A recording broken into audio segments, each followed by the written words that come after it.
This e-text is otherwise provided to you, as is no other. Warranties of any kind, express or implied, are made to you as to the e-text or any medium it may be on, including but not limited to warranties of merchantability or fitness for a particular purpose. Some states do not allow disclaimers of implied warranties or the exclusion or limitation of consequential damages, so the above disclaimers and exclusions may not apply to you, and you may have other legal rights. Indemnity: you will indemnify and hold the project, its directors, officers, members, and agents harmless from all liability, cost, and expense, including legal fees, that arise directly or indirectly from any of the following that you do or cause: 1. Distribution of this e-text, 2. Alteration, modification, or addition to the e-text, or 3. Any defect. Distribution under Project Gutenberg TM. You may distribute copies of this e-text electronically, or by disc, book, or any other medium if you either delete this small print and all other references to Project Gutenberg, or 1. Only give exact copies of it. Among other things, this requires that you do not remove, alter, or modify the e-text or this small print statement. You may, however, if you wish, distribute this e-text in machine-readable binary, compressed, markup, or proprietary form, including any form resulting from conversion by word processing or hypertext software, but only so long as either *, the e-text, when displayed, is clearly readable, and does not contain characters other than those intended by the author of the work, although tilde, asterisk, and underline, underscore, characters may be used to convey punctuation intended by the author, and additional characters may be used to indicate hypertext links, or asterisk. The e-text may be readily converted by the reader at no expense into plain ASCII, EBCDIC, or equivalent form by the program that displays the e-text, as is the case, for instance, with most word processors, or asterisk. You provide, or agree to also provide on request at no additional cost, fee, or expense, a copy of the e-text in its original plain ASCII form, or in EBCDIC or other equivalent proprietary form. 2. Honor the e-text refund and replacement provisions of this small print statement. 3. Pay a trademark license fee to the project of 20% of the net profits you derive, calculated using the method you already used to calculate your applicable taxes. If you don't derive profits, no royalty is due.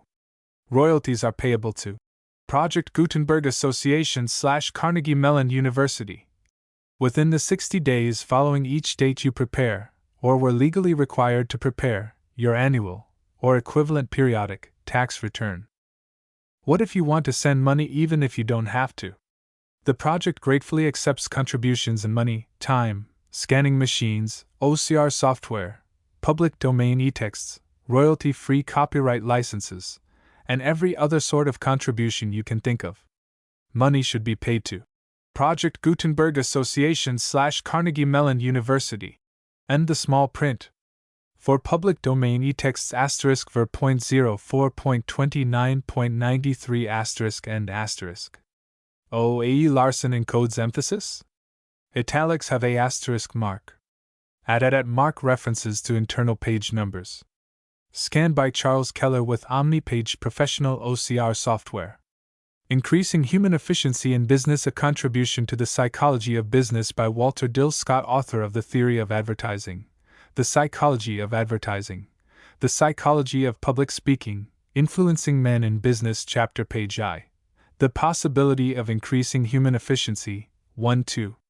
Imitation as a Means of Increasing Human Efficiency, 26-3. Competition as a Means of Increasing Human Efficiency, 48-4. Loyalty as a Means of Increasing Human Efficiency, 75v. Concentration as a Means of Increasing Human Efficiency, 1046. Wages as a Means of Increasing Human Efficiency, 132-7. Pleasure as a Means of Increasing Human Efficiency, 165-8. The Love of the Game and Efficiency, 186-9. Relaxation as a Means of Increasing Human Efficiency, 204x. The Rate of Improvement in Efficiency, 223-11. Practice plus Theory, 254-12. Making experience an asset, judgment formation, 276-13. Capitalizing experience, habit formation, 303 PV. Increasing human efficiency in business, Chapter 1. The possibility of increasing human efficiency. The modern businessman is the true heir of the old magicians. Everything he touches seems to increase 10 or 100-fold in value and usefulness. All the old methods, old tools, old instruments have yielded to his transforming spell or else been discarded for new and more effective substitutes. In 1,000 industries, the profits of today are wrung from the wastes or unconsidered trifles of yesterday. The only factor which has withstood this wizard touch is man himself. Development of the instruments of production and distribution has been so great it can hardly be P1 P2 measured. The things themselves have been so changed that few features of their primitive models have been retained. Our railroad trains, steamships, and printing presses preserve a likeness more apparent than actual. Our telephones, electric lights, gas engines, and steam turbines, our lofty office buildings and huge factories crowded with wonderful automatic machinery are creations of the generation of businessmen and scientists still in control of them. By comparison, the increase in human efficiency during this same period, except where the worker is the slave of the machine, compelled to keep pace with it or lose his place, has been insignificant. Reasons for this disproportion are not lacking. The study of the physical antedates the study of the mental always. In the history of the individual as well as of nations, knowledge of the psychical has dragged far behind mastery of tangible objects. We come in contact with our physical environment and adjust ourselves to it long before we begin to P7 study the asterisk acts by which we have been able to control objects around us. It was inevitable, therefore, that attention should have been concentrated upon the material and mechanical side of production and distribution. Results there were so tangible, so easily figured. For example, if the speed of a drill or the strokes of a punch press were multiplied, the increase would be easily recognized. The whole country, too, was absorbed in invention and the development of tools to accomplish what had always required hand labor. The effort was not so much to increase the efficiency of the individual worker, though many wise and far-sighted employers essayed studies and experiments with varying success, as to displace the human factor altogether. As the functions and limitations of machinery have become clearer in recent years, businessmen have generally recognized the importance of the human factor in making and marketing products. Selecting and handling men is of much more significance today P4 than ever before in the history of the world. The more so as organizations have increased in size and scope and the individual employee is farther removed from the head and assigned greater responsibilities. It is not a difficult task to build and equip a factory, to choose and stock a store. The problems of power and its transmission come nearer solution every day. Physics and chemistry have revealed the secrets of raw materials. For any given service, the manufacturer can determine the cheapest and most suitable metal, wood, or fabric which will satisfy his requirements, and the most economical method of treating it. Of the elements involved in production or distribution, the human factor is today the most serious problem confronting the businessman. The individual remains to be studied, trained, and developed, to be brought up to the standard of maximum results already reached by materials and processes. Few employers can gather a force of FEP5 scient workers and keep them at their best. Not only is it difficult to select the right men, but it is even harder to secure top efficiency after they are hired. Touching this, there will be no dispute. Experts in shop management go even farther. F. W. Taylor, who has made the closest and most scientific study, perhaps, of actual and potential efficiency among workers, declares that a first-class man can, in most cases, do from 2 to 4 times as much as is done on the average. This enormous difference, Mr. Taylor goes on to say, exists in all the trades and branches of labor investigated, from pick and shovel men all the way up the scale to machinists and other skilled workmen. The multiplied output was not the product of a spurt or a period of overexertion.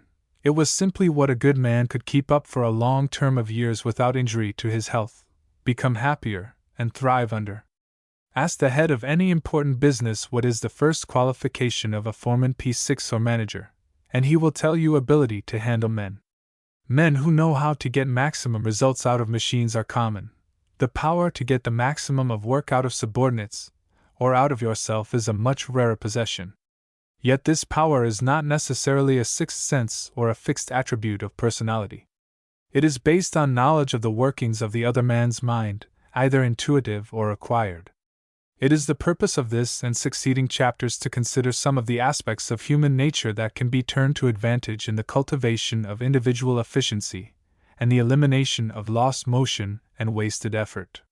In 1,000 instances, in factory and marketplace, unrecognized use has been made of the principles of psychology by business men to influence other men and to attain their ends. For the science of psychology is in respect to certain data merely common sense, the wisdom of experience, analyzed, formulated, and codified. P7 it has taken its place, alongside physics and chemistry, as the ally and employee of trade and industry. The time has come when a man's knowledge of his business, if the larger success is to be won, must embrace an understanding of the laws which govern the thinking and acting of the men who make and sell his products, as well as those others who buy and consume them. The achievements of the human mind and the human body seem to many to be out of the range of possible improvement through application of any science which deals with these human activities. Muscular strength and mental efficiency seem to be fixed quantities not subject to increase or improvement. The contention here supported, however, is that human efficiency is a variable quantity which increases and decreases according to law. By the application of known physical laws, the telephone and the telegraph have supplanted the messenger boy. By the laws of psychology applied to business, equally astounding improvements are being and will be secured. P8. Employers sometimes find that their men are not working well, that they loaf and kill time on every possible occasion. The men are not trying and are indifferent to results. Under such circumstances, a new foreman, the dismissal of the poorer workman, modification of the wage scale or method of payment, or some other device may correct the evil and induce the men to exert themselves. Again, the men are working industriously, and may feel that an increase in output would be injurious to health or even impossible. They think they are doing their best, while the employer himself may feel that he is achieving but little, although he assumes that he is doing as much as it is wise to attempt. For instance, Mr. Taylor, in his studies, found that both employers and men had only a vague conception of what constituted a full day's work for a first-class man. The good workmen knew they could do more than the average, but refused to believe when, after close observation and careful timing of the ELEP 9 of each operation, they was shown that they could accomplish twice or 3 times as much as their customary tasks. Actual instances prove that great increase of work and results can be secured by outside stimulus and by conscious effort. If there is one place where the limit of exertion can be counted upon, it is in an intercollegiate athletic contest. While taking part in football games, I frequently observed that my team would be able to push the opposing team halfway across the field. Then the tables would be turned and my team would give ground. At one moment one team would seem to possess much superior physical strength to the other. The next moment the equilibrium would be changed apparently without cause. Often, however, the weaker team would rally in response to the captain's coaching. On the field a player frequently finds himself unable to exert himself. His greatest effort is necessary to force himself to work. In such a mental condition a vigorous and enthusiastic appeal from the coach may P10 supply the needed stimulus, and stir him to sudden display of all his strength. I recently conducted a series of experiments on college athletes to determine whether coaching could actually increase a man's strength when he was already trying his best, and whether he could continue to work after he was completely exhausted. I put each man at work on machines which allowed him to exert himself to his utmost and measured his accomplishment. While he was thus employed, the coach began urging him to increase his exertion. Ordinarily the increase was marked, sometimes as much as 50%. Again, when the man had exhausted himself without coaching, the extra demand would be made on him. Usually he was able to continue, even though without the coaching he had been unable to do any more. There was, of course, a point of exhaustion at which the coaching ceased to be effective. The tests proved conclusively that when a man is doing what he believes to be his best, he is still P11 able to do better, When he is completely exhausted, he is, under proper stimulus, able to continue. Before a horse is started in a race, it is vigorously exercised, warmed up. To the uninitiated, this process seems so strenuous as to defeat its purpose by wearing out the strength of the horse. Every horseman knows, however, that the animal cannot attain top speed till after it has undergone this severe discipline. In training for a contest, an athlete usually takes long runs. Soon after the start, he feels weary and exhausted, but by disregarding this feeling and continuing to run, a sudden change comes over him, commonly known as getting his second wind. Thus the runner feels wave upon wave of exhaustion followed by waves of invigoration. Had he stopped when he first began to tire, he never would have known of his wonderful reserve fund of strength, which can be drawn upon only by passing through the feeling of exhaustion. He seems to be able to tap deeper and deeper reservoirs of strength. p. 12. Many men have never discovered their reserve stores of strength because they have formed the fixed habit of quitting at the first access of weariness. Thus they never become conscious of the wonderful resources which might be used if they were willing to disregard the trifling wave of weariness. Our best energies are not on the surface and are not available without great exertion. We have to warm up and get our second wind before we are capable of our best physical or mental accomplishments. All our muscular and psychical processes are dependent upon the activity of the nervous system. This activity seems to be at its best only after repeated and vigorous stimulation and after it has reached down to profound and widely distributed centers. Most of us never know of our possible achievements because we have never warmed up and got our second wind in our business or professional affairs. When an individual succeeds in tapping his P13 reserve energies, others marvel at the tremendous tasks he accomplishes. They judge in terms of superficial energy, and for such the results would, of course, be impossible, even though many of the admiring spectators could actually equal or excel the deed.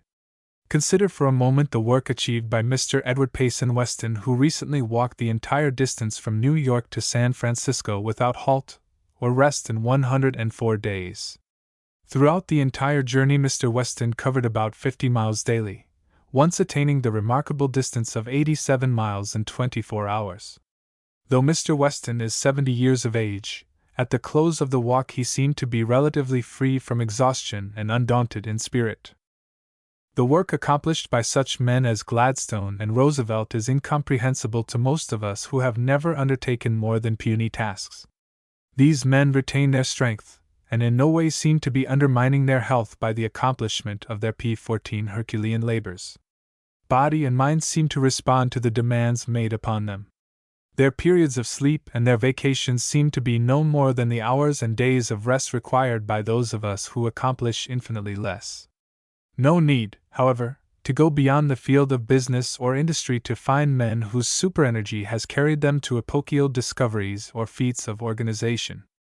The invention of the incandescent lamp by Edison is said to have been accomplished, for instance, only after 48 hours continuous concentration on the final problem of finding the right carbon filament and determining the proper degree of vacuum in the enclosing bulb. Months of experiment and research had gone before. 18 hours a day in the laboratory had been no uncommon thing for the inventor and his assistants, but in the last strenuous grapple with success his own physical and mental powers were alone equal to the strain. Not once during the 2 days and nights did he rest or sleep or take his attention P15 from the successive tests which led up to the assembling of the lamp which lights the world's work and play. The steel blade that is used seems to last as long as the one which is allowed to lie idle. The wearing out in the one case does not seem to be more destructive than the rusting out in the other. We have a choice between wearing out and rusting out. Most of us unwittingly have chosen the rusting process. This, indeed, may be said to be Edison's regular method of work, as it is the method of many other men who have accomplished great things in science and industry.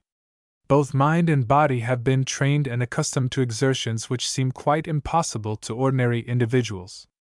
Many persons find that increased intellectual activity results in less fatigue and greater achievements.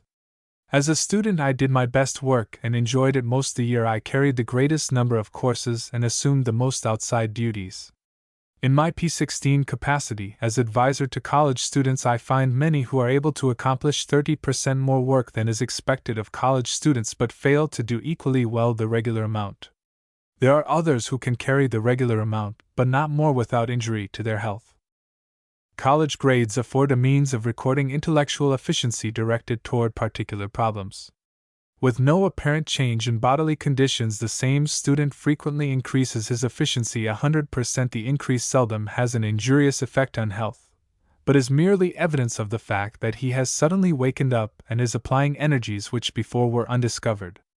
A slow walk for a single mile leaves many persons dragged out and exhausted, but a brisk walk of the same or a greater distance results in invigoration and recuperation.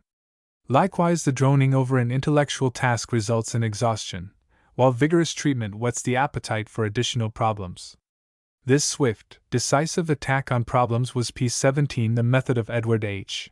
Harriman, who crowded into 10 years the railroad achievements of an extraordinary lifetime. Decisions involving expenditure of many millions of dollars were arrived at so quickly as to seem offhand, even reckless. In reality, they were the products of brief periods of intense application in which he reviewed all the conditions and elements involved, and forged his conclusion, as it were, at white heat. Back of each decision was exact and thorough knowledge of the physical and traffic conditions of each of his railroads. In the case of the Union Pacific, at least, he gained this mastery by patient, intensive study of each grade and curve and freight-producing town on its 1,800 miles of track. The inhabitant of the torrid zone, upon moving to a northern climate, is severely affected by the chill of the atmosphere. The discomfort may last for days or months, but he becomes acclimated and is able to withstand the cold without serious discomfort.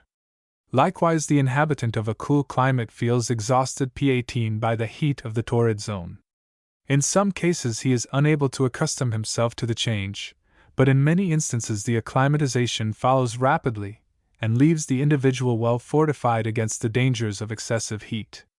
Persons who have accustomed themselves to stimulants of any sort are completely depleted if they are unable to get the special form to which they have been accustomed. This holds true for tobacco, morphine, coffee, and many other forms of stimulants actually indulged in by many persons. If they are able to resist the temptation and deny themselves the stimulant, the period of exhaustion soon disappears and the subject may even lose all craving for that which formerly seemed essential to his very existence. The quantity which we eat is partly a matter of habit. There is doubtless a minimum of nourishment which is absolutely necessary for health and strength. On the other hand, there is doubtless a maximum limit which cannot be passed without serious injury. Our bodies seem to demand the amount of P19 food to which we have accustomed them. If we should increase the amount 10 or 20%, we might, for a while, feel some discomfort from it, but soon our system would begin to demand the greater quantity, and we could not again return to the lighter diet without a period of discomfort. Likewise, the amount of food which most of us consume could be reduced materially with no permanent injury or reduction of energy, or danger to health. Following the reduction would be a period of discomfort, and probable reduction of weight. This period would last for but a relatively short time, after which we would again strike a physiological equilibrium such that an increase of food would not be craved nor be of any benefit. Any great increase in the amount of physical or mental work results in a feeling of weariness which is usually sufficient to cause us to return to our habitual amount of expenditure of energy. Our system is, however, wonderful in its capacity to adjust itself to change demands which come upon it, whether these P20 demands be in the nature of changes in temperature, in stimulants, in nourishment, or in the expenditure of physical or mental energy. There is, of course, a limit to possible human achievements. There are resources which may not be exhausted without serious injury to health. Those who accomplish most, however, compare favorably with others in length of days and retention of health. While overwork has its place among the things which reduce energy and shorten life, it is my opinion that overwork is not so dangerous or so common as is ordinarily supposed. In not a few industries, the dominant house or firm has for its head a man past 70 who still keeps a firm and vigorous grip on the business. Men like Richard T. Crane of Chicago, E. C. Simmons of St. Louis, and James J. Hill, whose careers are records of intense industry and absorbed devotion to the work in hand. Many persons confuse overwork with what is really underwork accompanied with worry or unhygienic practices. p. 21.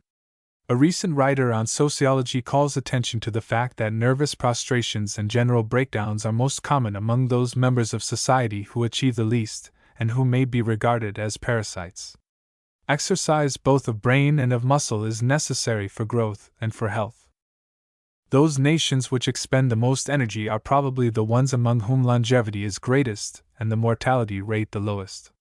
In the city of Chicago there are many conditions adverse to health of body and mind, yet the city is famous for its relatively low mortality, as a parallel fact. It is also affirmed that the average Chicago man works longer hours and actually accomplishes more than the average man elsewhere. This excess in the expenditure of energy, in so far as it is wisely spent, may be one of the reasons for the excellent health record of the city. In every walk of life we see that the race is not to the swift, nor the battle to the strong. We all know men clearly of secondary ability who nevertheless occupy high positions in p. 22 business and state. We are acquainted also with men of excellent native endowment who still have never risen above the ranks of mediocrity.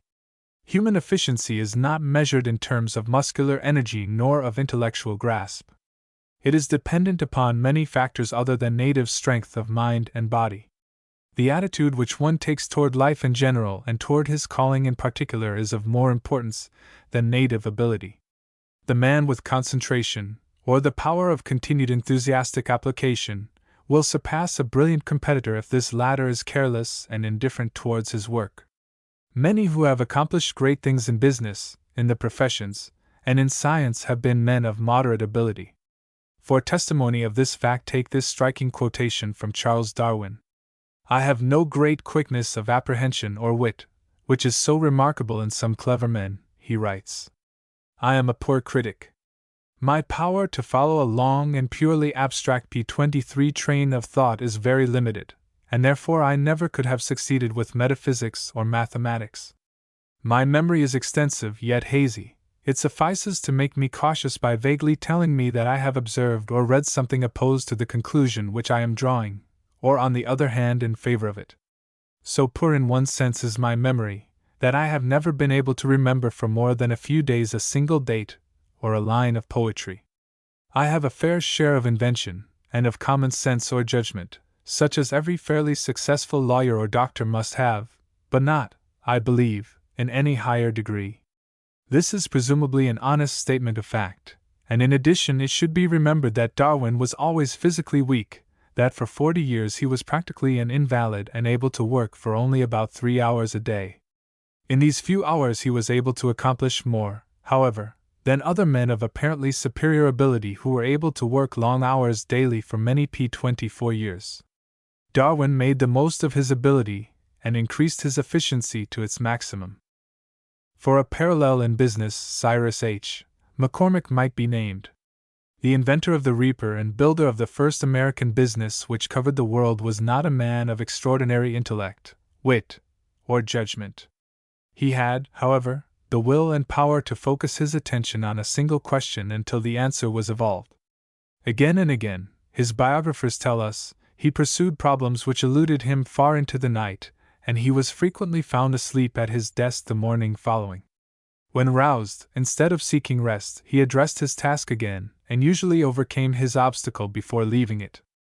All these considerations point to one conclusion. It is quite certain, then, that most of us are whiling away our days and occupying positions far below our possibilities. A corollary to this statement is Mr. Taylor's conclusion that few of our best organized industries have attained the maximum output of first-class men, p. 25. Not to give too wide application to his discovery that the average day's work is only half or less than half what a first-class man can do, it is more than probable that the average man could, with no injury to his health, increase his efficiency 50%. We are making use of only part of our existing mental and physical powers and are not taxing them beyond their strength.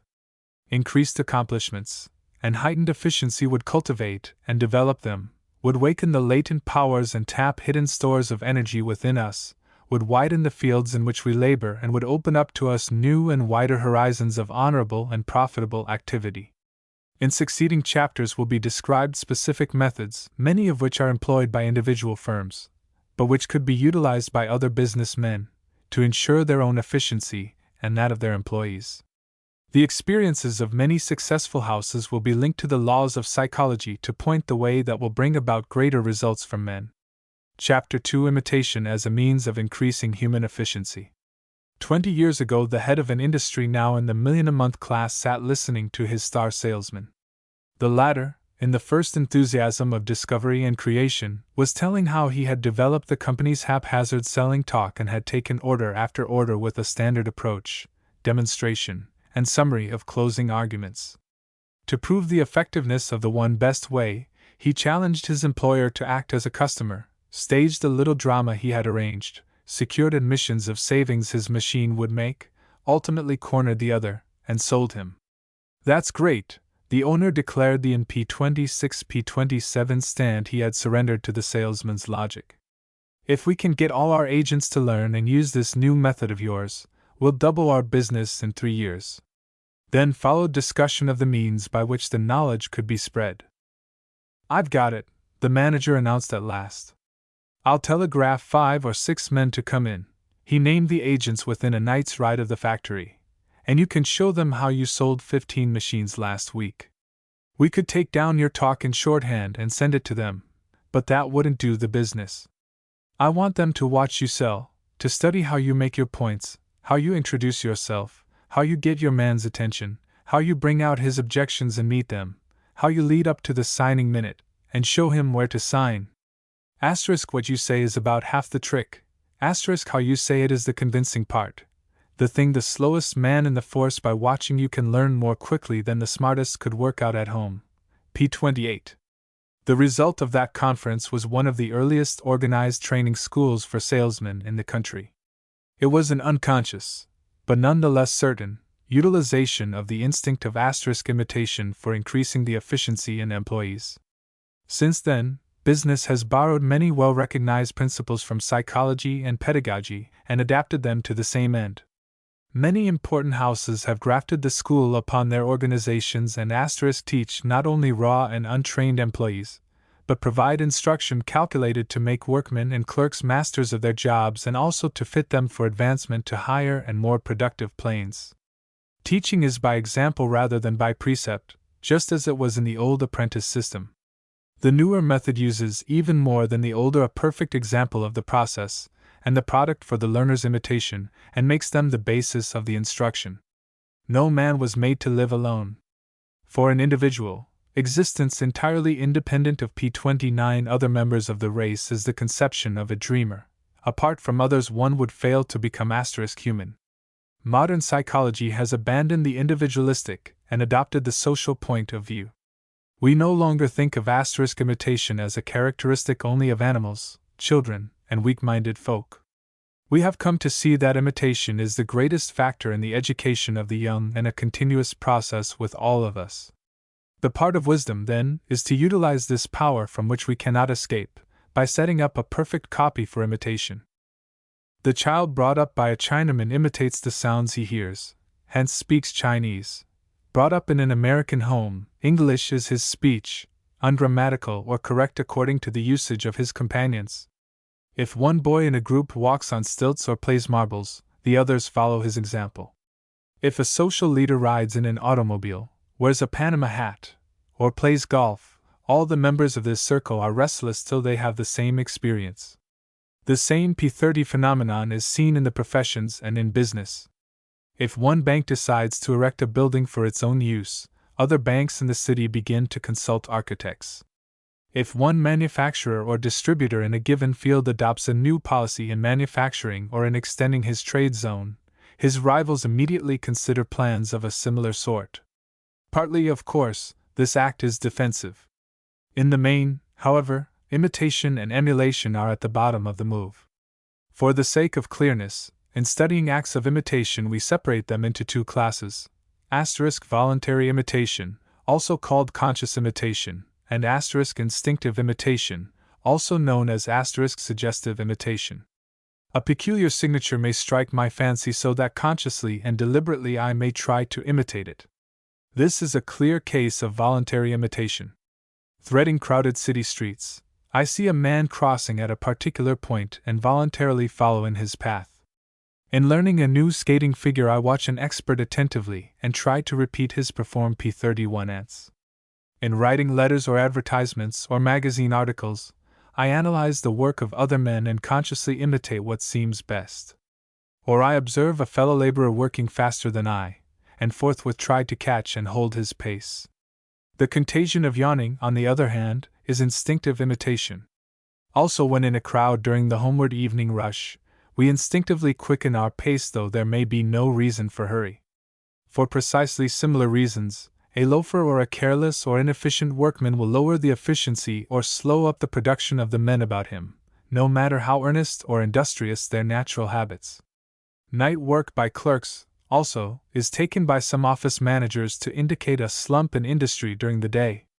To correct this, the individuals who are drags on the organization are discovered, and either are revitalized or discharged.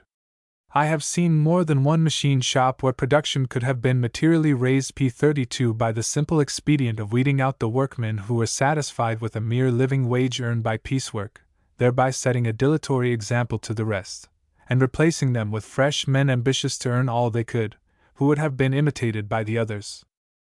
In these instances, it is assumed that the imitation is not voluntary, but that we unconsciously imitate whatever actions happen to catch our attention. For the negative action, the slowing down process, we have the greater affinity simply because labor or exertion is naturally distasteful. One such influence or example, therefore, may sway us more than a dozen positive impulses towards industry. Imitation, thus broadly considered, is seen to be of the utmost importance in every walk of life. The greatest and most original genius is in the main a creature of imitation. By imitation he reaches the level of knowledge and skill attained by others, and upon this foundation builds his structure of original and creative thought, experiment, and achieve P33 meant. Furthermore, he does not imitate at random, but concentrates his activity on those things and persons in the line of his pursuits. Among my associates are both industrious and shiftless individuals. I instinctively imitate the actions of all those with whom I come in contact, but if I am sufficiently ambitious, I will consciously imitate the acts of the industrious. This patterning after energetic models will render me more active and efficient than would have been possible for me without such examples. Imitation, accordingly, is an imperative factor both in self-development and in the control of groups of individuals. Knowing that I instinctively imitate all sorts of acts, I must take care that only the right sort shall catch my attention. And since imitation is a most effective aid in development, I must provide myself with the best models. To reduce my tendency to idleness or procrastination, I must avoid the companionship of the shiftless. To acquire P34 ease and accuracy in the use of French, I must consort with masters of that tongue. In handling others, the same rule holds. To profit from the instinctive imitation of my men, I must control their environment in shop or office and make sure that examples of energy and efficiency are numerous enough to catch their attention and establish, as it were, an atmosphere of industry in the place. There are instances in which it would be to the mutual interest of employer and employee to increase the speed of work, but conditions may limit or forbid the use of pacemakers. In construction work and in some of the industries where there are minute subdivision of operations and continuity of processes, this method of increasing efficiency is very commonly applied. In many factories, however, such an effort to speed up production might stir resentment, even among the pieceworkers, and have an effect exactly opposite to that desired. The alternative, of course, is for the employer to secure unconscious pacemakers by providing incentives P35 for the naturally ambitious men in the way of a premium, or bonus system, or other reward for unusual efficiency. To take advantage of their conscious or voluntary imitation, work people must be provided with examples which appeal to them as admirable and inspire the wish to emulate them.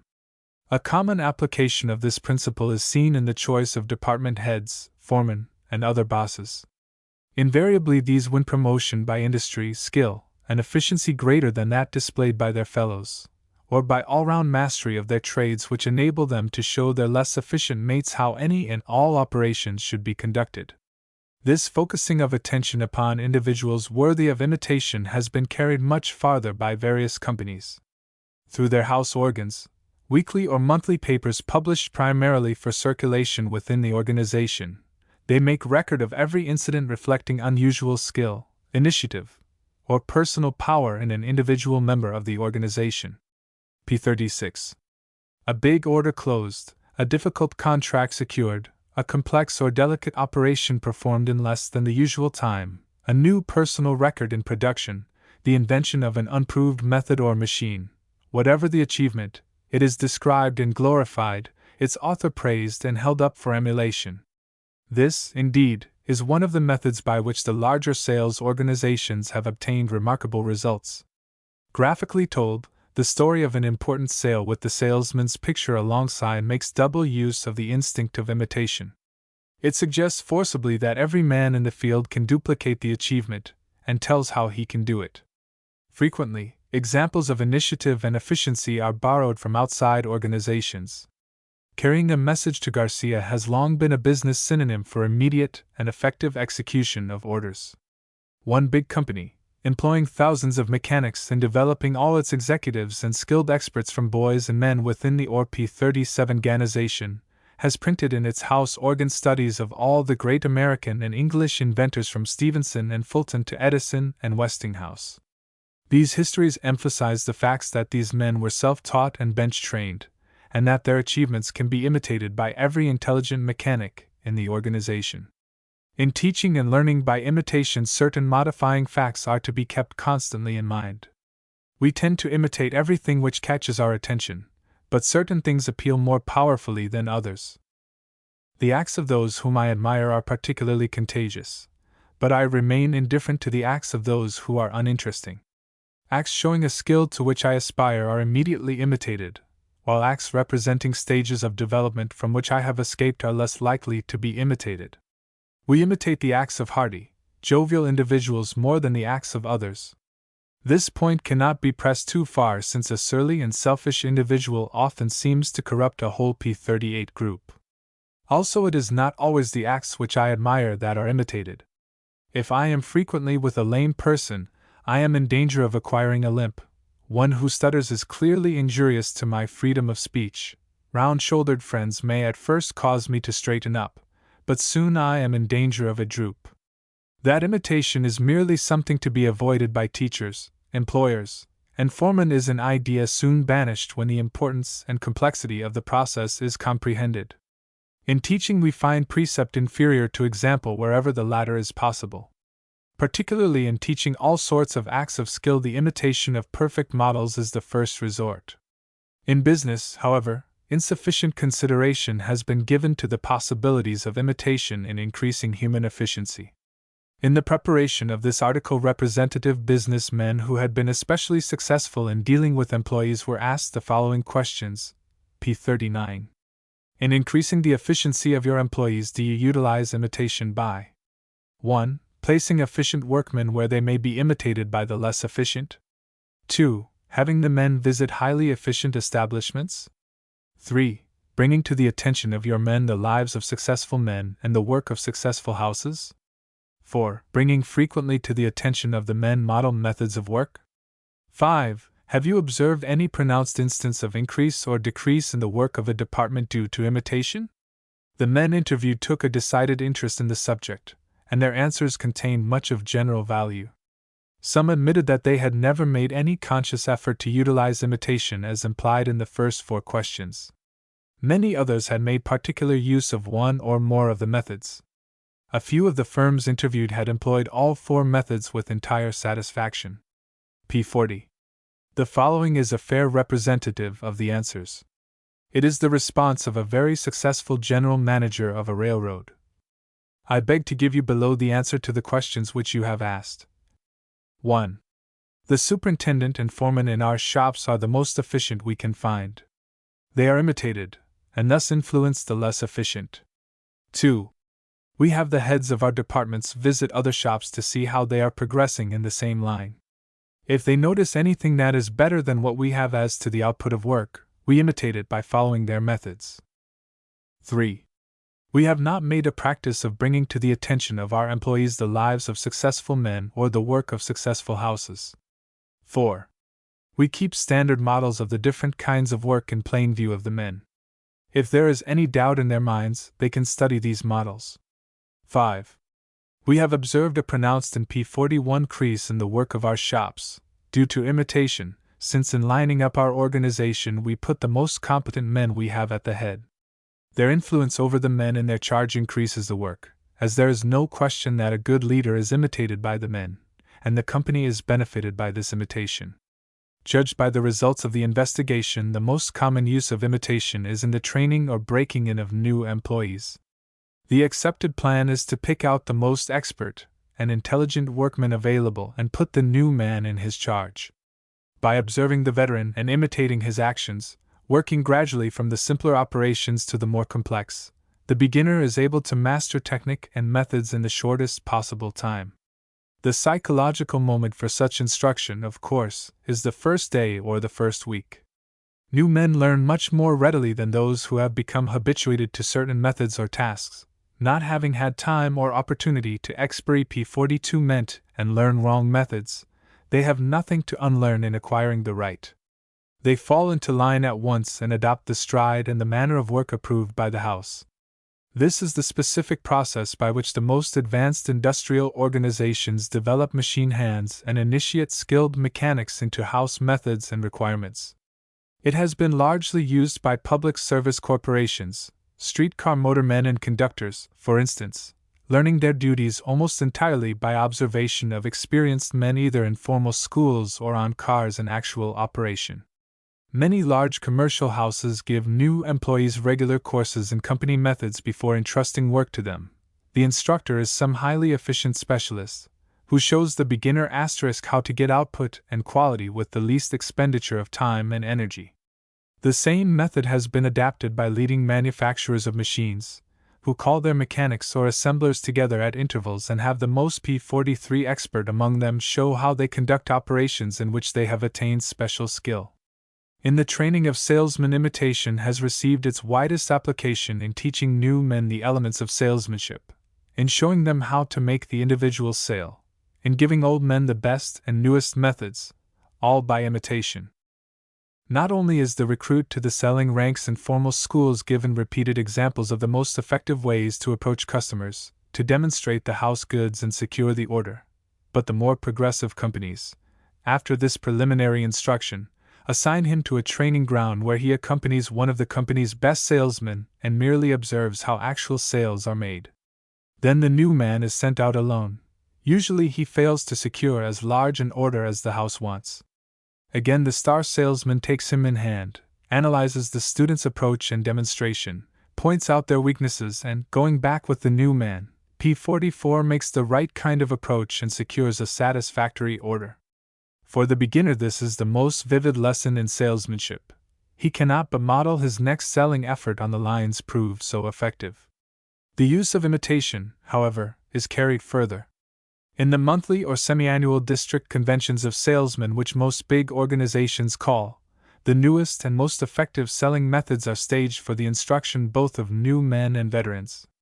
The district leader in sales, for example, or the man who has closed an order by a new or unusual argument is pitted against a salesman equally able, and the whole force sees how the successful man secured his results. Educational trips to other factories were employed by several firms to stimulate mental alertness and the instinct of imitation in their men.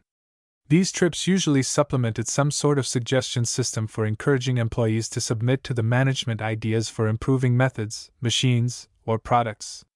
Cash payments were made for each suggestion P45 adopted. Quarterly prizes of $10 to $50 were awarded for the most valuable suggestions. And finally, a dozen or a score of the men submitting the best ideas were sent on a week's tour of observation to other industrial centers and notable plants. In some instances, the expense incurred was considerable, but the companies considered the money well spent. Not only were the men making helpful suggestions the very ones who would observe most wisely and profit most extensively from such educational trips, but they would bring back to their everyday tasks a new perspective, see them from a new angle, and frequently offer new suggestions which would more than save or earn the vacation cost. Business managers, it was made plain, are coming more and more to depend upon imitation as one of the great forces in securing a maximum of efficiency without risking the rupture or rebellion which might follow if the same efficiency were sought by force or by any method of conscious compulsion. Tactfully suggested, the examples for imitation will P46 lead men where no amount of argument or reasonable compensation will drive them. I am therefore led to suggest the following uses of imitation for increasing the efficiency of the working force. In breaking in new recruits, they should be set to imitate expert workmen in all the details possible. Gang foremen and superintendents should always be capable of showing how for the sake of the men under them. The better workmen should, where possible, be located so that they will be observed by the other employees. Inefficient help should be avoided since the example of the less efficient should become the model for the larger group. Educational trips or tours of inspection should be regularly encouraged for both workmen and superintendents. The deeds of successful houses should be brought to the attention of employees. Where conditions admit, pacemakers should be retained in various groups to key up the other men. P47. Favorable conditions should be provided for conscious and instinctive imitation for all the members of the plant. Persons who are sociable and much liked are imitated more than others, and if efficient, are particularly valuable, but if inefficient, are especially detrimental to others.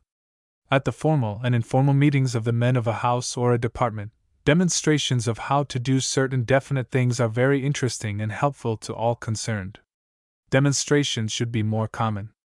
Chapter 3: Competition as a means of increasing human efficiency. 30 years ago, American steel makers were astonishing the world with new production records.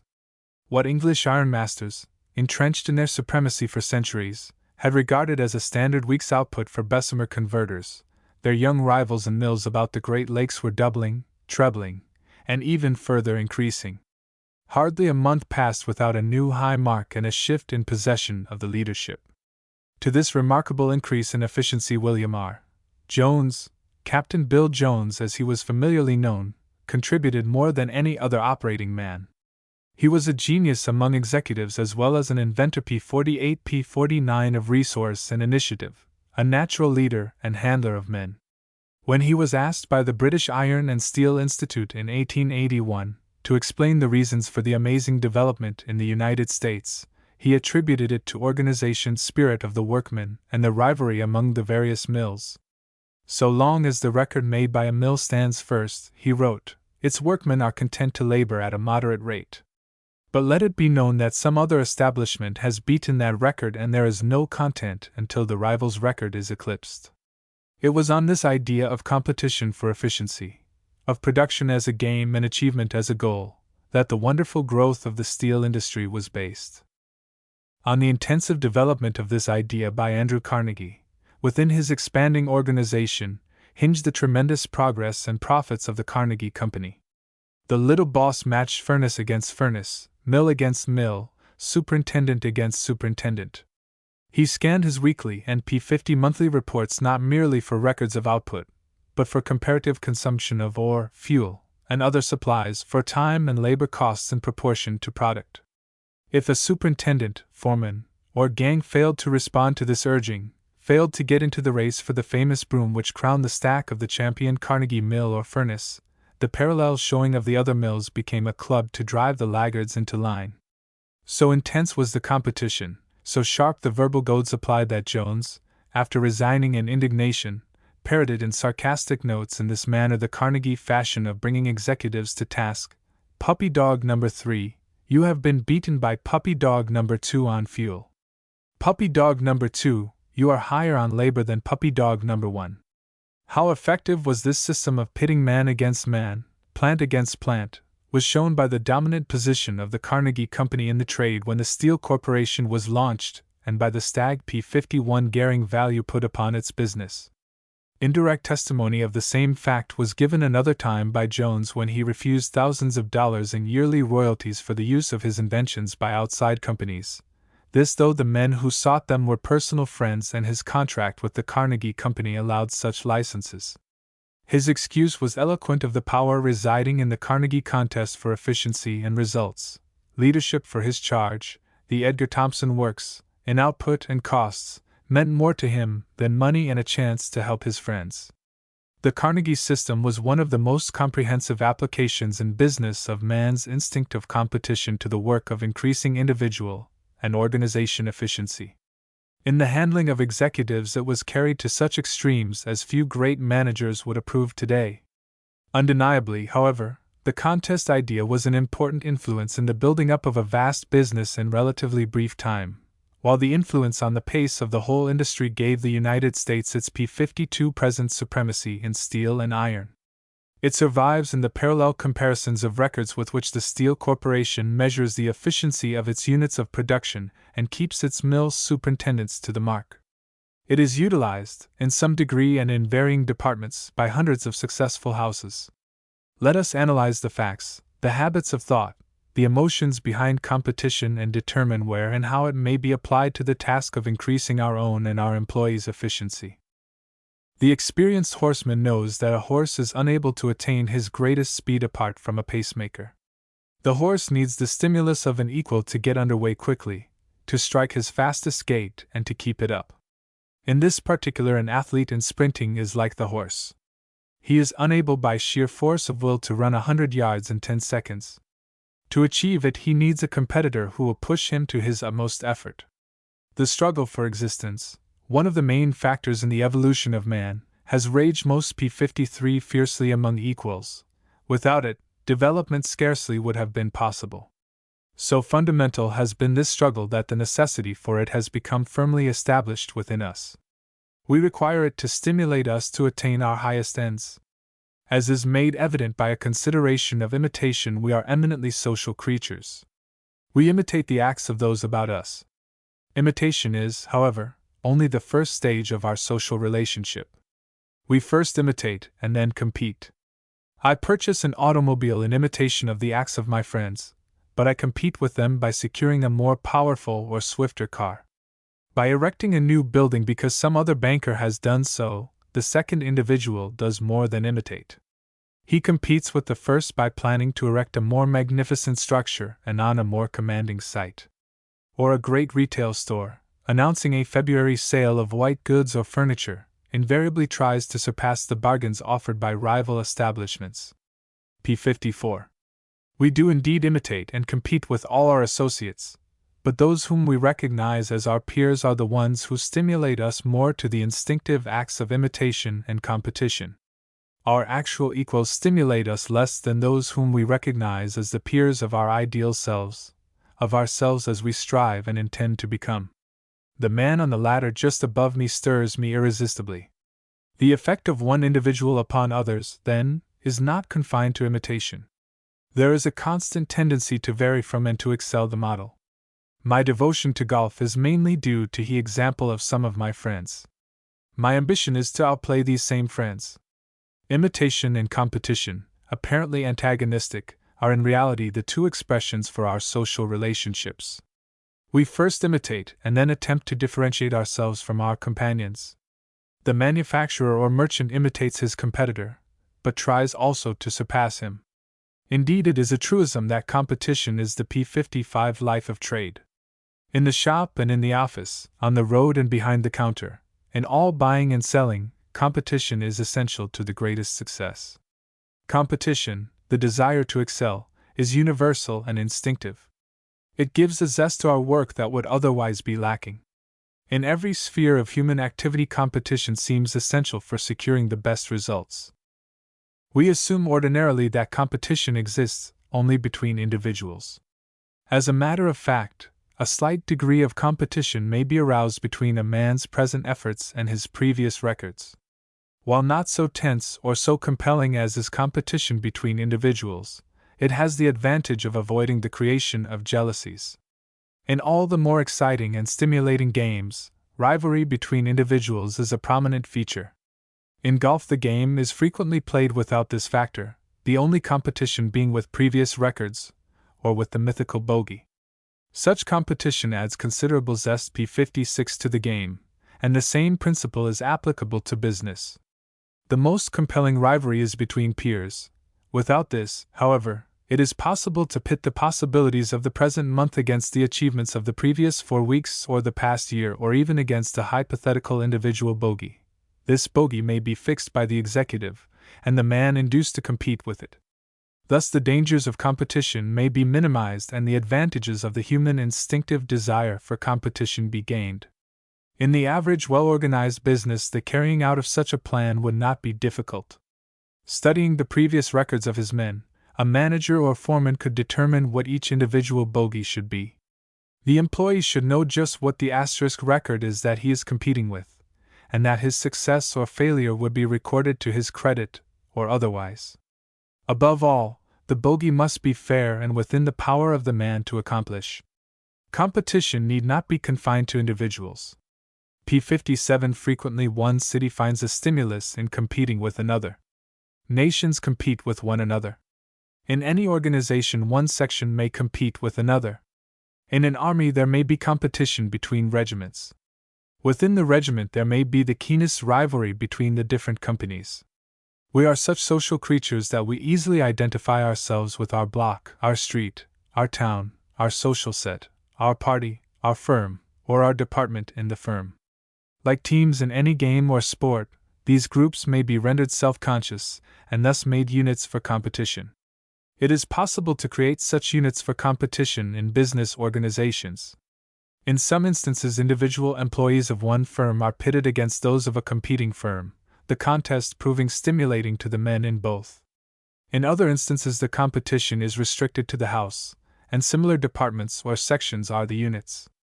The closer the parallel between the units and their activities, as in the Carnegie Blast p. 58 furnaces and steel mills, the more interesting and effective the competition becomes. This principle has received widest recognition and achieved greatest success in the sales department. Here individuals are on a footing of approximate equality, or may be given equality by a system of handicaps based on conditions in their territories. Success has also attended the pitting of selling districts against each other. These larger competing units work against bogies of the same character as do the individual ones. The whole house may be keyed up to surpass previous records or to attain some fixed standard. To ascertain to what extent the principle of competition was consciously employed by business firms and what methods were used to apply it in increasing the efficiency of the men, a number of successful business firms were asked the following questions. How do you utilize competition in increasing efficiency among your employees? 1. Do you regard it as unwise to stimulate competition in any form? p. 59. 2. Do you encourage men to excel their own records of previous years? 3. Do you encourage competition between men in the same department? 4. Do you encourage competition between your own departments? 5. Do you encourage competition with departments of competing establishments? 6. In competition, do you make it fair by handicapping your men? What reward does the winner receive? E.g. 1. Monetary reward. 2. Promotion. 3. Public commendation? In answers by equally successful managers, great diversity of opinion prevailed. Some men were afraid of all forms of competition. They believed that cooperation was essential to success, and that any form of competition among the men tended to lessen such cooperation. Most of the men interviewed believed that competition, when wisely handled, is very effective in stimulating the men. Of course, most firms try in some way to encourage their men to excel their record of previous years. The inquiry developed, however, that a few are unwilling to employ competition even in this mild form as a means to increased efficiency. Most of the firms made conscious use of this principle and were convinced of its potency. Competition between men in the same department was approved by a majority of the firms, and its adaptability to the selling department was especially emphasized. But some of the best houses will permit no such competition. The diversity in opinion was very pronounced in answering this question. As to encouraging competition between departments in the same firm, no general answer is satisfactory. Organizations differ widely. In many houses, such competition is not practicable. In others, it certainly is not to be encouraged. In many organizations which would admit of such competition, the experiment had not been tried. In others, it has become a regular practice and is looked upon with favor. In competition between members of the P61 same department, or between departments, the danger of jealousy and enmity seems to be so real that the greatest caution has to be observed in managing the contests. When such caution is exercised, the results are ordinarily reported upon favorably. As to encouraging competition with departments of rival establishments, the diversity of business makes general statements unilluminating. Even where such a course is possible, some managers reject the practice as unwise. They believe that it is not best to recognize other houses or to consider them in this particular. A few firms report that they are able to stimulate their men successfully in this way, even though the conditions for such a contest are difficult to handle. Of those who utilize competition, a few houses employ no handicaps to put their men on the same level and make success equally possible to all. The principle of handicaps is so manifestly fair that organizers of contests can hardly afford to neglect this essential to the widest interest and participation in the competition. P62. If the little man in a country territory doesn't feel that he has a fighting chance to equal or surpass the man in the big agency, he makes no attempt to qualify. And the purpose of every contest, of course, is to get every man into the game. Touching monetary rewards for the winners, there is practical unanimity of opinion. The winner should receive a prize in cash or its equivalent. Usually the effort is to distribute the prizes so that all who excel their average records receive compensation and recognition for the additional work. In many instances, unusual increases in sales or output are rewarded by a higher rate of compensation. That success in contests should influence promotion was generally agreed. The knowledge and energy shown are indications of capacity to occupy a better position. The contest merely reveals such capacity. The promotion might well follow as part of the prize for the winner or winners. Public commendation of winners in Comp P63 petitions is held by many firms to be bad policy. There is fear that such commendation might render the participant conceited and unfit for further usefulness. A majority of firms, however, give the widest possible publicity to such commendation. This, indeed, is the reward most generally used and apparently most keenly desired by employees. Reproduction of photographs of the winners in the house organ with an account of their achievements is the commonest acknowledgement of their success, though posting the names of the winners in various parts of the establishment is the method employed by smaller houses. Many important houses use competition as part of their regular equipment for handling and energizing men. Particularly is this true of manufacturers and distributors of specialties, patented machines, trademarked goods and lines, and wholesalers whose travelers are selling in territories where conditions are generally the same. Several firms of this sort make Con P64 science and elaborate use of the instinct of competition in their ordinary scheme of management. A concrete and typical illustration of its application to selling is afforded by the experience and the undoubted success of one of the largest specialty houses which distributes its products direct to the consumer. The sales force numbers about 500 men, and executives of wide experience declare that the organization is, of its size, the most efficient in the United States. Analysis of this company's methods is most illuminating and suggestive because every phase of the instinct of competition has been exploited to the advantage of both the house and its employees. The medium of competition is a series of contests, monthly, quarterly, even yearly, which bring into play all the motives urging individuals to maximum effort and industry, desire to beat bogey, ambition to win an individual contest with immediate neighbors and against the whole organization, team spirit in P63, the matching of one group of agencies against another group, and finally organization spirit in the battle of the whole force to equal or surpass the mark which has been set for it. The first and basic contest here is that of the individual salesman against his bogey or sales quota. This quota, the monthly amount of business which each agency should produce, has been worked out with great care and has a scientific foundation. Since the great bulk of sales are made to retail merchants, the possibilities of each territory are determined by reckoning the total population of all towns containing 3 retailers rated by commercial agencies. For normal months there is a standard quota, a little above the monthly average of all agencies the previous year, reckoned against their total urban populations. In rush months, this quota is advanced from 15 to 40%, as the judgment of the sales manager dictates. If general and trade conditions lead him to believe, for instance, that the month of May should produce P66 greater than $1 million in orders, while the sum of the usual quotas is $800,000, he calls for an overplus of 20%. The territory containing 1% of the total urban population of the country, as reckoned, would then be expected to make sales equal to $10,000. This would be the agency quota for the month, and the first and most important task of the agent would be to secure it. Because all quotas, both normal and special, are figured on the productive population of the territories and standings may be calculated by percentages, it follows that all agents are on terms of equality.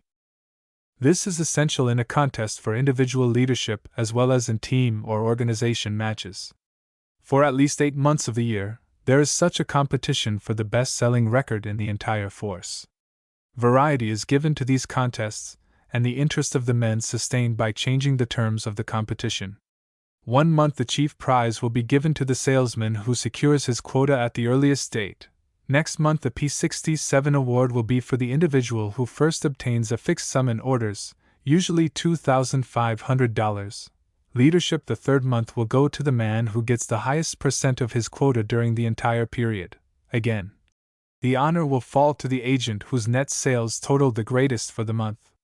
Further changes are rung and the inspirational effect of the contest immensely increased by enlarging the conditions so that every third or fourth agent is able to qualify for the month's honors and a prize.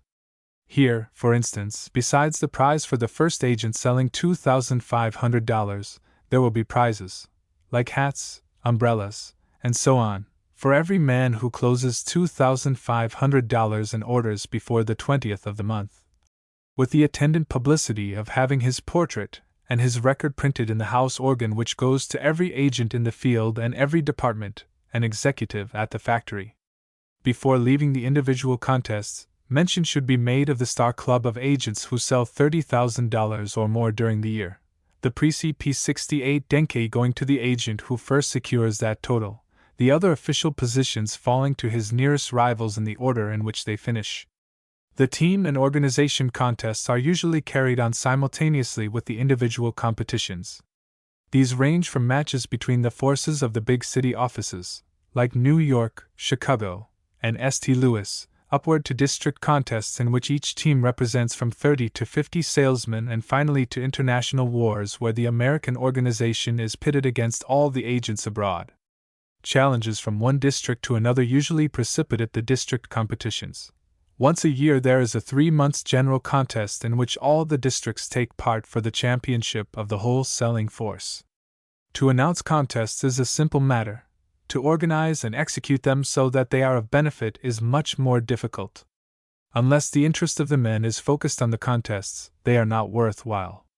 To P69 make them successful, the firm under consideration utilized the following devices.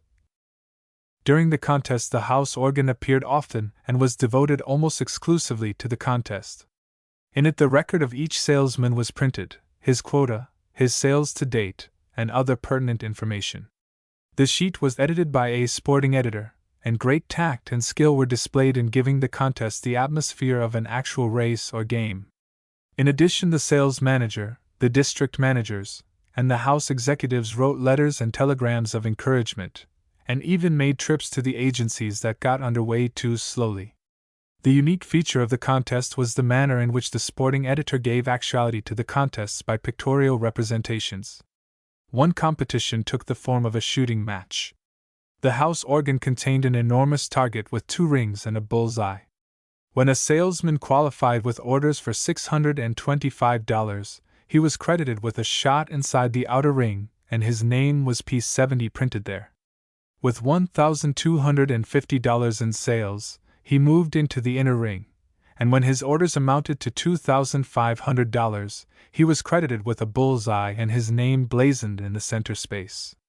Another contest was represented as a balloon race between the different districts. Each district was given a balloon, and as sales increased, the airship mounted higher.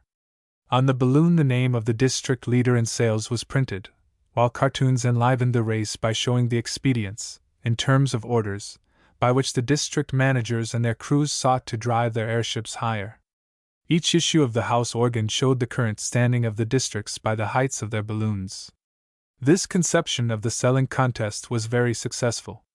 Going up, how far are you up now, was used as a call, and it seemed to strike the men and inspire them.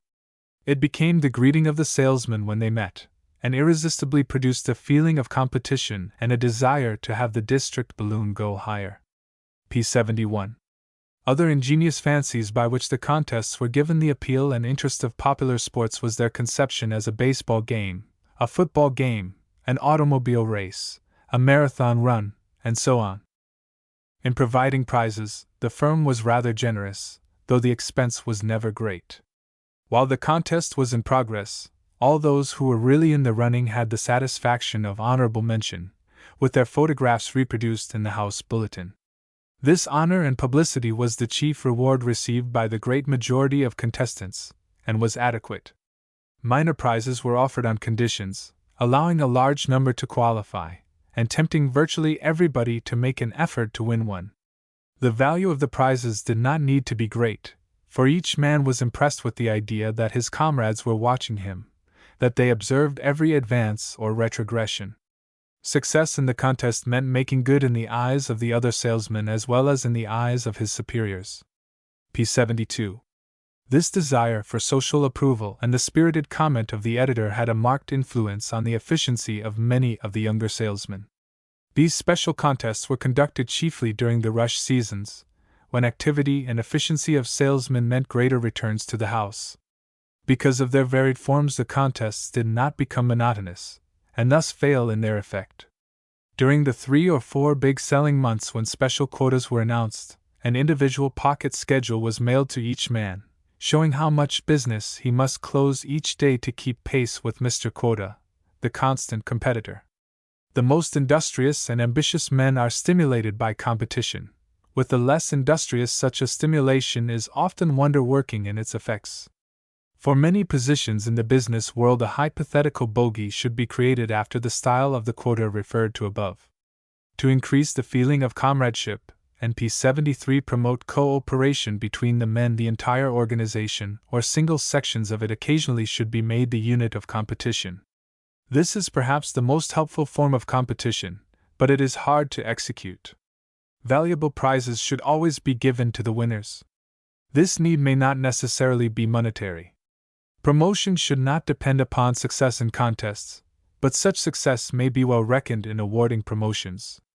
Public commendation for success in competition costs the company little and is greatly appreciated by the winner. There seems to be no reason why the head of the house should not assist in the presentation. The most essential factor in creating interest in a contest is the skill of the sporting editor in injecting the real spirit of the game into each contest, thus securing wide publicity, and enlisting the cooperation of large numbers of participants. Prizes should be widely distributed, so that the greatest number may be encouraged. P. 74.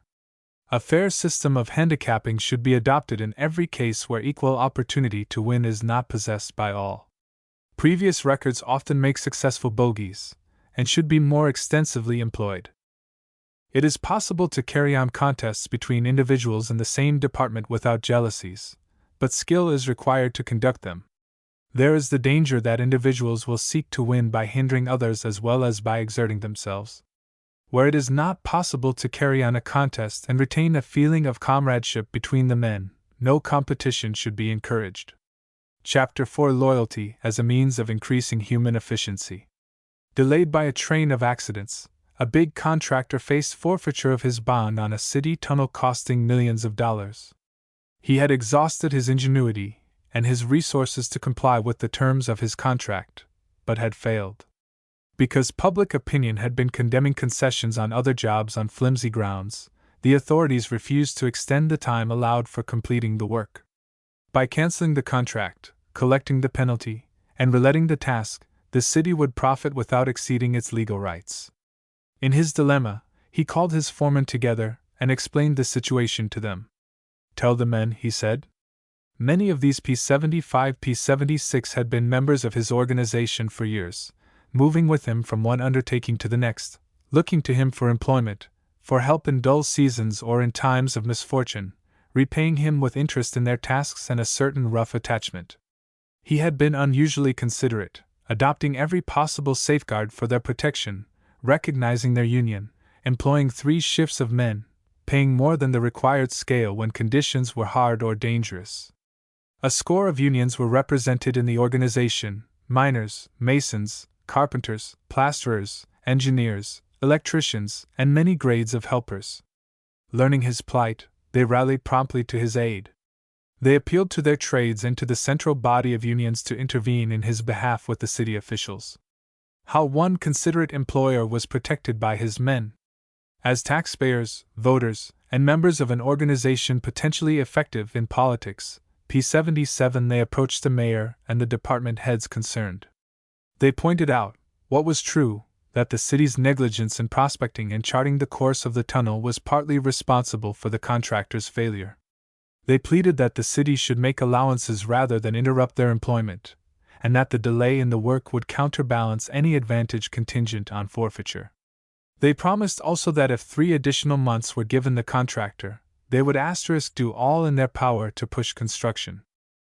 The mayor yielded, the extension was granted, and the men made their promise good literally, waiving jealously guarded rights and sparing no effort to forward the undertaking. The miners, masons, carpenters, and specialists in other lines in which additional skilled men could not be secured labored frequently in 12-hour shifts and accepted only the regular hourly rate for the overtime. With such zeal animating them, only one conclusion was possible. The tunnel was entirely p. 78 completed before the 90 days of grace had expired. Here was loyalty as stanch and effective as that which wins battlefields and creates nations. It increased the efficiency of the individual workers. It greatly augmented the effectiveness of the organization as a whole. It was developed, without appeal to sentiment, under conditions which make for division rather than cooperation between employer and employee. The men were unionists. Wages, hours, and so on were contract matters with the boss.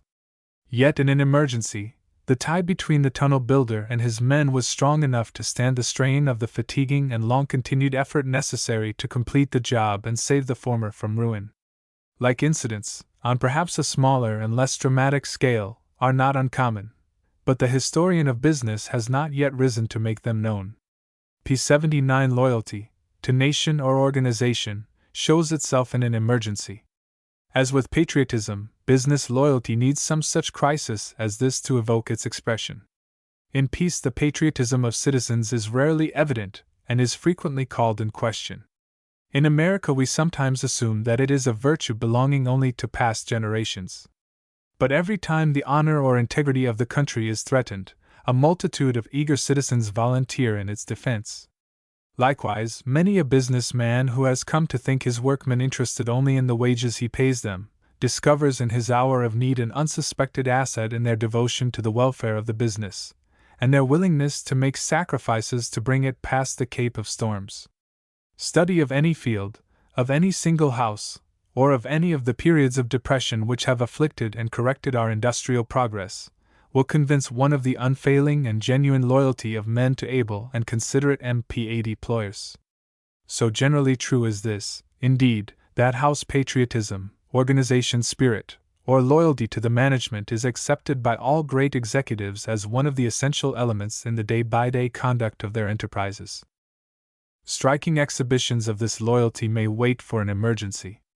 Unless it exists, however, unless it is apparent in the daily routine, there is immediate and relentless search for the antagonistic condition or method, which is robbing the force of present efficiency and future power. Cooperation of employees is the first purpose of organization. Without loyalty and teamwork, the higher levels in output, quality, and service are impossible. Loyalty on part of employer begets loyalty in his workers. The importance of loyalty in business could not readily be overestimated, even though its sole function were to secure united action on the part of the officers and men. Where no 2 men or groups of men were working to p. 81 counter purposes, but all are united in a common purpose, the gain would be enormous, even though the amount of energy put forth by the individuals was not increased in the least. When to this fact of value in organized effort we add the accompanying psychological facts of increased efficiency by means of loyalty, we then begin to comprehend what it means to have or to lack loyalty. The amount of work accomplished by an individual is subject to various conditions. The whole intellect, feeling, and will must work in unity to secure the best results. Where there is no heart in the work, absence of feeling, relatively little can be accomplished, even though the intellect be convinced and the will strain to the utmost. The employee who lacks loyalty to his employer can at least render but half-hearted service even though he strive to his utmost, and though he be convinced that his financial salvation is dependent upon efficient service. The employer who secures the loyalty of his men not only secures better service, but he enables his men to accomplish P82 more with less effort and less exhaustion. The creator of loyalty is a public benefactor. Such loyalty is always reciprocal. The feeling which workmen entertain for their employer is usually a reflection of his attitude towards them. Fair wages, reasonable hours, working quarters and conditions of average comfort and healthfulness, and a measure of protection against accident are now no more than primary requirements in a factory or store. Without them, labor of the better, more energetic types cannot be secured in the first place or held for any length of time. And the employer who expects, in return for these, any more than the average of uninspired service is sure to be disappointed. If he treats his men like machines, looks at them merely as cogs in the mechanism of his affairs, they will function like machines or find other places. If he wishes to stir the larger, latent powers of their brains and bodies, thereby increasing their efficiency as thinkers and workers, he must recognize them as men and individuals and give in P83 some measure what he asks.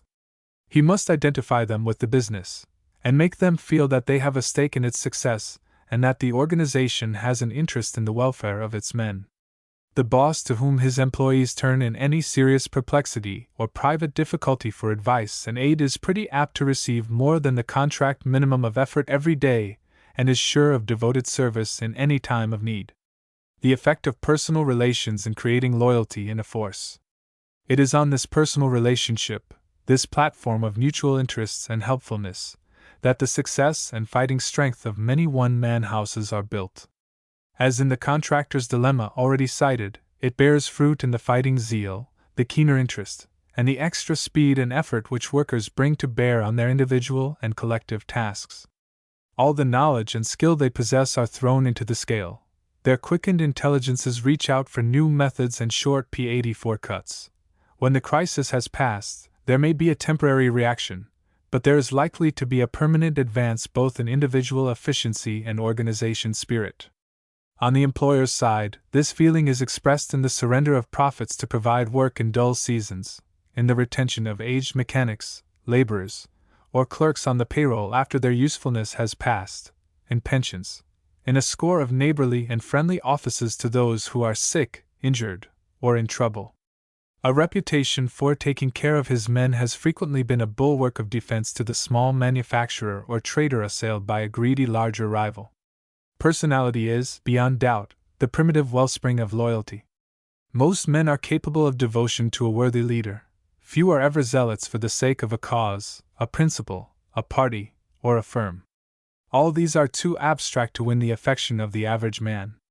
It is only when they become embodied in an individual, a concrete personality which stirs our human interest, that they become moving P85 powers.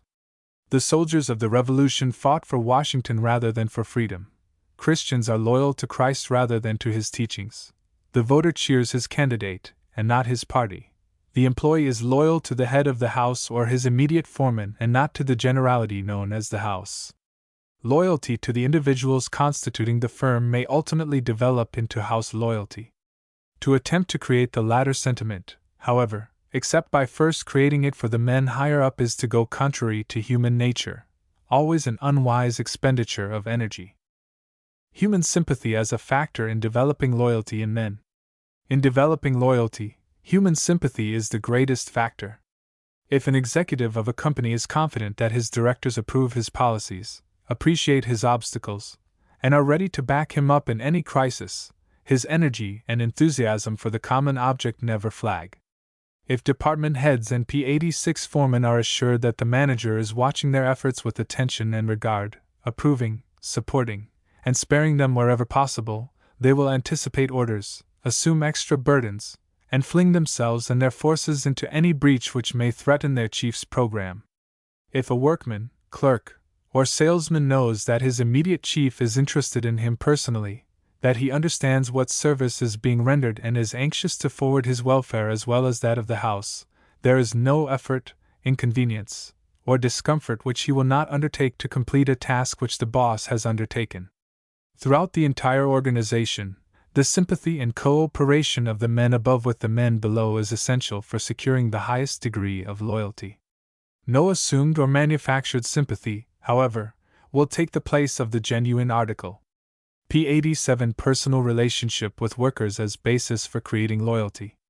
The effectiveness of human sympathy in creating loyalty is most apparent in one-man businesses where the head of the house is in personal contact with all or many of his employees. This personal touch, however, is not necessarily limited to the small organization. Many men have employed thousands and secured it. Others have succeeded in impressing their personalities and demonstrating their sympathy upon large forces, though their actual relations were with a few. The impression made upon these and the loyalty created in them were sufficient to permeate and influence the entire body. Potter Palmer, the elder Armour, Marshall Field, and Andrew Carnegie were among the hundreds of captains who made acquaintance with the men in the ranks, the cornerstone on which they raised their trade or industrial citadels. When the size of the organization precludes personal contact, or when conditions remove P88 the executive to a distance, the task of maintaining touch is frequently and successfully entrusted to a lieutenant in sympathy with the chief's ideals and purposes. He may be the head of a department variously styled, adjustments, promotion and discharge, employment, labor, but his express function is to restore to an organization the simple but powerful human relation without which higher efficiency cannot be maintained. In factories and stores employing many women, this understudy to the manager is usually a woman, who is given plenary authority in the handling of her charges, in reviewing disputes with foremen, and in finding the right position for the misplaced worker.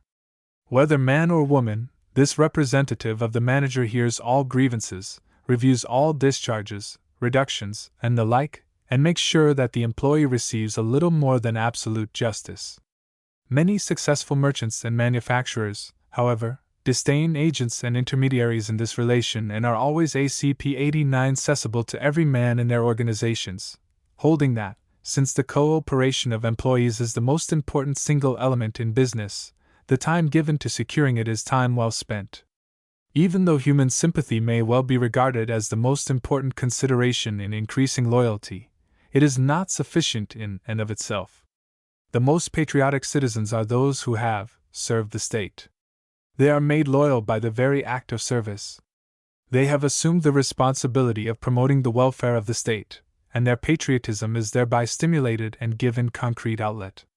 A paternalistic government in which the citizens had every right but no responsibility would develop beggars rather than patriots. Similarly, in a business house ideally organized to create loyalty, each employee not only feels that his rights are protected, but also feels a degree of responsibility for the success and for the good name of the house. He feels that his task or process is an S&P 90 tile part of the firm's activity, and hence is important and worthy of his best efforts. To cement this bond and make closer the identification of the employee with the house, many firms encourage their employees to purchase stock in the company.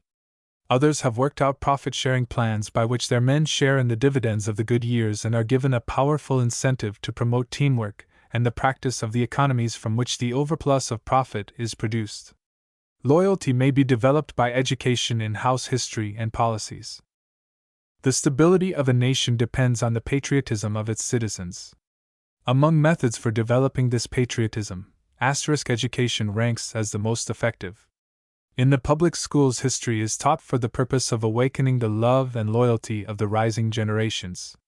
The founders, builders, and saviors of the country, the great men of peace and war who have contributed to its advancement, are held up for admiration. From the recital of what P91 country and patriotism meant to Washington, Jefferson, Lincoln, Grant, and a host of lesser heroes, the pupils come to realize what country should, and does, mean to them. They become patriotic citizens, grounding the new employee in company traditions and ideals.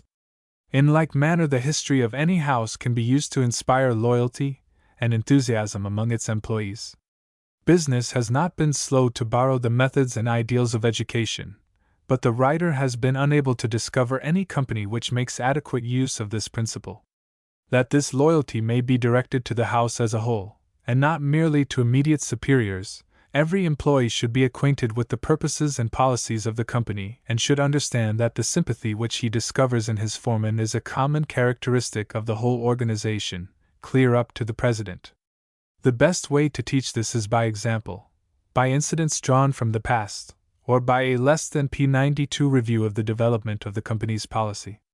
To identify oneself with a winning cause, party, or leader, also, is infinitely easier than to be loyal to a loser.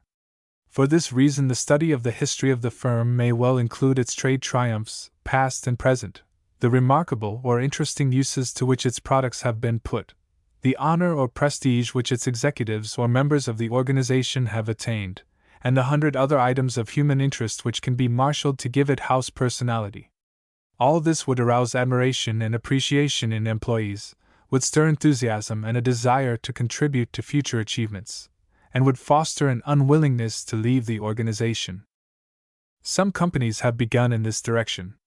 New employees, by way of introduction, listen to lectures, either with or without the accompaniment of pictures, which review what the house has accomplished, define its standing in the trade, analyze its products, and P93 their qualities or functions, sketch the plan and purpose of its organization, and touch upon the other points of chief human interest. Other companies put this information in booklets. Still others employ their house organs to recall and do honor to the interesting traditions of the company as well as to exploit the successful deeds and men of the moment. An organized and continuous campaign of education along this line should prove an inexpensive means of increasing loyalty and efficiency among the men. To the mind of the writer, it seems clear that the future will see pronounced advances in this particular.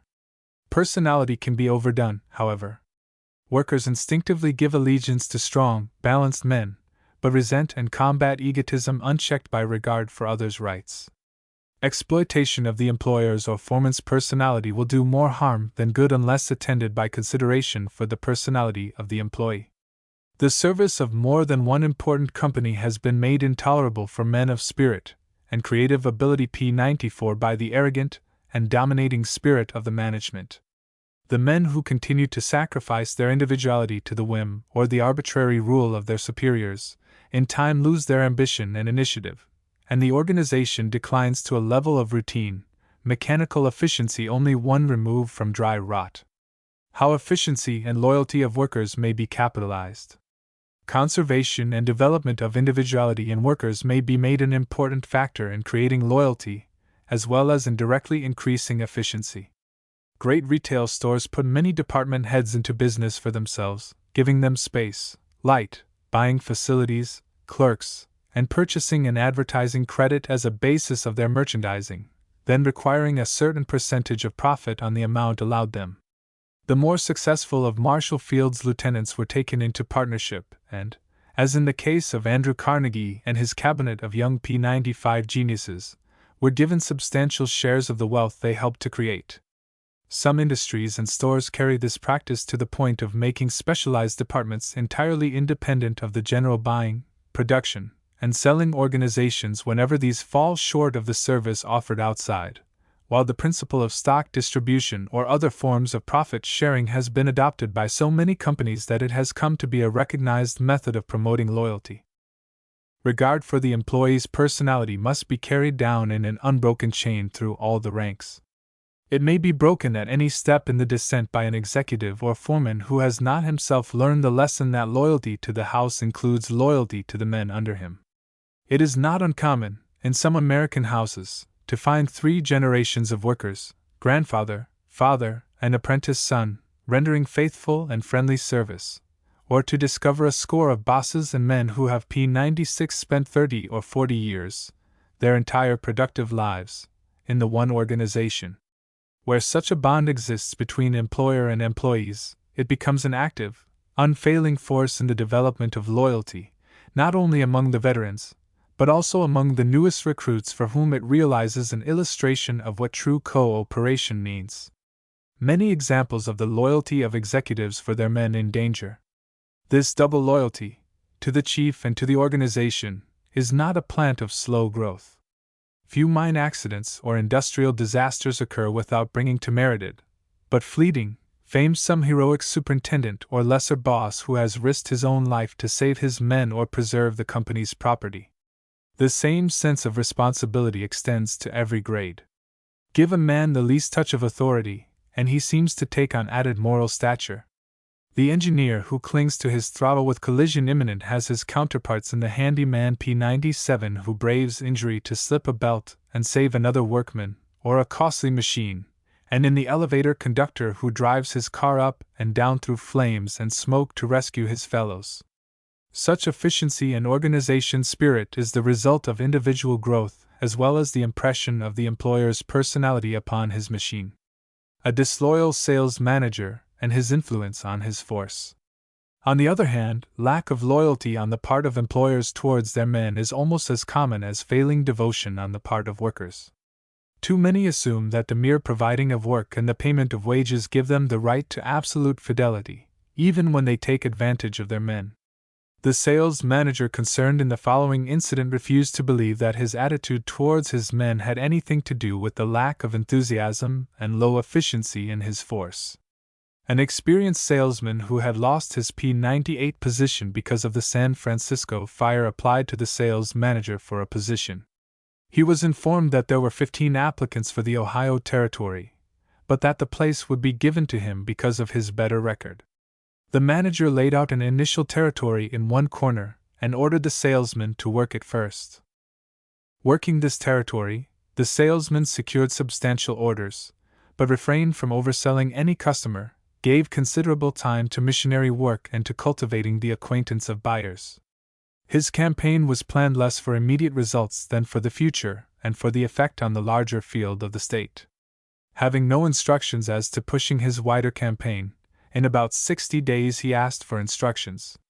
In answer he was ordered home and discharged on the ground that business was dull and that he had been a loss to the house.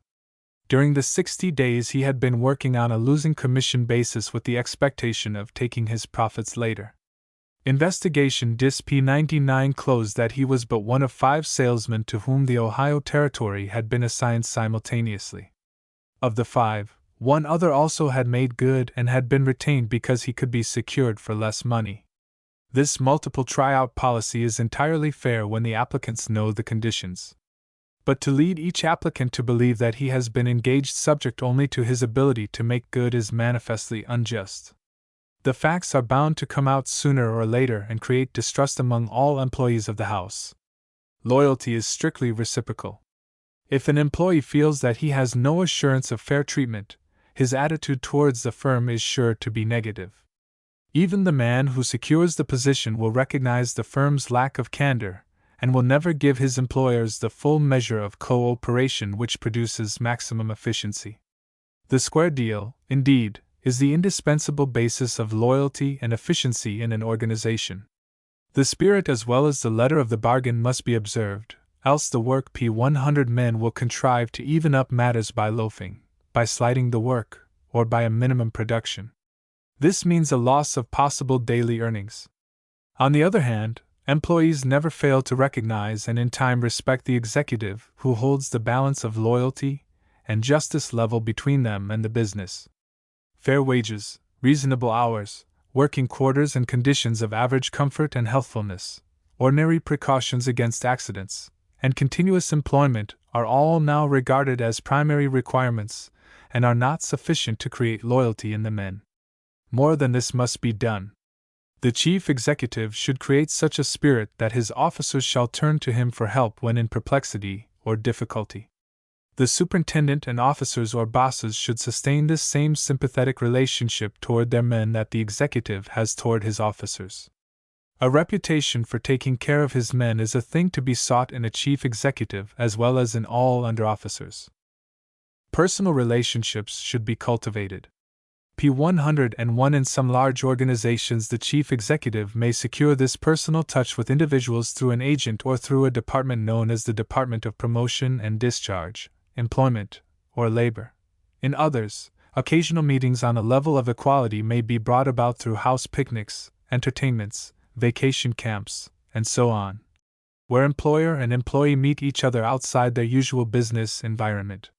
It is not worthwhile to attempt to develop loyalty to the house until there has been developed a loyalty to the personalities representing the house. Loyalty in business is in the main a reciprocal relationship.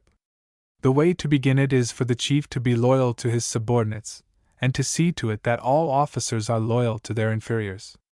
When loyalty from above has been secured, loyalty from the ranks may readily be developed. The personality of the worker must be respected by the employer. Giving a man a chance to develop himself, allowing him p. 102 to express his individuality, is the surest way of enlisting the interest and loyalty of a creative man. To identify the interests of employees with the interests of the house, various plans of profit sharing, sale of stock to employees, pensions, insurance against sickness and accident, and so on, have been successfully applied by many companies. So far as possible, responsibility for the success of the house should be assumed by all employees. In some way, the workmen should feel that they are in partnership with the executives. We easily develop loyalty for the cause for which we have taken responsibility or rendered a service. Creating loyalty to firm itself by educational campaign. A perpetual campaign of publicity should be maintained for the benefit of every man in the employ of the house. In this there should be a truthful but emphatic presentation of acts of loyalty on the part of either employers or p. 103 workmen. Everything connected with the firm which has human interests should be included in this history. This educational campaign should change the loyalty to the men in the firm into loyalty to the firm itself. It should be an attempt to give the firm a personality, and of such a noble character that it would win the loyalty of the men. This could be accomplished at little expense and with great profit. Chapter 5: Concentration as a means of increasing human efficiency. The owner of one of the largest and most complex businesses in America handles his day's work on a schedule as exacting as a railway timetable. In no other way could he keep in touch with and administer the manifold activities of his industry and a score of allied interests: buying of the day's raw materials for a dozen plants in half as many markets, direction of an organization exceeding 20,000 men, selling and delivering a multitude of products in a field as wide as 3 continents, financing the whole tremendous fabric. Every department of his business, therefore, has its hour or quarter hour in the daily program when its big problems are considered p. 104 p. 105 and settled on the tick of the clock. This schedule is flexible, since no 2 days bring from any division of production, distribution, or financing the same demands upon the owner's attention. Yet each keeps its place and comes invariably under his eye, through reports and his own mastery of conditions affecting the department. To secure the high personal efficiency required for this oversight and methodical dispatch of affairs, the owner-executive is not only protected from outside interruptions and distractions, but is also guarded against intrusion of the vital elements of his business, both men and matters, except at the moment most advantageous for dealing with them. Analysis and organization have determined these moments, just as they have eliminated every non-essential in the things presented for consideration and decision. Except when emergencies arise, there is no departure from the rule: one thing at a time, the big thing, at the right time. The task in hand is never cheated, or allowed to cheat the next p. 106 in line. Management is as much a continuous process, organized and waste-proof, as the journey of raw materials through his plants. This is an illustration of remarkable individual efficiency attained by concentration, the power of the human mind which seems inseparable from any great achievement in business, in politics, in the arts, in education.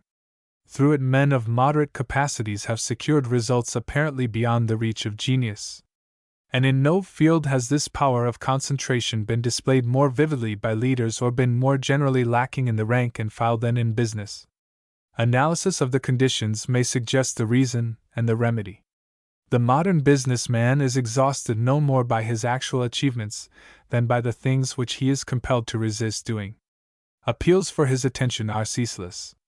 The roar of the street, the ring of telephone bells, the din of typewriting machines, the sight of a row of men waiting for an interview, the muffled voices from neighboring offices or P107 workers, the plan for the day's work which is being delayed, the anxiety for the results for certain endeavors, suspicion as to the loyalty of employees, these and a score of other distractions are constantly bombarding him.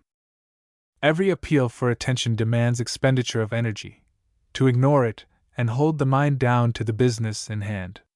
The simple life with its single appeal is not for the businessman. For him, life is complex and strenuous. To overcome distractions and focus his mind on one thing is a large part of his task. If this single thing alone appealed to his attention, the effort would be pleasing and effective. It is not the work that is hard, the strain comes in keeping other things at bay while completing the pressing duty. He is exhausted, not because of his achievements, but because of the expenditure of energy in resisting distractions. He is inefficient, not through lack of industry, but from lack of opportunity or of ability to concentrate his energy upon the single task at hand. P108. All sources of illumination, from the candle to the sun, send out rays of light equally in all directions. If illumination of only one point is desired, the loss is appalling. The rays may be assembled, however, by reflectors and lenses and so brought to bear in great force at a single point. This brilliancy is not secured by greater expenditure of energy, but by utilizing the rays which, except for the reflectors and lenses, would be dissipated in other directions. As any source gives off equally in all directions, so the human intellect seems designed to respond to all forms and sorts of appeal for attention. To keep light from going off in useless directions, we use reflectors. To keep human energy from being expended in useless directions, we must remove distractions. To focus the light at any point, we use lenses. To focus our minds at any point, we use concentration. Concentration is a state secured by the mental activity called attention. To understand concentration, we must first consider the more fundamental facts of attention. P109. In the evolution of the human race, certain things have been so important for the individual, and the race that responses towards them have become instinctive. They appeal to every individual and attract his attention without fail. Thus, moving objects, loud sounds, sudden contrasts, and the like, were ordinarily portents of evil to primitive man, and his attention was drawn to them irresistibly. Even for us to pay attention to such objects requires no intention and no effort. Hence it is spoken of as passive or involuntary attention.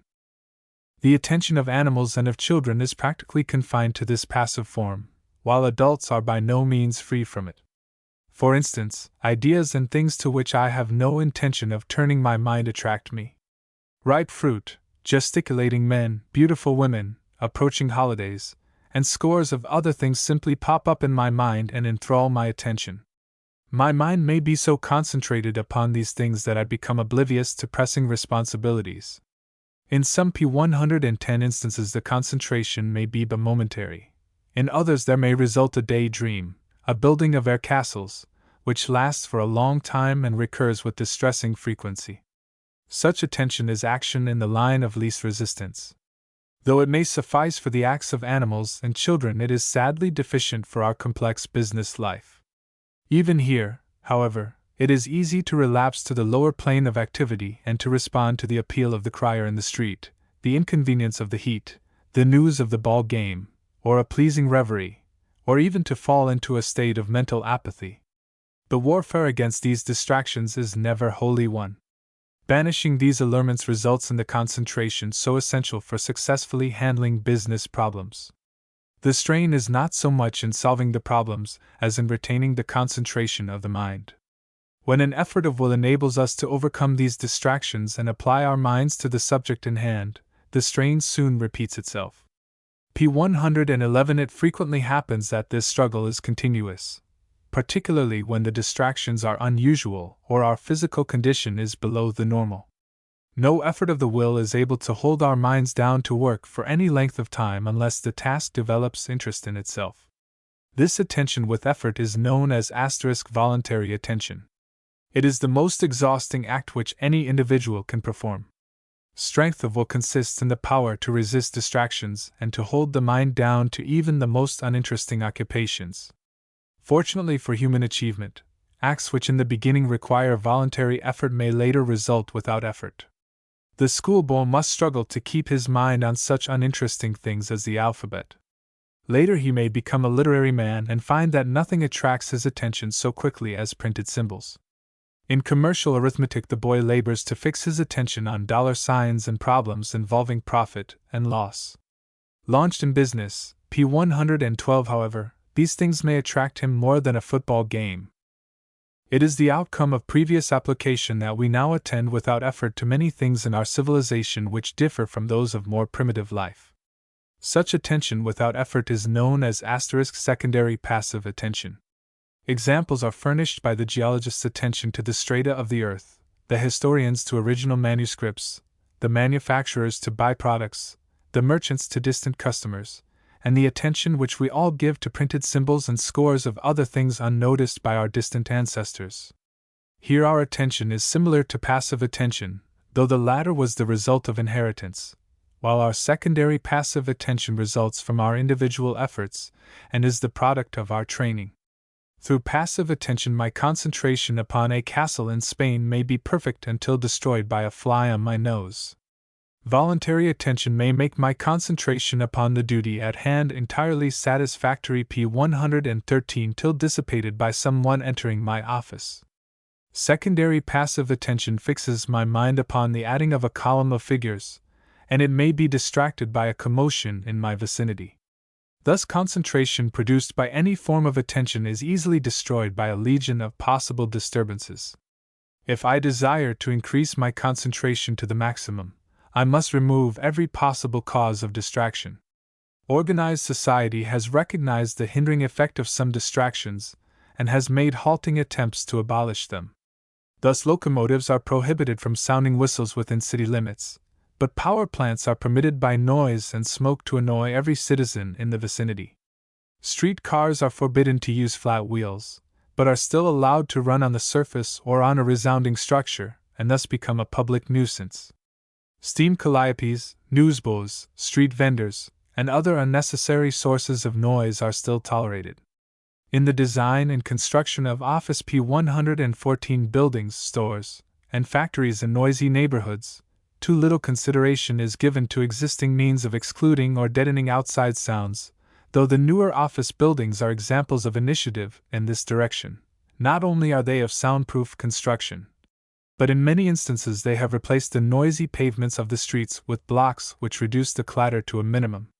In both improvements, they have been emulated by some of the great retail stores which have shut out external noises and reduced those within to a point where they no longer distract the attention of clerks or customers from the business of selling and buying. In many, however, clerks are still forced to call aloud for cash girls or department managers, and the handling of customers at elevators is attended by wholly unnecessary shouting and clash of equipment. Of all distractions, sound is certainly the most common and the most insistent in its appeal. The individual efforts towards reducing it quoted above were stimulated by the hope P115 of immediate and tangible profit, soundproof offices commanding higher rents, and quiet stores attracting more customers. In not a few cases, manufacturers have gone deeper, however, recognizing that anything which claims the attention of an employee from his work reduces his efficiency and cuts profits, even though he be a piece worker. In part, this explains the migration of many industries to the smaller towns and the development of a new type of city factory with soundproof walls and floors, windows sealed against noise, and a system of mechanical ventilation. The individual manufacturer or merchant, therefore, need not wait for a general crusade to abate the noise, the smoke, and the other distractions which reduce his employees' effectiveness. In no small measure he can shut out external noises and eliminate many of those within. Loud dictation, conversations, clicking typewriters, loud ringing telephones, can all be cut to a key which makes them virtually indistinguishable in an office of any size. More and more the big open office as P116 and absorbent of sound seems to be gaining in favor.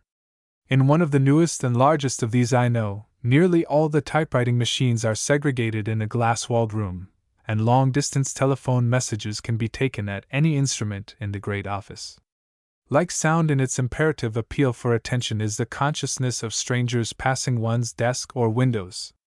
Movement of fellow employees about the department, unless excessive or unusual, is hardly noticed. Let an individual or a group with whom we are not acquainted come within the field of our vision, and they claim attention immediately. For this reason, shops or factories whose windows command a busy street find it profitable to use opaque glass to shut out the shifting scene. This scheme of retreat and protection has been carried well nigh to perfection by many executives. Private offices guarded by secretaries fortify them against distractions and unauthorized claims on their attention, both from within and without their organizations.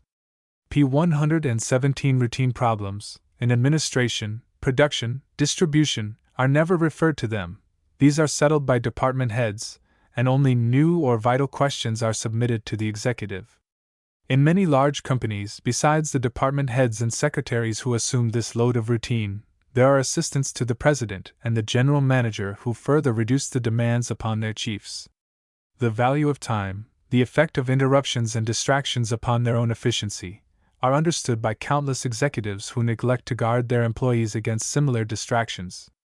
Individual businessmen, unsupported by organizations, have worked out individual methods of self-protection. One man postpones consideration of questions of policy, selling conditions, and soon until the business of the day has been finished, and interruptions from customers or employees are improbable. Another, with his stenographer, reaches his office half an hour earlier than his organization, and picking out the day's big p. 118 task, has it well towards accomplishment before the usual distractions begin. The foremost electrical and mechanical engineer in the country solves his most difficult and abstruse problems at home, at night. His organization provides a perfect defense against interruptions, but only in the silence, the isolation of his home at night, does he find the complete absence of distraction permitting the absolute concentration which produces great results.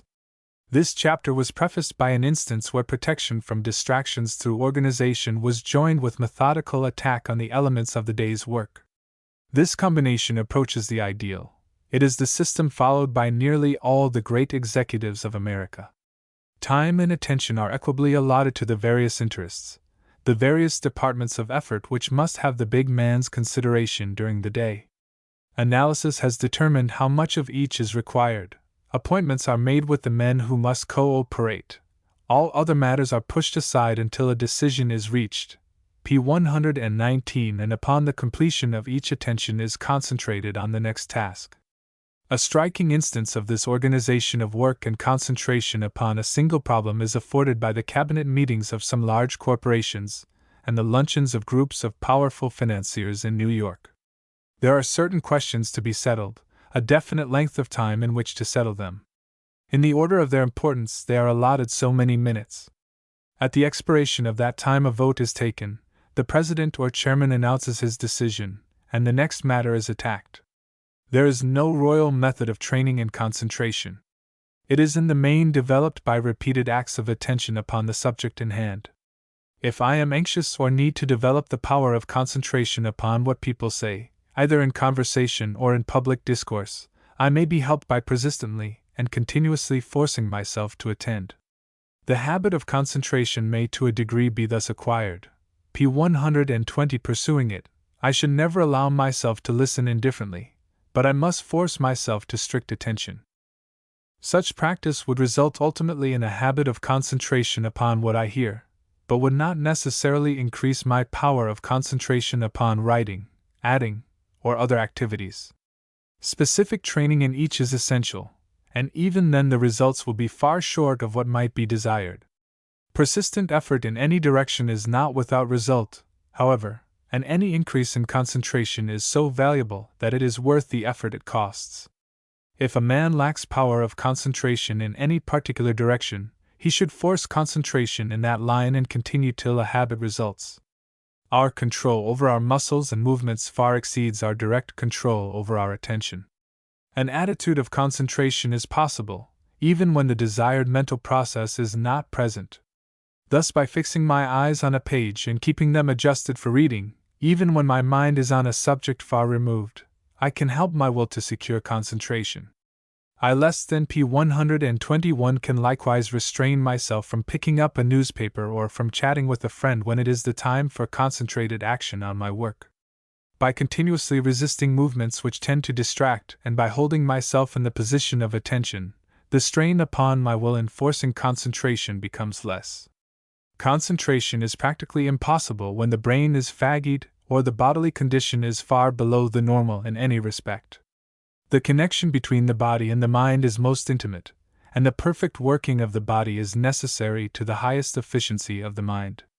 The power of concentration is accordingly affected by surroundings in the hours of labor, by sleep and recreation, by the quality and quantity of food, and by every condition which affects the bodily processes favorably. Recognition of this truth is behind the very general movement, both here and abroad, to provide the best possible conditions both in the factories and the home environment of workers. Employers are coming more and more to UNP 122 understand that conservation of physical forces means maximum output. The foundation, of course, is a clean, spacious, well-lighted, and perfectly ventilated factory in a situation which affords pure air and accessibility to the homes of employees. In England and Germany, the advance towards this ideal has taken form in the garden cities of which the plant is the nucleus and the support. In America, there is no lack of industrial towns planned and built as carefully as the works to which they are tributary. Some have added various welfare features, ranging from hot luncheons served at cost, free baths, and medical attendance to night schools for employees to teach them how to live and work to better advantage. The profit comes back in the increased efficiency of the employees. Even though the health be perfect and the attitude of attention be sustained, the will is unable to retain concentration by an effort for more than a few seconds at a time. When the mind is concentrated upon an p. 123 object, this object must develop and prove interesting, otherwise there will be required every few seconds the same tug of the will. This concentration by voluntary attention is essential, but cannot be permanent. To secure enduring concentration, we may have to pull ourselves together occasionally, but the necessity for such efforts should be reduced. This is accomplished by developing interest in the task before us, through application of the fundamental motives such as self-preservation, imitation, competition, loyalty, and the love of the game. If the task before me is essential for my self-preservation, I shall find my mind riveted upon it. If I hope to secure more from speculation than from the completion of my present tasks, then my self-preservation is not dependent upon my work, and my mind will irresistibly be drawn to the stock market and the race track. If I wish my work to be interesting and to compel my undivided attention, I should then try to make it appeal to me as of more importance than anything p. 124 else in the world. I must be dependent upon it for my income. I must see that others are working and so imitate their action. I must compete with others in the accomplishment of the task. I must regard the work as a service to the house, and I must in every possible way try to get into the game. This conversion of a difficult task into an interesting activity is the most fruitful method of securing concentration. Efforts of will can never be dispensed with, but the necessity for such efforts should be reduced to the minimum. The assumption of the attitude of attention should gradually become habitual during the hours of work, and so take care of itself. The methods which a businessman must use to cultivate concentration in himself are also applicable to his employees. The manner of applying the methods is, of course, different. The employer may see to it that as far as possible all distractions are removed. He cannot directly cause his men to put forth voluntary effort, but he can see to it that they p. 125 attain the attitude of concentration. This may require the prohibition of acts which are distracting but which would otherwise seem indifferent. The employer has a duty in regard to the health of his men. Certain employers have assumed to regulate the lives of their men even after the day's work is over. Bad habits have been prohibited, sanitary conditions of living have been provided, hours of labor have been reduced, vacations have been granted, and sanitary conditions in shop and factory have been provided for. Employers are finding it to their interest to make concentration easy for their men by rendering their work interesting. This they have done by making the work seem worthwhile. The men are given living wages, the hope of promotion is not too long deferred, attractive and efficient models for imitation are provided, friendly competition is encouraged, loyalty to the house is engendered, and love of the work inculcated. In addition, everything which hinders the development of interest in the work has been resisted. p. 126. How will a salesman, for instance, develop interest in his work if he makes more from his sidelines than from the service he renders to the house which pays his expenses? How can the laborer be interested in his work if he believes that by gambling he can make more in an hour than he could by a month's steady work? The successful shoemaker sticks to his last, the successful professional man keeps out of business, and the wise business man resists the temptation to speculate. Occasionally a man may be capable of carrying on diverse lines of business for himself, but the man is certainly a very great exception who can hold his attention to the interests of his employer when he expects to receive greater rewards from other sources. The power of concentration depends in part upon inheritance, and in part upon training. Some individuals, like an Edison or a Roosevelt, seem to be constructed after the manner of a searchlight. All their energy may be turned in one direction and all the rest of the world disregarded. Others are what we call scatter p. 127-brained. They are unable to attend completely to any one thing. They respond constantly to stimulation in the environment and to ideas which seem to pop up in their minds. Some people can read a book or paper with perfect satisfaction, even though companions around them are talking and laughing. For others, such attempts are farcical. Many great men are reputed to have had marvelous powers of concentration. When engaged in their work, they became so absorbed in it that distracting thoughts had no access to their minds, and even hunger, sleep, and salutations of friends have frequently been unable to divert the attention from the absorbing topic. There are persons who cannot really work except in the midst of excitement. When surrounded by numerous appeals to attention, they get wakened up by resisting these attractions and find superfluous energy adequate to attend to the subject in hand. This is on the same principle that governs the effects of poisonous stimulants. Taken p. 128 into the system, the whole bodily activity is aroused in an attempt to expel the poison. Some of this abnormally awakened energy may be applied to uses other than those intended by nature. Hence, some individuals are actually helped in their work at least temporarily by the use of stimulants. Most of the energy is of course required to expel the poison, and hence the method of generating the energy is uneconomical. The men who find that they can accomplish the most work and concentrate themselves upon it the most perfectly when in the midst of noise and confusion are paying a great price for the increase of energy available for profitable work. To be dependent on confusion for the necessary stimulation is abnormal and expensive. Rapid exhaustion and a shortened life result. It is a bad habit and nothing more. Many persons seem able to disregard the common and necessary distractions of office, store, or factory. Other persons are so constituted that these distractions can never be overcome.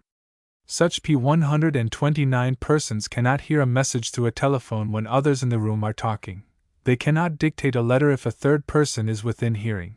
They cannot add a column of figures when others are talking. Habit and effort may reduce such disability, but in some instances it will never even approximately eliminate it.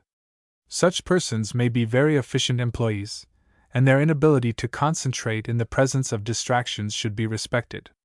Every businessman is careful to locate every piece of machinery where it will work best, but equal care has not been given to locating men where they may work to the greatest advantage.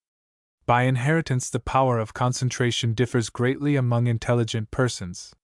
By training, those with defective power may improve, but will never perfect the power to concentrate amidst distractions. To subject such persons to distractions is an unwise expenditure of energy. Concentration by voluntary attention should be avoided, but concentration by secondary passive p. 130 attention cultivated. Organized business interests should eliminate such public nuisances as surface streetcars, elevated trains, vendors of wares, screeching newsboys, smoking chimneys, and the like. In individual establishments, walls may be deadened to sounds, telephones may be muffled, call bells may be replaced by buzzers with indicators. Clerks may have other methods than that of calling aloud for cash or for floor walkers. typewriters may be masked with a view to reducing the general commotion, the illumination at the desks may be increased, discomforts should be reduced to a minimum. Work may be so systematized that only one task at a time demands attention. At least the attitude of concentration should be habitual. The bodily condition favorable to the best concentration may make profitable such devices as firm lunchrooms, the building of industrial villages, and so on. Concentration is secured positively by bringing into activity the various motives which affect most powerfully the different individuals. P131 ALS. There should be a universal taboo on horse racing and all forms of gambling. Even side lines should be completely discouraged. Some individuals are so hindered by the ordinary and necessary distractions of business that special protection should be granted to them. Chapter 6: Wages as a Means of Increasing Human Efficiency. 50 years ago, works on psychology were devoted largely to discussion of ideas and of concepts. Today, the point of emphasis has changed, and we are now paying much attention to a study of attitudes. It is doubtless important to analyze my ideas or concepts, but it is of much more importance to know my attitudes. It is vital to know how to influence the ideas of others, but to be able to influence their attitudes is of still greater significance. We all know in a general way what we mean by an attitude, but it is difficult to define or to comprehend it exactly. I have one attitude towards a snake and a totally different one towards my students. If when hunting P132, P133 quail I happen upon a little harmless snake, I find that I respond to the sight in a most absurd manner. Dread and repulsion overcome me. I can hardly restrain myself from killing the snake, even though doing so will frighten the birds I am hunting. I am predisposed to react in a particular way towards a snake. I sustain a particular attitude towards it. In the presence of my students, I find that a spirit of unselfish devotion and a desire to be of assistance are likely to be uppermost. That is to say, I sustain towards my students an attitude of helpfulness, a predisposition to react towards them in such a way that their interests may be furthered. In fact, I find that we all take particular attitudes towards the people we know and towards every task of our lives. These attitudes are very significant, and yet they are often developed by circumstances which made but little apparent impression at the time, or may have been altogether forgotten.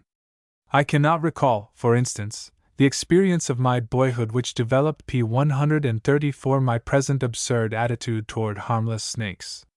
When witnessing a play, my attitude of suspicion towards a particular character may have been promoted by means of music and color, by means of the total setting of the play, or by some other means which never seemed to catch my attention.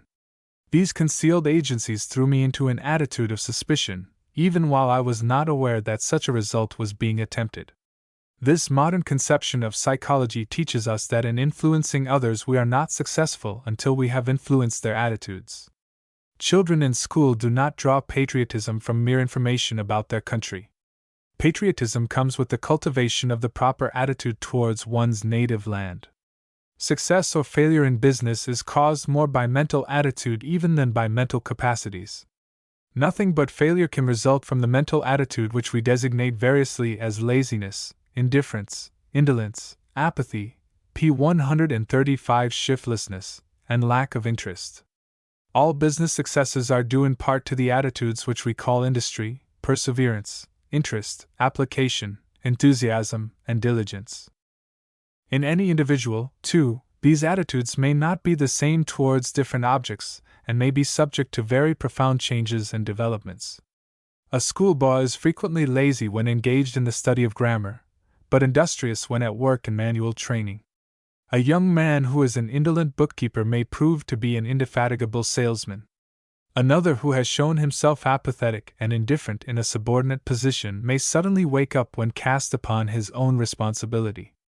Few men of any intelligence can develop the same degree of interest in each of several tasks. Personally, I find that my shiftlessness in regard to some of my work is appalling. Touching my main activities, however, I judge that my industry is above reproach.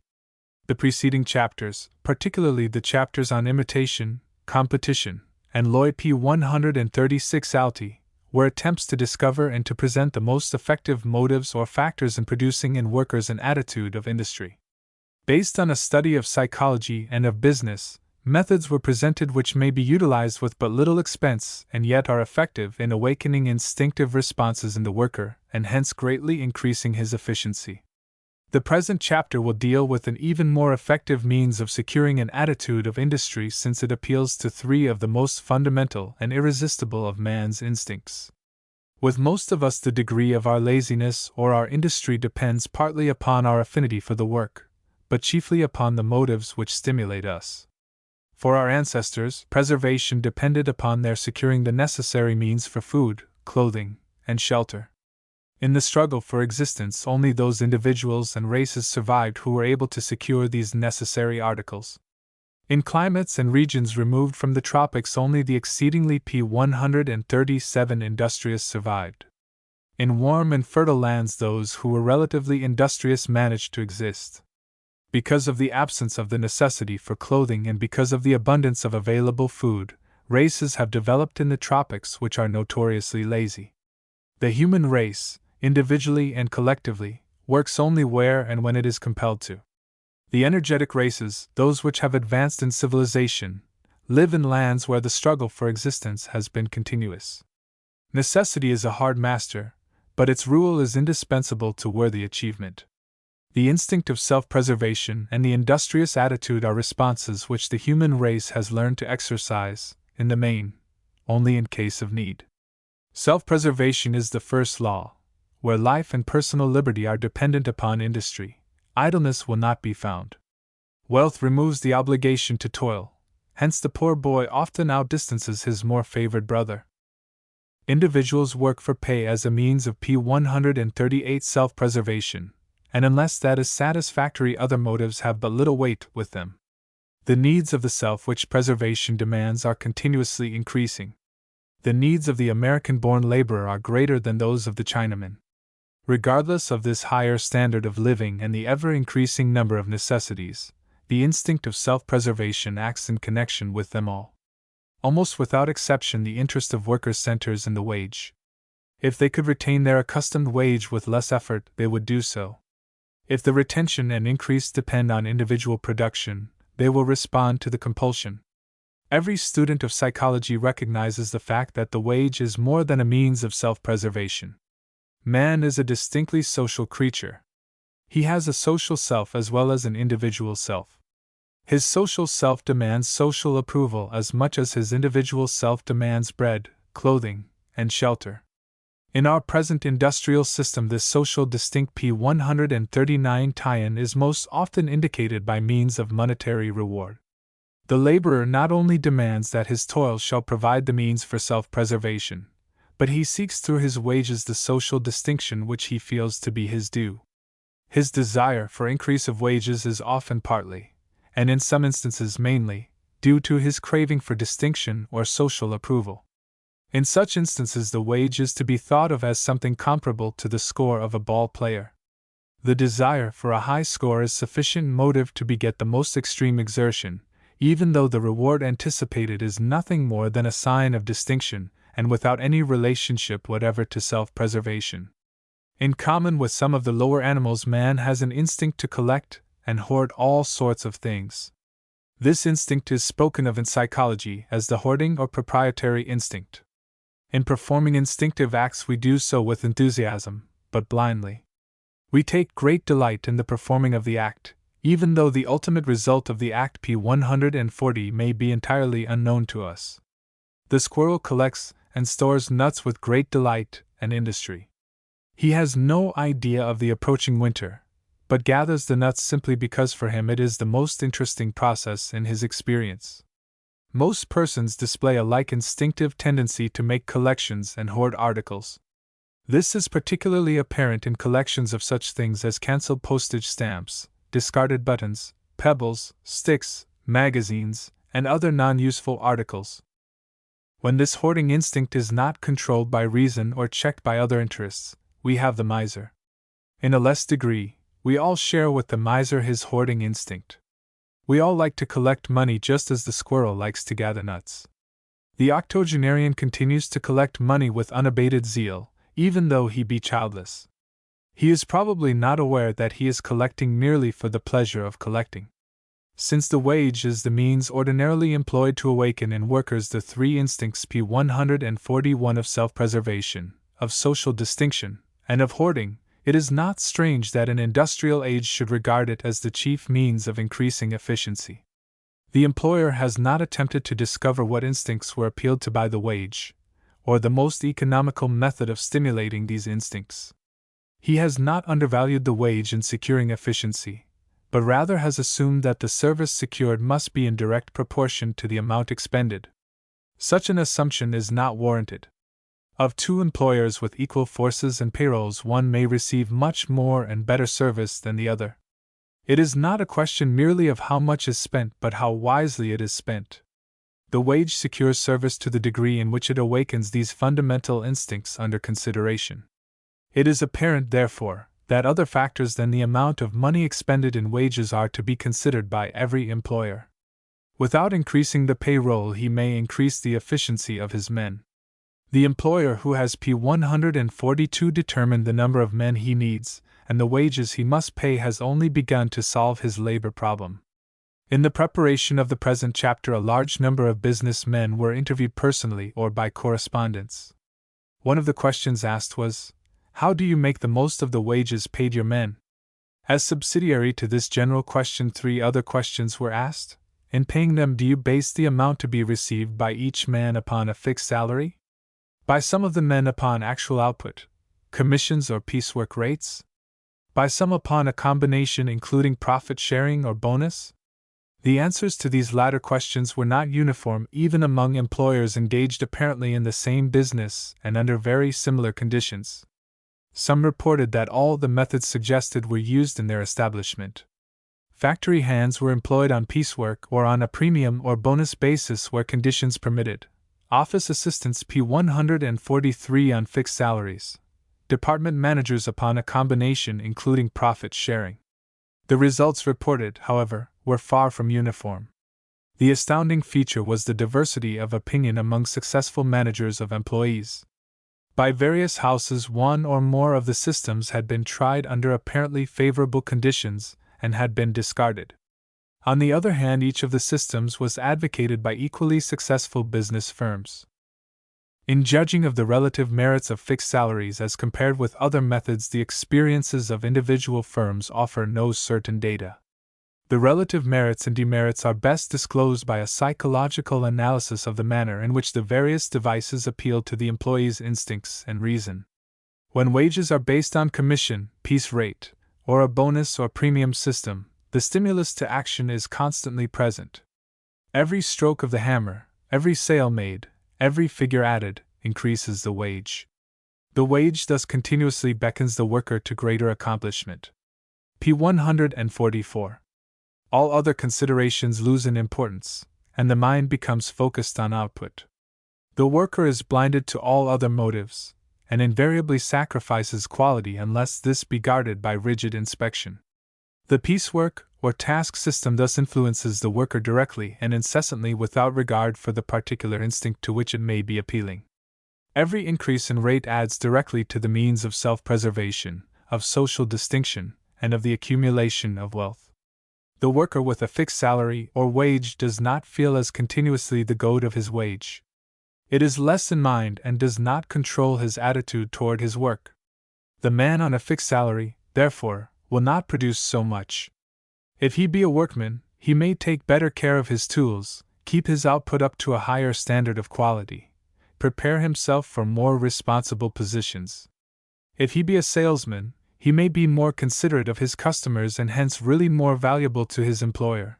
He may be more loyal to the house and hence P145 promote the teamwork of the organization, and he may, because of his more receptive state of mind, be preparing himself for much greater usefulness to his house. If he be a superintendent, he may be more thoughtful of his men, or more scrupulous for the future of the business. Production methods or labor conditions are often such that piecework is impossible. There are many functions and processes which thus far have not been satisfactorily adjusted to task systems. There are others, the inspection service in a factory, for instance, where a premium on increased output would defeat the first purpose of the service. where results can be accurately measured, however, and the quality of the service can be automatically secured or is not sacrificed by concentration upon quantity. The task system, whether it take the form of piece rates, premiums, or bonus, has such superior psychological advantages that it will probably come more and more into use. Under the general heading quoted above, p. 146. How do you make the most of the wages paid your employees? The following question was asked: what special method do you employ to make men satisfied or pleased with their wages? The answers were most interesting and instructive. One manager, having many thousand men in his organization, narrated various methods by which he kept in personal touch with his men, and turned this personal relationship to the advantage of the house. One illustration will make clear the line he pursued. In the card catalog of the employees, the birthday of each is noted, the executive recognizing that for the average man this is an anniversary even more important than New Year's. If for any reason a member of the organization deserves or requires the executive's personal attention, his birthday may be chosen as the date of the interview. Then, whether the man merits an advance for extra good work or needs help to correct a temporary slump in efficiency, the reward or the appeal takes on added meaning. P. 147 because it coincides with a turning point in his life. To facilitate the plan, the manager's file of employment cards is arranged, not by initials or departments, but by birthdays. Each workman's name falls under his eye a few days in advance, long enough to secure a report from his foreman, if knowledge is lacking of his progress. As I entered this manager's office, I met a young man coming out. He had been in the company's employ only a few months and his relations with the organization had not yet been established. Asked for a report, his foreman gave him a good record and recommended a small advance. Imagine the surprise, the instant access of pride and loyalty, the impulse towards greater effort and efficiency, when the young man was called into the manager's office on his birthday, congratulated on his record, and informed that he would start his new year with an advance in wages. Double the advance, if allowed in the usual way, would not have so impressed and satisfied P. 148 him. The increased wage made its appeal direct to the instinct for social recognition, and hence was very effective. Such a method does not admit of general application. Practiced in cold blood, it might even be harmful. But in this case, it struck me not as an act of selfish cleverness, but as the expression of a real sympathy and interest which the manager felt for his men. The cleverness lay in the recognition that no man is ever so susceptible to counsel, to appreciation, or to rebuke as on his birthday, when the social self is especially alert. In other organizations, the effort to extend this factor of human sympathy to each worker and to see that full justice is rendered to him takes the form of a department of promotion and discharge. The head is the direct representative of the front office and is independent of superintendents and foremen. No man can be paid off until the facts have been submitted to the consideration of this department. Here also the man may present his case to an unprejudiced and sympathetic arbiter. P. 149. In actual practice, the man paid off is sometimes retained and the foreman, on the evidence of prejudice, bad temper, or other incompetency, is discharged. In consequence, every workman knows that his place does not depend upon the whim of his immediate superior, but that faithful service will certainly be recognized. Furthermore, this department assumes the task of shifting men from one department to another, and thus minimizing the misfits which lower the efficiency of the whole organization. Records of each man's performance are kept, and promotions and discharge are more nearly in accord with facts than would be possible in a large house without some such agency. In too many big establishments, the individual feels that he does not count in the crowd and that he is helpless to do anything to advance himself or to protect himself against an antagonistic foreman. In large measure, such a department reduces this feeling and bridges the chasm between the men and the firm. In its effect on the attitude and efficiency of employees, the method of fixing and add P. 150 justing wages is no less important than the wages themselves. The steady trend of the labor market has been upward and always upward. It is one of the notable achievements of trade and industry that this constant appreciation in the price of manpower has been neutralized by increase in the efficiency of its application. This increase in earning capacity has been secured not alone by the development of automatic machinery, but by the division of labor, the subdivision of processes, and the education of workers to accept the new methods and acquire expert skill in some specialty. Hardly a generation has passed since one man, or perhaps two working together, built farm wagons, steam engines, and 1,000 other articles entire.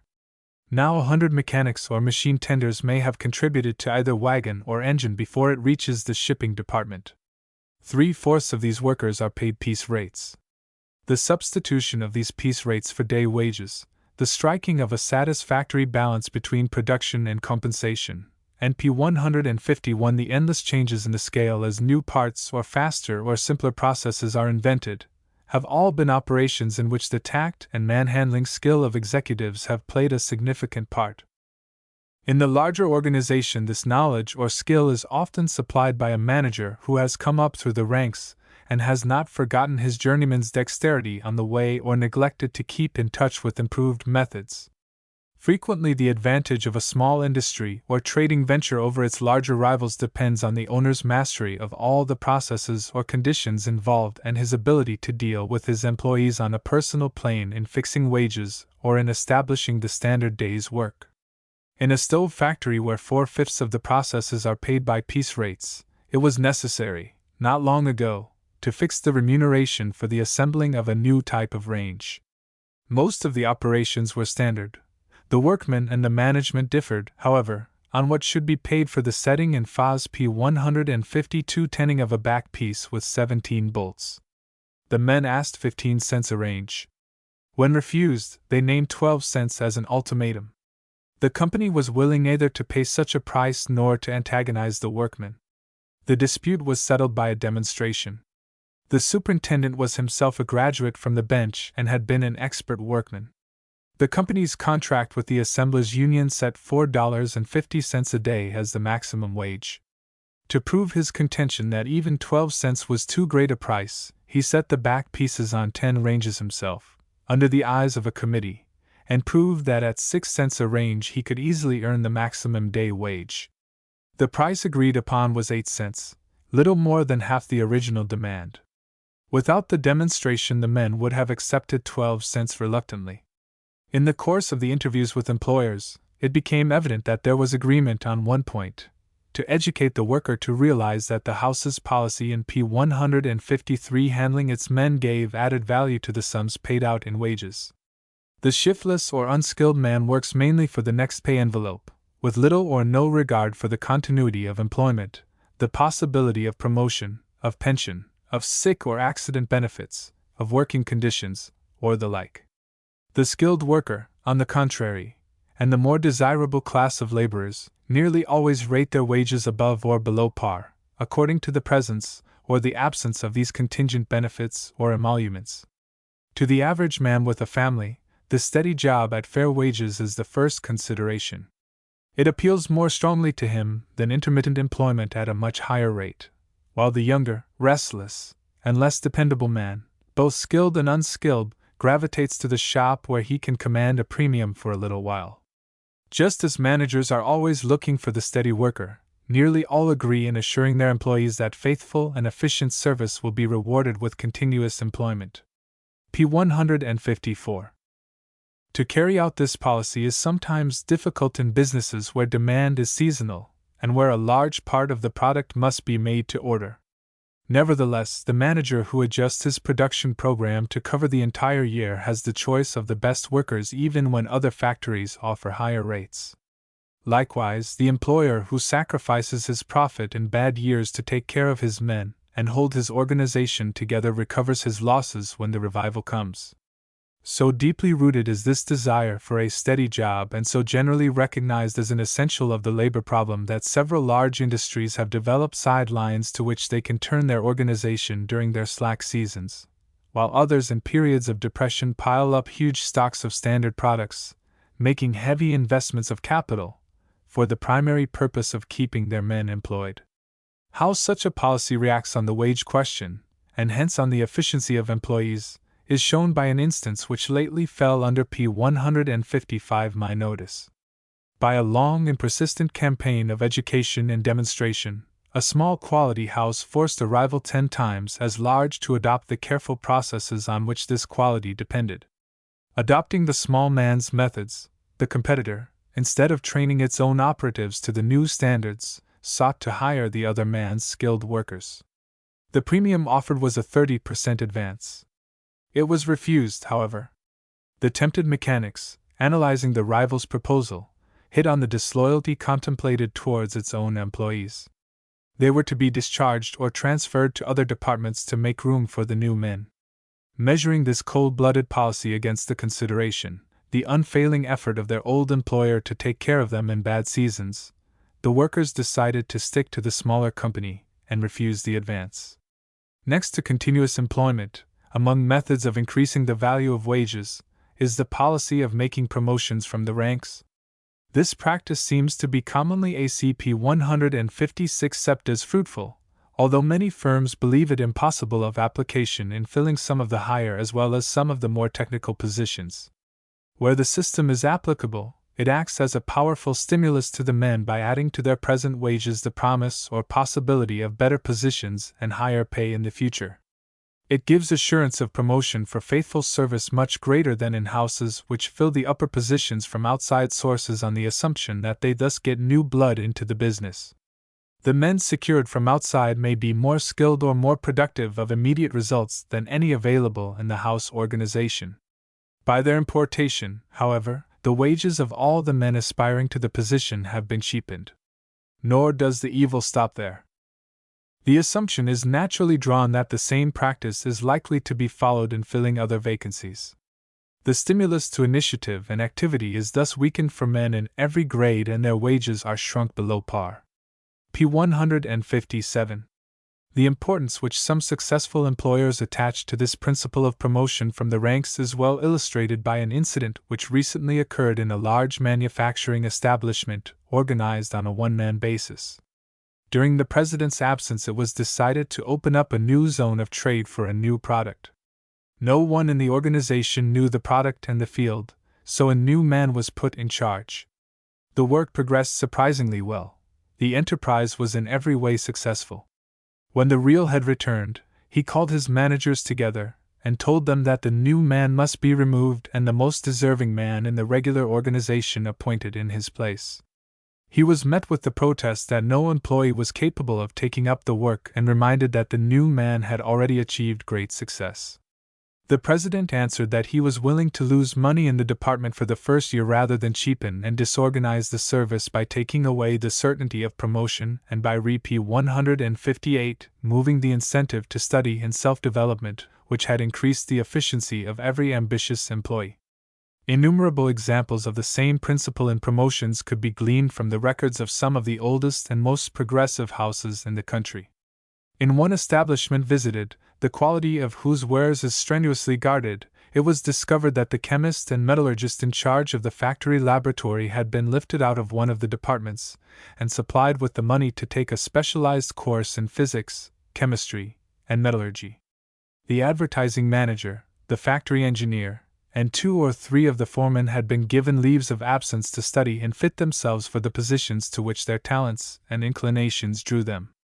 Even among the workmen there was a fixed basis for advancement towards the better jobs and the higher rates, dependent on satisfactory service and output. To these major considerations in increasing the worth of wages, those companies which p. 159 have given the longest attention to the problem add many other inducements. An efficient and contented employee has a positive money value to any employer. To hold him and keep him efficient, his personal comfort and needs should be considered in every way not detrimental to the company's interests. As nearly as possible, the ideal in factory location and construction is approached. Some industries have removed bodily to country towns, less for the sake of a cheap site than for the purpose of establishing themselves where housing conditions for workers were good, rents low, the cost of living cheaper, and other factors tending to add value to every dollar paid in wages were present. Direct appeal was made to the intelligence of employees, whose health is part of their capital, by making and keeping working conditions as healthful and sanitary as little taxing on eyesight and bodily vigor as circumstances and judicious investment of capital allowed. Scores of towns have been built outright to benefit employees. p. 160. In line with this policy are the systems of benefit insurance for accident and sickness maintained and partly supported by many companies, the pension systems which have been adopted within the last few years by some of the greatest and most progressive companies in America, the free medical service, both in case of factory accidents and sickness at home, which other firms provide for employees, and various other activities contributing to the welfare of workers, both during working hours and afterwards. Employers are coming more and more to see that this is the case and to devote both thought and money to the elimination of conditions which cut wages below par. Whatever reduces hazard, discomfort, loss of time, uncertainty, or the cost of living for workers adds value to their wages and is a means of influencing their attitude towards the company.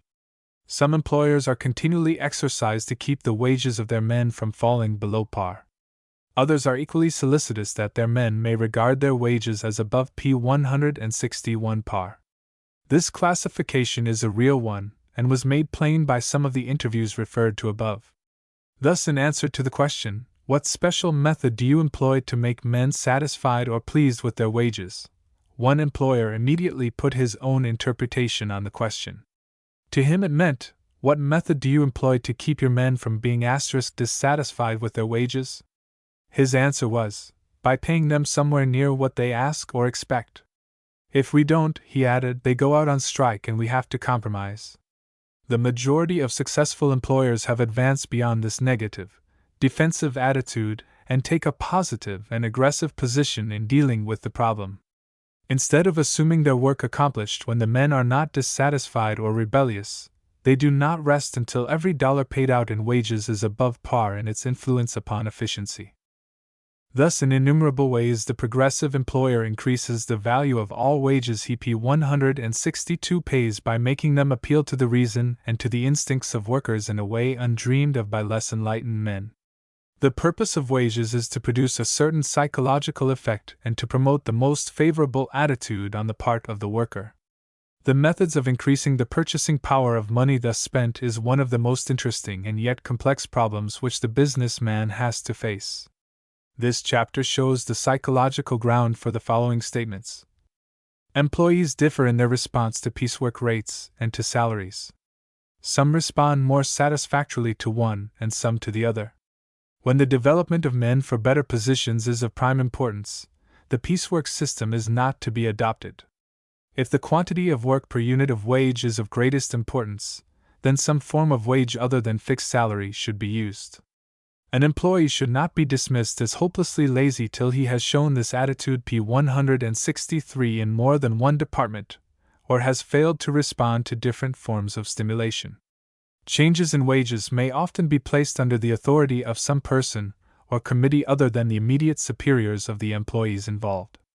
This authority may be vested in the direct representatives of the executives or in such a committee as would be formed by representatives of the executives and also employees from the different departments of the establishment.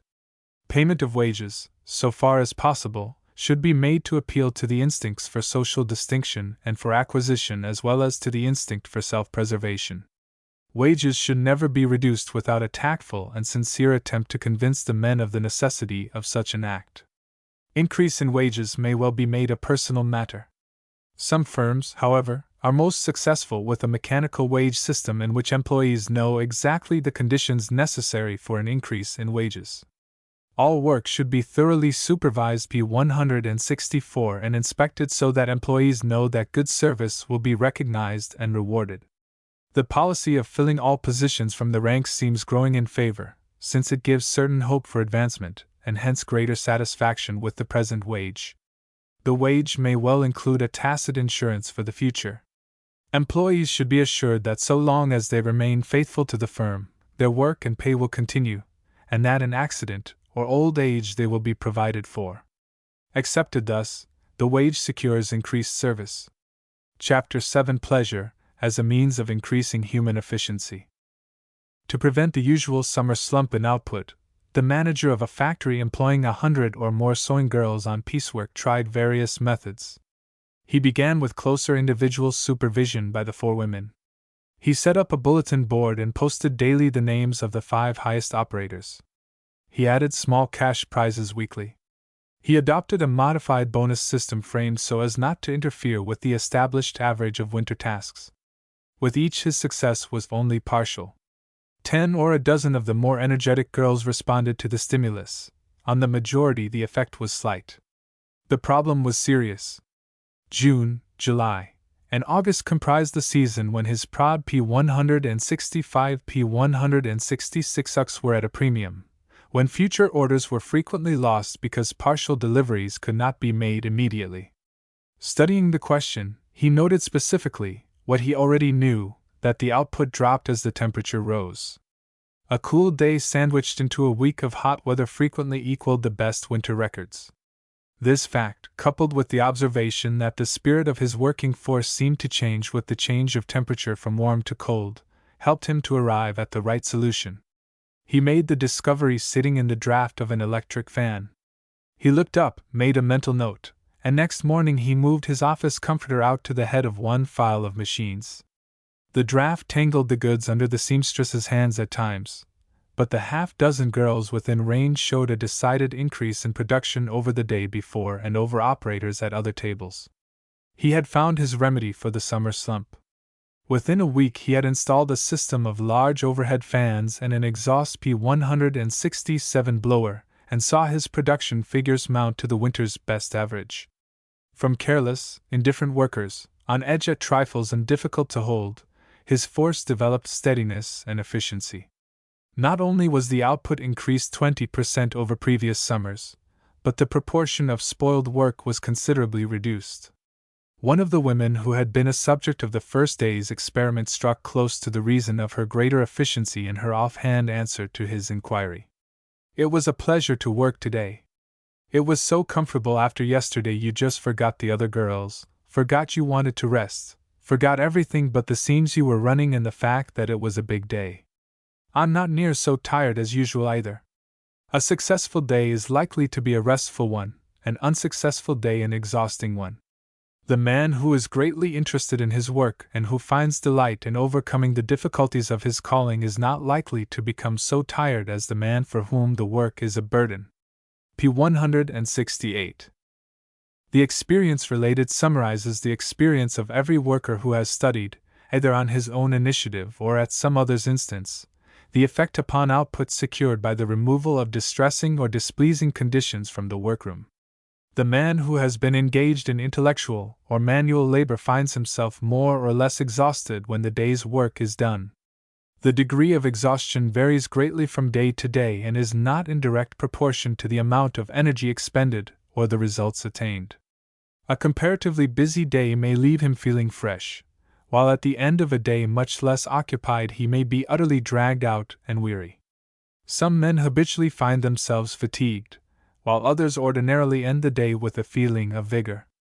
These contrary effects are not necessarily due primarily to disparity in the amount of energy spent or to unequal stores of energy available. The discrepancy in many instances is due to diverse attitudes toward the work, or varying P169 degrees of success which has attended the work. Pleasure secured in and from work is the best preventive and balm for tired muscles and jaded brains. Dislike or discomfort, on the other hand, adds to toil by sapping the strength of the worker. Victory in intercollegiate athletic events depends on willpower and physical endurance. This is particularly apparent in football. Frequently it is not the team with the greater muscular development or speed of foot that wins the victory, but the one with the more grit and perseverance. At the conclusion of a game, players are often unable to walk from the field and need to be carried. Occasionally the winning team has actually worked the harder and received the more serious injuries. Regardless of this fact, it is usually true that the victorious team leaves the field less jaded than the conquered team. Furthermore, the winners will report next day refreshed and ready for further training, while the losers may require several days to P170 overcome the shock and exhaustion of their defeat. Recently I had a very hard contest at tennis. Some hours after the game, I was still too tired to do effective work. I wondered why, until I remembered that I had been thoroughly beaten, and that, too, by an opponent whom I felt I outclassed. I had been in the habit of playing even harder contests, and ordinarily with no discomfort, especially when successful in winning the match. What I have found so apparent in physical exertion is equally true in intellectual labor. Writing or research work which progresses satisfactorily leaves me relatively fresh. Unsuccessful efforts bring their aftermath of weariness. Intellectual work which is pleasant is stimulating and does not fag one, while intellectual work which is uninteresting or displeasing is depressing and exhausting. We can readily trace the source of energy in mechanical devices. The hands of a clock continue in their course because of the energy P171 locked up in a compressed spring or elevated weight. The gun projects the bullet because of the sudden chemical union of carbon with saltpeter and sulfur. The steam engine takes its energy from the steam secured by combustion of coal or other fuel. The work of the human organism is usually classified as muscular or intellectual. In either, the expenditure of energy is as dependent upon known causes as is the activity of the mechanical devices mentioned above. Every muscular activity is dependent upon muscular cells ready for combustion. Without such combustion, no muscular work is performed. Every intellectual process is likewise dependent upon brain cells ready for combustion, and no intellectual work can be performed without combustion of these brain cells. To secure continued activity, the clock must be rewound, the gun must be recharged, more coal must be supplied to the engine. In like manner, the continuation of muscular, and in P172 intellectual activity depends upon the restoration of muscle and brain cells. The necessity for renewal is greater or less according to the amount stored in reserve and the rapidity of consumption. A maximum head of steam may keep the engine running for a long time unless the load is too heavy or the speed too great. Though under certain conditions the amount of muscle and brain energy stored in reserve is large, continuous or rapid activity of necessity expends the reserve and leads to exhaustion. It is a simple process to rewind the clock, to reload the gun, and to replenish the fuel. To restore muscular and nerve cells is a very delicate process.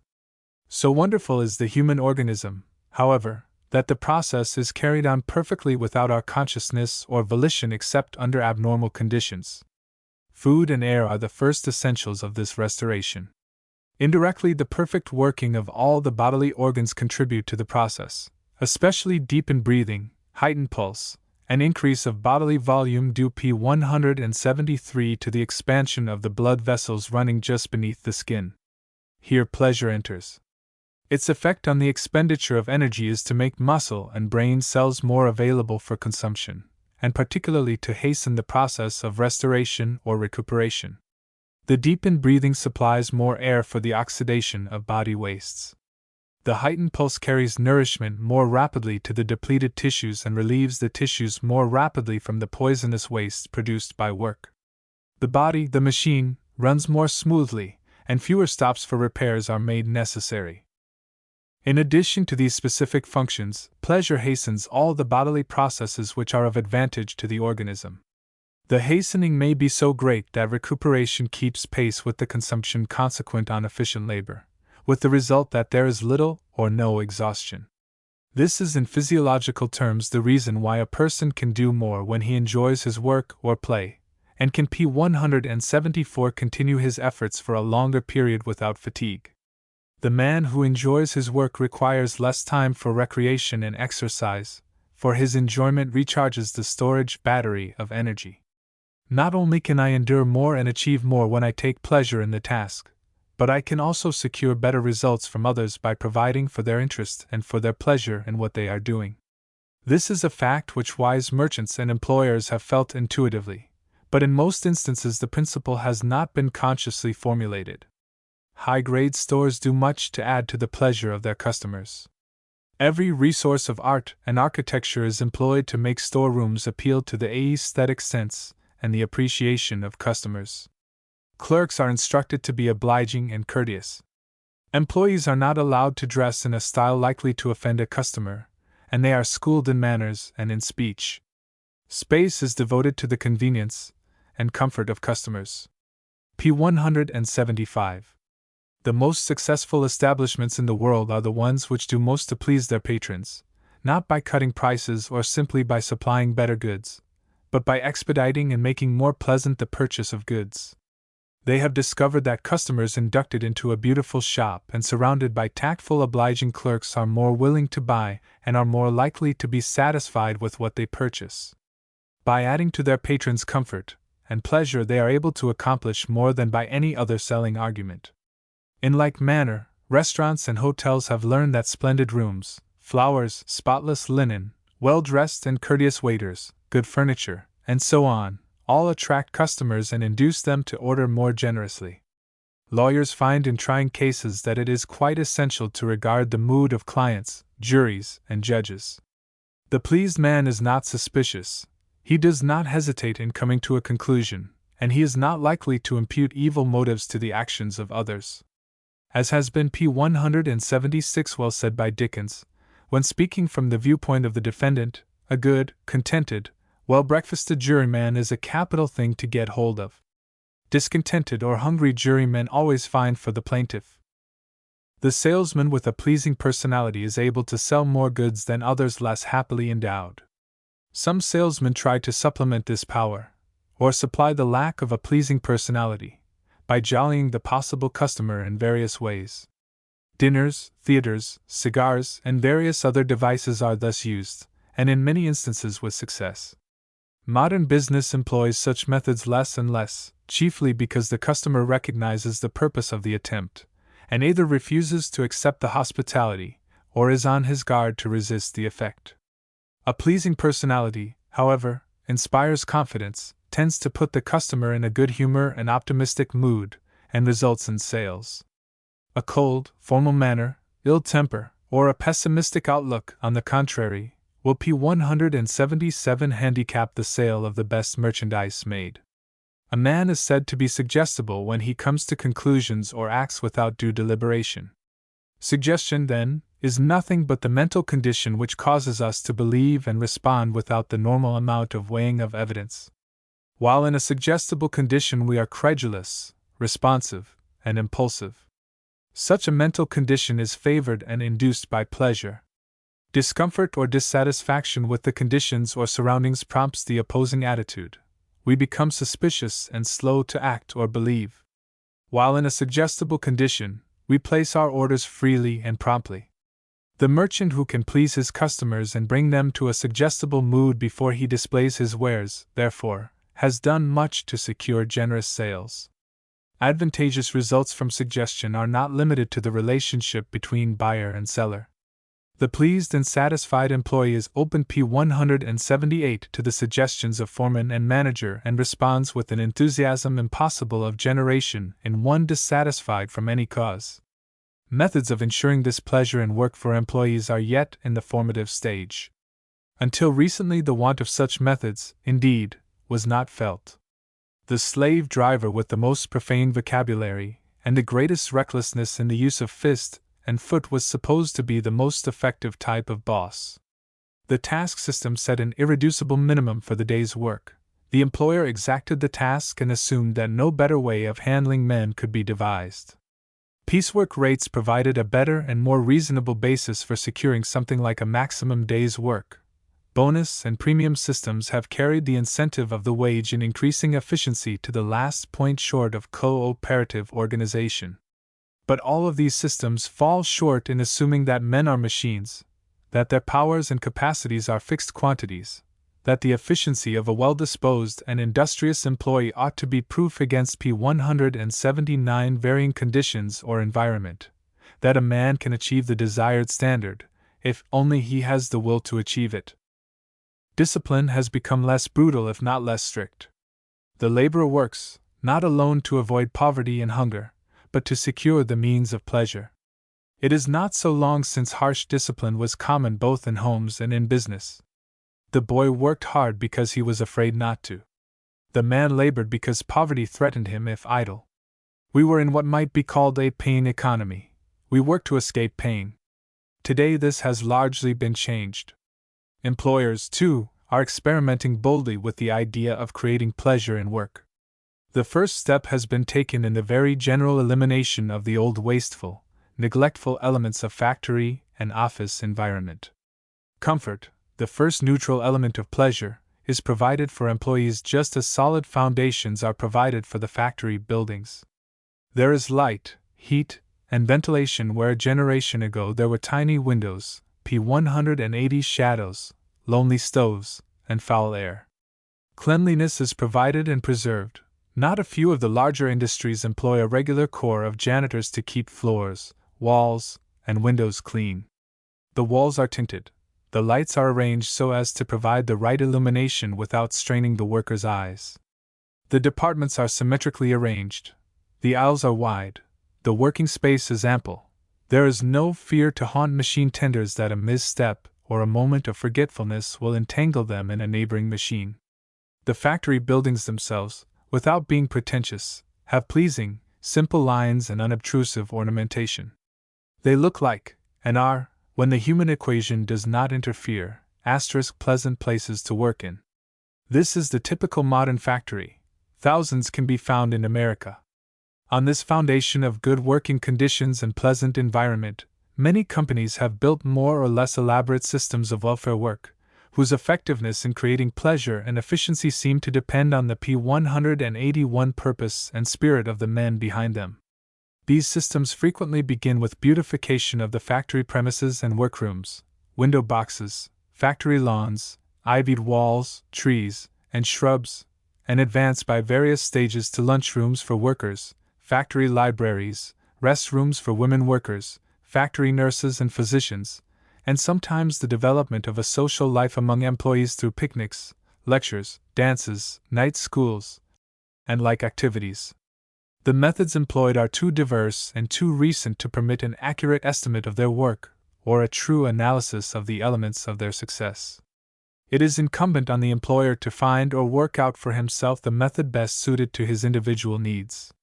To understand how pleasure heightens the suggestibility of the individual, it is but necessary to consider the well-known effects which pleasure has on the various bodily and mental processes.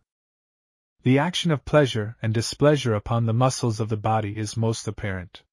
With displeasure, the muscles of the forehead P182 contract, folds and wrinkles appear. The corners of the mouth are drawn down, the head bowed, the shoulders stoop and draw together over the breast, the chest is contracted, the fingers of the hand close, and there is also a tendency to bend the arms so as to protect the fore part of the body. In displeasure, the body is thus seen to contract and to put itself on the defensive.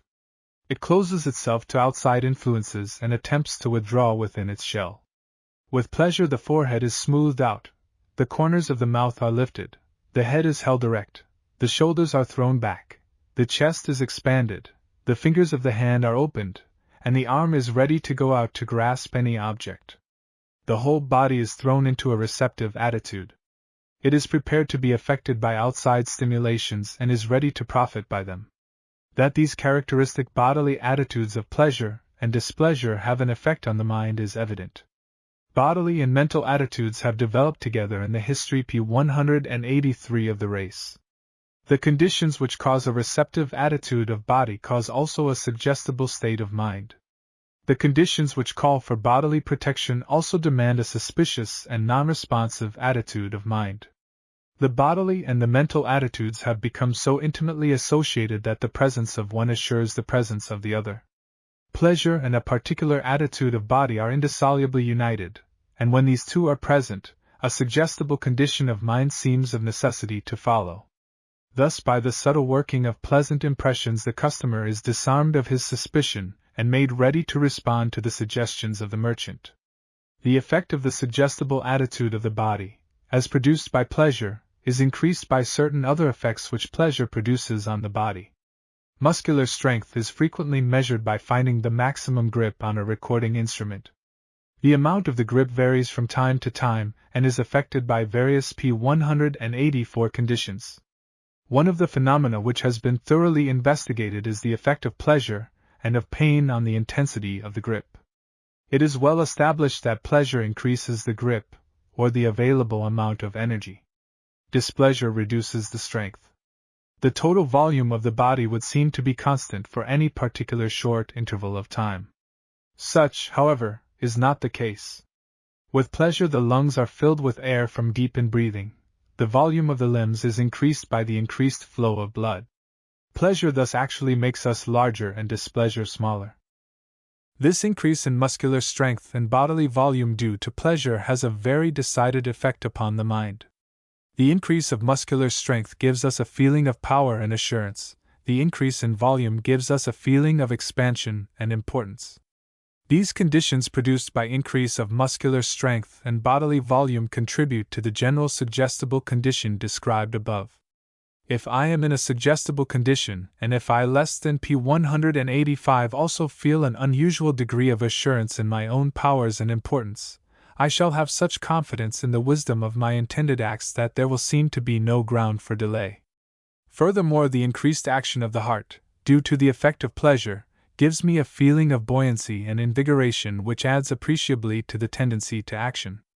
We thus see why pleasure renders us more suggestible, and hence makes us more apt to purchase proffered merchandise, or to respond to the suggestions of our foreman, or our executive.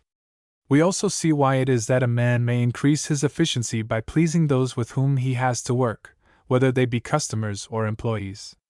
Chapter 8: The Love of the Game as a Means of Increasing Human Efficiency.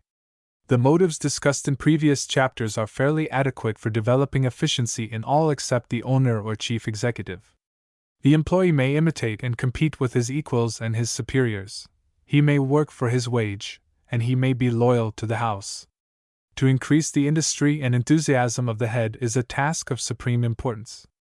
Interest and enthusiasm must be kindled at the top that the spark may be passed down to the lower levels. It can never travel in the opposite direction. How, then, is the president to light his fires and transmit his enthusiasm to his managers and other subordinates? Not by working for P186 P187 money alone, nor through imitation, competition, or loyalty to the works of his own hands. All these may be essential, may be powerful subordinate incentives to action, but singly or collectively they are not adequate. In any organization, the head who attains the maximum of success must depend for his enthusiasm upon an instinctive love of the game. The subordinate possessing such love of the game, and independent of others for his enthusiasm, is sure to rise. The subject is, therefore, of vital importance both to the executive and to the ambitious employee. Every employer feels the need of such an attitude towards work, both in himself and in his men. An attempt will be made in this chapter to comprehend this instinctive love of the game, to discuss to what extent it is inherited and to what extent subject to cultivation, and to analyze the conditions most favorable for its development in respect to one's own work as well as that of his employees. The love of the game is in part instinctive, P188, and its nature is made clear by consideration of certain of the instincts of animals. The young lion spends much time in pretended stalking of game and in harmless struggles with his mates. He takes great delight in the exercise of his cunning and in his strength of limb and jaw. Fortunately for the young lion, this is the sort of activity best adapted to develop his strength of muscle and his cunning in capturing prey. However, it is not for the sake of the training that the young lion performs these particular acts. He does them simply because he loves to. In like manner, the young greyhound chasing his mates and the young squirrel gathering and storing nuts have no thought beyond the instinctive pleasure they find in performing these functions. To each there is no other form of activity so satisfactory. Man possesses more instincts than any of the lower animals. One pronounced instinct in all normal males is the hunting instinct. Grover Cleveland went fishing because he loved the sport, not because of the value of P189 the fish caught. Theodore Roosevelt did not hunt big game in Africa because he was in need of luscious steaks or tawny hides. He was not working solely in the interest of the Smithsonian Institute nor to secure material for his book. Doubtless these were subsidiary motives, but the chief reason why he killed the game was that he instinctively loves the sport. He endured the hardships of Africa for the same reason that fishermen spend days in the icy water of a trout stream and hunters lie still for hours suffering intense cold for a chance to shoot at a bear. For some men, buying and selling is as great a delight as felling a deer. For others, the manufacture of goods is as great a joy as landing a trout. For such a man, enthusiasm for his work is unfailing and industry unremittent. He is suited to his task as is the cub to the fight, the puppy to the chase, the squirrel to the burying of nuts, or the hunter to the killing of game. His labor always appeals to him as the thing of supremest moment. His interest in it is such that it never fails to inspire others by contagion. For such a man, laziness or indifference in business seems anomalous, while industry and enthusiasm are as natural as the air he breathes and as inexhaustible as the air itself. By classifying the love of the game as an instinct, we seem to admit that it is born and not developed, that some men possess it and others do not, that if a man possesses it, he does not need to cultivate it, and that if he does not possess, he cannot acquire it. There is doubtless much truth in this, but fortunately it is not the whole truth. Some instincts are specific, even stereotyped, and not subject to cultivation or change. Thus, the bee's instinctive method of gathering and storing honey is very specific and definite. The bee is unable to modify its routine to any great extent. The bee which does not instinctively perform the different acts properly will never learn to. There are other instincts not so stereotyped in manner or constant in degree. The instincts of man are much more variable than P191 those of the lower animals, and are much more subject to direction, inhibition, or development. If this love of the game were solely a matter of inheritance, if the business genius were born and not made, and if it could not be cultivated and developed, our hope for the improvement of the race would be small. Potential geniuses exist in large numbers but fail of discovery because they are not developed. Instincts manifest themselves only in the presence of certain stimulating conditions. They are developed by exercise and stimulated further by the success attending upon their exercise. Thus, certain conditions, more or less definite, are effective in determining the line along which instincts shall manifest themselves, and the extent to which the instincts shall be developed and then ultimately supplemented by experience and reason.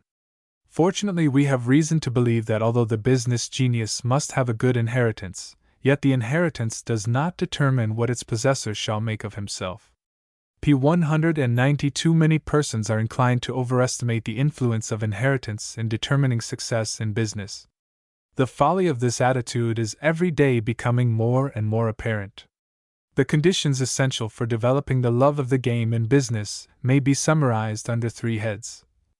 First, a man will develop a love of the game in any business in which he is led to assume a responsibility, to take personal initiative, to feel that he is creating something, and that he is expressing himself in his work.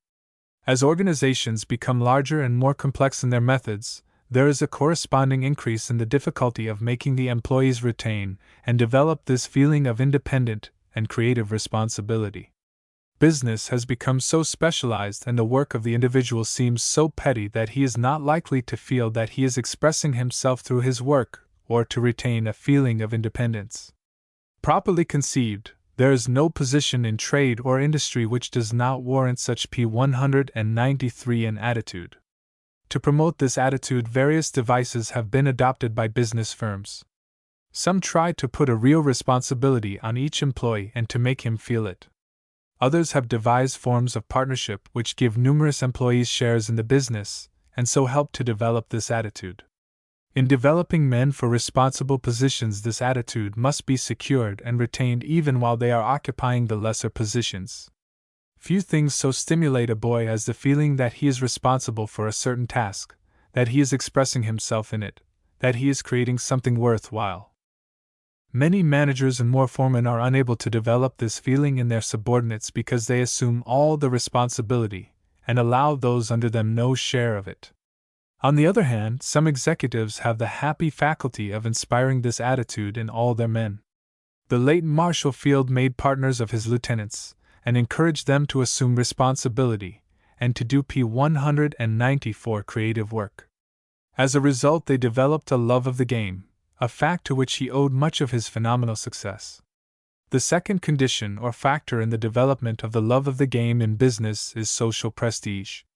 We have but partially expressed the nature of man when we have spoken of him as delighting in independent self-expression, as being self-centered and self-seeking. Man is inherently social in his nature, and desires nothing more than the approval of his fellows. That which society approves we do with enthusiasm. We change our forms of amusements, our manner of life, and our daily occupations according to the whims of society. 15 years ago the riding of bicycles was quite the proper thing, and we all trained down till we could ride a century. Today we are equally enthusiastic in lowering bogey on the golf course. This change in our ambitions is not because it is inherently more fun to beat bogey than to ride a century. The change has come about simply because of the change of P195 social prestige secured from the two forms of amusement. We may expect to find enthusiastic industry in the accomplishment of any task which society looks upon as particularly worthy. During the past few decades in America, society has given the capitalist unusual honor, and has allowed him monetary rewards unprecedented in the history of the world. If the capitalist had been honored less than the poet, the preacher, or the soldier, and his material rewards fallen below theirs, our money captains would have been fewer in number. In spite of occasional muckrakings, society's esteem for the capitalist has been unbounded. He is in general the only man with a national reputation. Society bestows upon him unstinted praise and the most generous rewards for his toil. His rewards are so extravagant that the game seems worthy of every effort he can put forth. Love of the game has consequently been engendered within him, and his enthusiasm has been unbounded. P196. This motive of social prestige is less easy of application to the humbler ranks of employees. Most men engaged in the industries are entirely deprived of the stimulus because their social group does not look with approval upon their daily tasks. It may even despise men for doing well work essential as preparatory to better positions. There are many young men engaged in perfectly worthy employment who prefer that their social set should not know of the exact nature of their work for fear it would be regarded as menial and not sufficiently swell. This disrespect for honest toil is due to various causes. One cause is that nearly all young men, and indeed most older men too, look upon their present positions merely as stepping stones. They look forward to promotion and more interesting work. They and their social group fail to accord dignity to the work which they are doing at any time. Another reason why the motive of social prestige has no effect in the more humble P197 positions is that in business we have practically abandoned the standard of the artist and adopted that of the capitalist. The artist's standard is diametrically opposed to the capitalistic standard. We honor the capitalist not for what he does, but for the money he gets for what he does. We honor the artist for what he does and never because of the monetary considerations which follow his creation. To substitute the standard of the artist for the standard of the capitalist would be impossible in business, yet a harmonious working of the two is possible. Such a harmony was probably present in the old industrial guilds, which developed a class consciousness creating its own ideals. Within the guild the most skillful workman had the highest honor. The work itself, independent of the money which might be received for it, was uppermost in the worker's mind. The executive seeking to stimulate love of the game among his workmen should in some way see that social approval attaches itself P198 to the work as such and not to the wage which is secured by means of the work. The workman must be given an interest in the work as well as in the wage. Executives everywhere find that getting together with others engaged in the same work is most stimulating. We are inspired by the presence of others engaged in the same sort of work and giving approval to success in our particular field. The third condition for securing a love of the game is that the work itself must appeal to the individual as something important and useful. Its useful function must be apparent, and the necessity and advantage of perfect performance must be emphasized. I play golf because the game permits me to assert myself and engage in independent and exhilarating activity. My devotion to my professional tasks, however, is dependent upon the fact that I regard psychology, whether the work be in research or instruction, as of the greatest importance to science and to mankind in general. The work as a whole and all the P199 details of it seem to me to be important.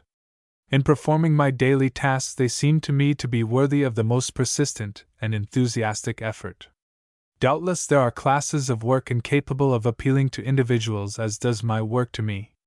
But in many instances work seems menial and ignoble because it is not understood. It is not seen in its relationships and broader aspects. The single task as performed by the individual is so small and so specialized that it does not seem worthwhile. The dignity of labor demands that the workman should respect the work of his hands. He should look upon his accomplished tasks as of inherent dignity independent of the monetary recompense to be received. To keep the workman's efficiency keyed up, the employer should see to it that this broader aspect of labor is emphasized and that the day laborer finds some reason for his labor besides his wage. It is the only game he may ever have time to play. It is to the interest of P200 himself, his employer, and society at large that he should enter enthusiastically into it and be ennobled by it. Professional, technical, and vocational schools are serving a noble function in emphasizing the dignity of the work for which they are preparing young men. They are more and more presenting the broader aspects of the subjects taught. Even the altruistic and extremely technical aspects of the subject are found profitable. The narrower and apparently the more practical course does not result so successfully as the broader and more cultural ones. The boy who goes direct into work from the public school is not likely to see less than coordinate his task with the general activity of the establishment, and he is not likely to see how he is in any way contributing to the welfare of humanity by his work. He needs to be shown how each line of industry and profession serves a great function, has an interesting history, and is vitally connected with many of the most important human interests. He should learn P201 to see how the different cogs are essential and worthy factors in the total process. The boy who thus comprehends his task looks upon it, and is inspired by it in a way that would otherwise be quite impossible. Some of the most successful houses have been so impressed with the importance of this form of industrial education that at their own expense they have established night schools for new employees as well as for those who have been years with the firm. Not only are the students taught how to perform their respective tasks, but a broader program is attempted. Sometimes an attempt is made to lead the students to appreciate the dignity of the particular activity in which the firm is engaged. The history of the firm is then fully presented so that the employees will comprehend the part the house has actually taken in the world. Some firms try to show each man how his work is related to the work of the house as a whole and to other departments. In various ways, schools and individual firms are successfully attempting to inject a nobler regard P202 and appreciation for labor. The result is most gratifying and manifests itself in increased enthusiasm and other expressions of the increased love of the game. The three conditions which we have been considering for developing the love of the game are quite different, appeal to the different sides of the individual, and are not all equally applicable to the young man who seeks to become a leader among his fellows or to the manager of men who seeks to develop leaders. The attitude of independent, creative responsibility appeals to our individualistic and self-centered self. It is an attitude that may be assumed by the ambitious young man and encouraged by the manager. It is absolutely indispensable for developing this much coveted love of the game in any form of useful endeavor. It is readily assumed or developed in the chief executive, but may be developed in subordinates with great difficulty. Social prestige appeals to our selfishly social natures, and yet the desire to secure this P203 social favor is in the main ennobling. It is of special value to the manager of large groups of men. The manager may create the social atmosphere which is most favorable to the development of the love of the game in his particular industry. The last condition discussed, regard for the work as important and as useful, makes its appeal to our nobler, and what we might in some instances speak of as our altruistic selves.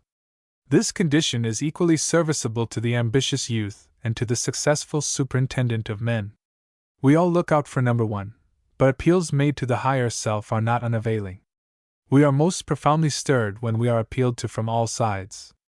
However, the love of the game will never be universal in the professional and industrial world. We can scarcely imagine the millennium when all employees would cease to despise their toil and cease to serve for pay alone. Chapter 9: Relaxation as a means of increasing human efficiency. Be not therefore anxious for the morrow. A study of the lives of great men is both interesting and profitable. In such a study we are amazed at the records of the deeds of the men whom the world calls great. The results of the labors of Hercules seem to be approximated according to many of these truthful accounts. In studying the lives of contemporary business men, two facts stand out prominently. The first is that their labors have brought about results that to most of us would have seemed impossible. Such men appear as giants, in comparison with whom ordinary men sink to the size of pygmies. The second fact which a study of successful P204 P205 businessmen, or any class of successful men, reveals is that they never seem rushed for time. Men noted for efficiency almost never appear to be hurried. They have plenty of time to accomplish their tasks, and therefore can afford to take their work leisurely. Such men have time to devote to objects in no way connected with their business. It cannot be regarded as accidental that this characteristic of mind is found so commonly among successful men during the years of their most fruitful labor. According to the American ideal, the man who is sure to succeed is one who is continuously keyed up to concert pitch, who is ever alert, and is always giving attention to his business or profession. As far as the captains of industry are concerned, such is not the case. They devote relatively few hours a day to their strenuous toil, but they keep a cool head and a steady hand. They are always composed, never confused, but ever ready to attack a new problem with their maximum ability. They P206 follow the injunction of Christ expressed in his Sermon on the Mount, "Be not therefore anxious for the morrow." Of all the nations of the world, Americans are supposed to be the hardest working. We have attributed our industrial success to the fact that there is a bustle and snap to our work which are not equaled in any other country. But recent students of the industrial world are now telling us that even in the case of day and peace labor, this characteristic is frequently a weakness rather than an advantage. They say that the American product suffers from hurry, want of finish, and want of solidity. Industrial Efficiency, Arthur Shadwell, Volume 1, page 26. In the great middle class of American society, there is a lack of repose and an absence of relaxation which astonishes foreign observers. They tell us that we are wild-eyed and too intense. Dr. Clausdon of Scotland is quoted as saying, "You Americans wear too much expression in your faces. You are living like an Army P207 with all its reserves engaged in action." The duller countenance of the British population betokens a better scheme of life. They suggest stores of reserve nervous force to fall back upon, if any occasion should arise that requires it. The inexcitability, this presence at all times of power not used, I regard as the great safeguard of our British people. The other thing in you gives me a sense of insecurity, and you ought somehow to tone yourselves down. You do really carry too much expression, you take too intensely the trivial moments of life. The late Professor William James of Harvard makes the following pertinent remark concerning the overtension of Americans. Your intense, convulsive worker breaks down, and has bad moods so often that you never know where he may be when you most need his help. He may be having one of his bad days. We say that so many of our fellow countrymen collapse, and have to be sent abroad to rest their nerves, because they work so hard. I suspect that this is an MP208 men's mistake. I suspect that neither the nature nor the amount of our work is accountable for the frequency and severity of our breakdowns, but that their cause lies rather in those absurd feelings of hurry and having no time, in that breathlessness and tension, that anxiety of feature and that solicitude of results, that lack of inner harmony and ease, in short, by which with us the work is apt to be accompanied, and from which a European who should do the same work would 9 times out of 10 be free. It is your relaxed and easy worker, who is in no hurry, and quite thoughtless most of the while of consequences, who is your efficient worker, and tension and anxiety, and present and future, all mixed up together in one mind at once, are the surest drags upon steady progress and hindrances to our success. Talks to Teachers, pages 214-218. Mr. Joseph Lyons, who is recognized as one of the particularly active and efficient men of England, has taken great interest in the way things are done in America. And after OBP 209 serving us at work here, he expressed himself as dissatisfied with the tension under which we work. His words are as follows: I do not believe in what Americans call hustling. The American hustler, in my opinion, does not represent the highest type of human efficiency. He wastes a lot of nervous power, and energy instead of accomplishing the greatest possible amount of work for the force expended. Judging the American hustler from my observation of him in his own country, I should say that the American hustler shows a lack of adaptation of means to ends because he puts more mental, physical, and nervous energy into his work at all times than it demands. Regarded as a machine, he is not an economical one. He breaks down too often and has to be laid off for repairs too often. He tries to do everything too fast. When Mr. Lyons was asked to explain how he had been able to accomplish so much without hustling, he replied, "By organizing myself to run smoothly as well as my business, by schooling myself to keep cool, and to do P210 what I have to do without expending more nervous energy on the task than is necessary, by avoiding all needless friction. In consequence, when I finish my day's work, I feel nearly as fresh as when I started." Quoted from New York Herald, August 30, 1910. Relaxation a physiological necessity. The necessity for relaxation is inherent in the human organism. Even those life processes which seem to be constant in their activity require frequent periods of complete rest. The heart beats regularly and at short intervals, but after each beat its muscles come into a state of complete relaxation and enjoy a refreshing rest, even though it be but for a moment. Likewise, the lungs seem to be unceasing in their activity, but a careful study of their action discloses the fact that every contraction is followed by a perfect relaxation, and that the rest secured between successive respirations is adequate for recuperations. In all bodily processes, the same alternation is discovered. No bodily activity is at all P211 tenuous. Mental processes, too, can be continued for but a very short time. By attempting to eliminate these periods of rest for bodily and mental acts, we merely exhaust without a corresponding increase in efficiency. The laws of nature are firm and countenance no infringement. The periods between activity and rest, as well as the durations of the two processes, may be changed. Thus, up to a certain limit, the periods devoted to activity may follow more rapidly and endure longer. There is, however, a danger point which may not be passed with impunity. The danger signal may manifest itself in several ways. The overtrained athlete becomes stale. The overworked brain worker becomes nervous. The overworked laborer becomes indifferent and generally inefficient. In all these and in similar instances, the amount of energy expended is out of proportion to the results of the labor. The athletic trainer has learned to guard against overtraining and is severely condemned for making P212 such a mistake. The brain worker often regards overwork as a commendable thing. However, sentiment is changing. The employer of labor is finding that rest and relaxation are essential to the greatest efficiency. Employees accomplish as much in a week of 6 days as they do in one of 7. The reduction in the hours of daily toil has not decreased the total efficiency. The periods devoted to rest are not as profitable as they should be unless they are actually devoted to recuperation. It may be that some of the time supposed to be devoted to rest should be devoted to thoughts of toil. Again, during the hours of work there should be a freedom from jerkiness, breathlessness, nervousness, and anxiety. It is not necessarily true that the greatest and most constant display of energy accompanies the greatest presence of energy. The tugboat in the river is constantly blowing off steam and making a tremendous display of energy, while the ocean liner proceeds on its way without noise and without commotion. The still current runs P213 deep, and the man who is actually accomplishing the most is frequently, perhaps always, the man who is making the least display of his strength. He can afford to be calm and collected, for he is equal to his task.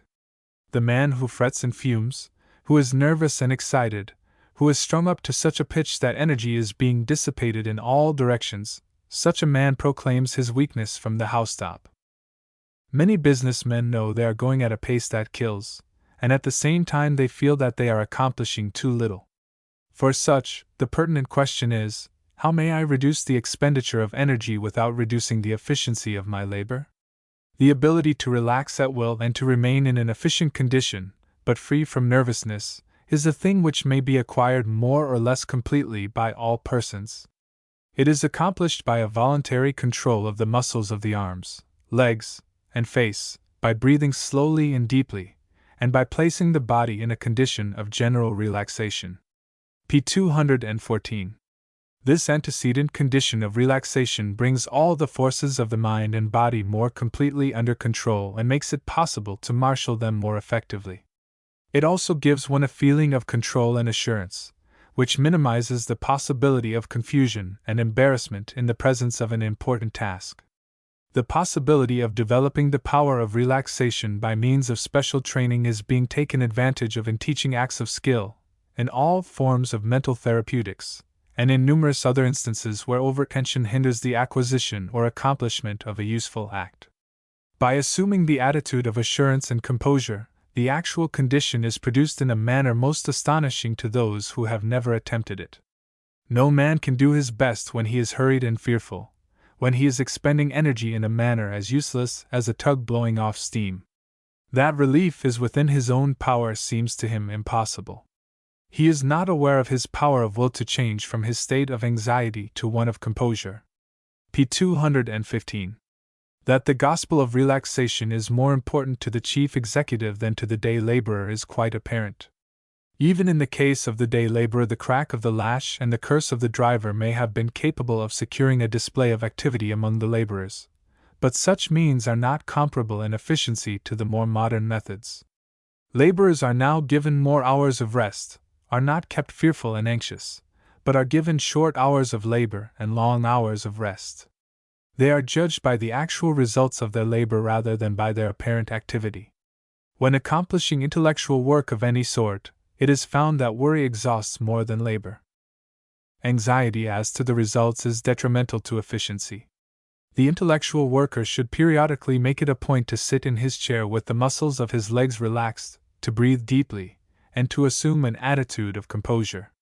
Such an attitude must not, of course, detract from attention to the work at hand, but should rather increase it.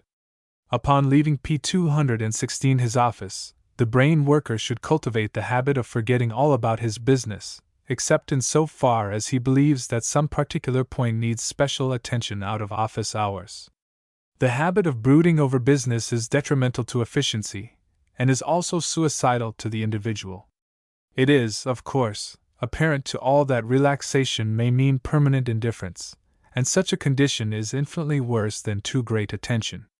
An employer who is never keyed up to his work, and an employee who goes about his work in an indifferent manner, are not regarded in the present discussion. A complete relaxation of the body often gives freedom to the intellect.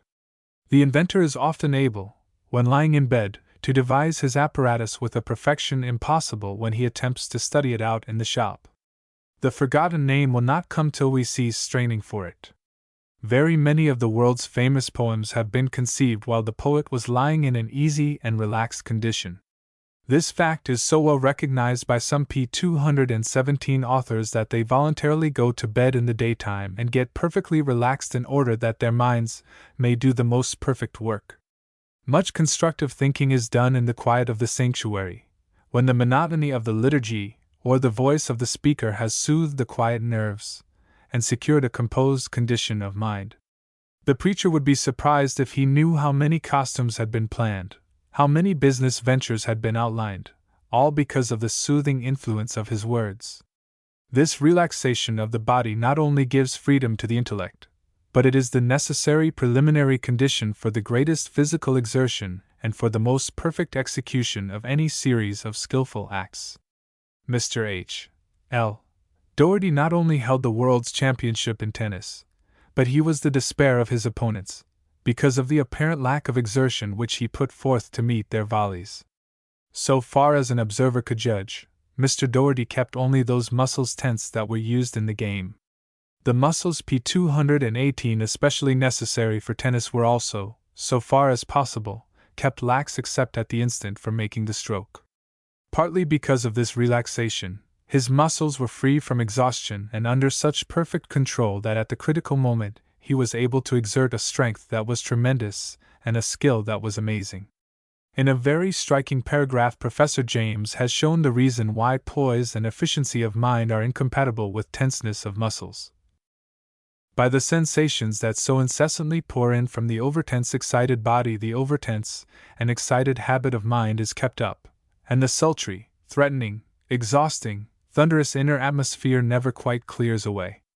If you never give yourself up wholly to the chair you sit in, but always keep your leg and body muscles half contracted for a rise, if you breathe 18 or 19 instead of 16 times a minute, and never quite breathe out at that, what mental mood can you be in but one of inner panting and expectancy? And how P219 can the future and its worries possibly forsake your mind? On the other hand, how can they gain admission to your mind if your brow be unruffled, your respiration calm and complete, and your muscles all relaxed? Talks to Teachers, page 211. In ancient Greece, one of the chief functions of the school was to prepare citizens to profit by the hours of freedom from toil.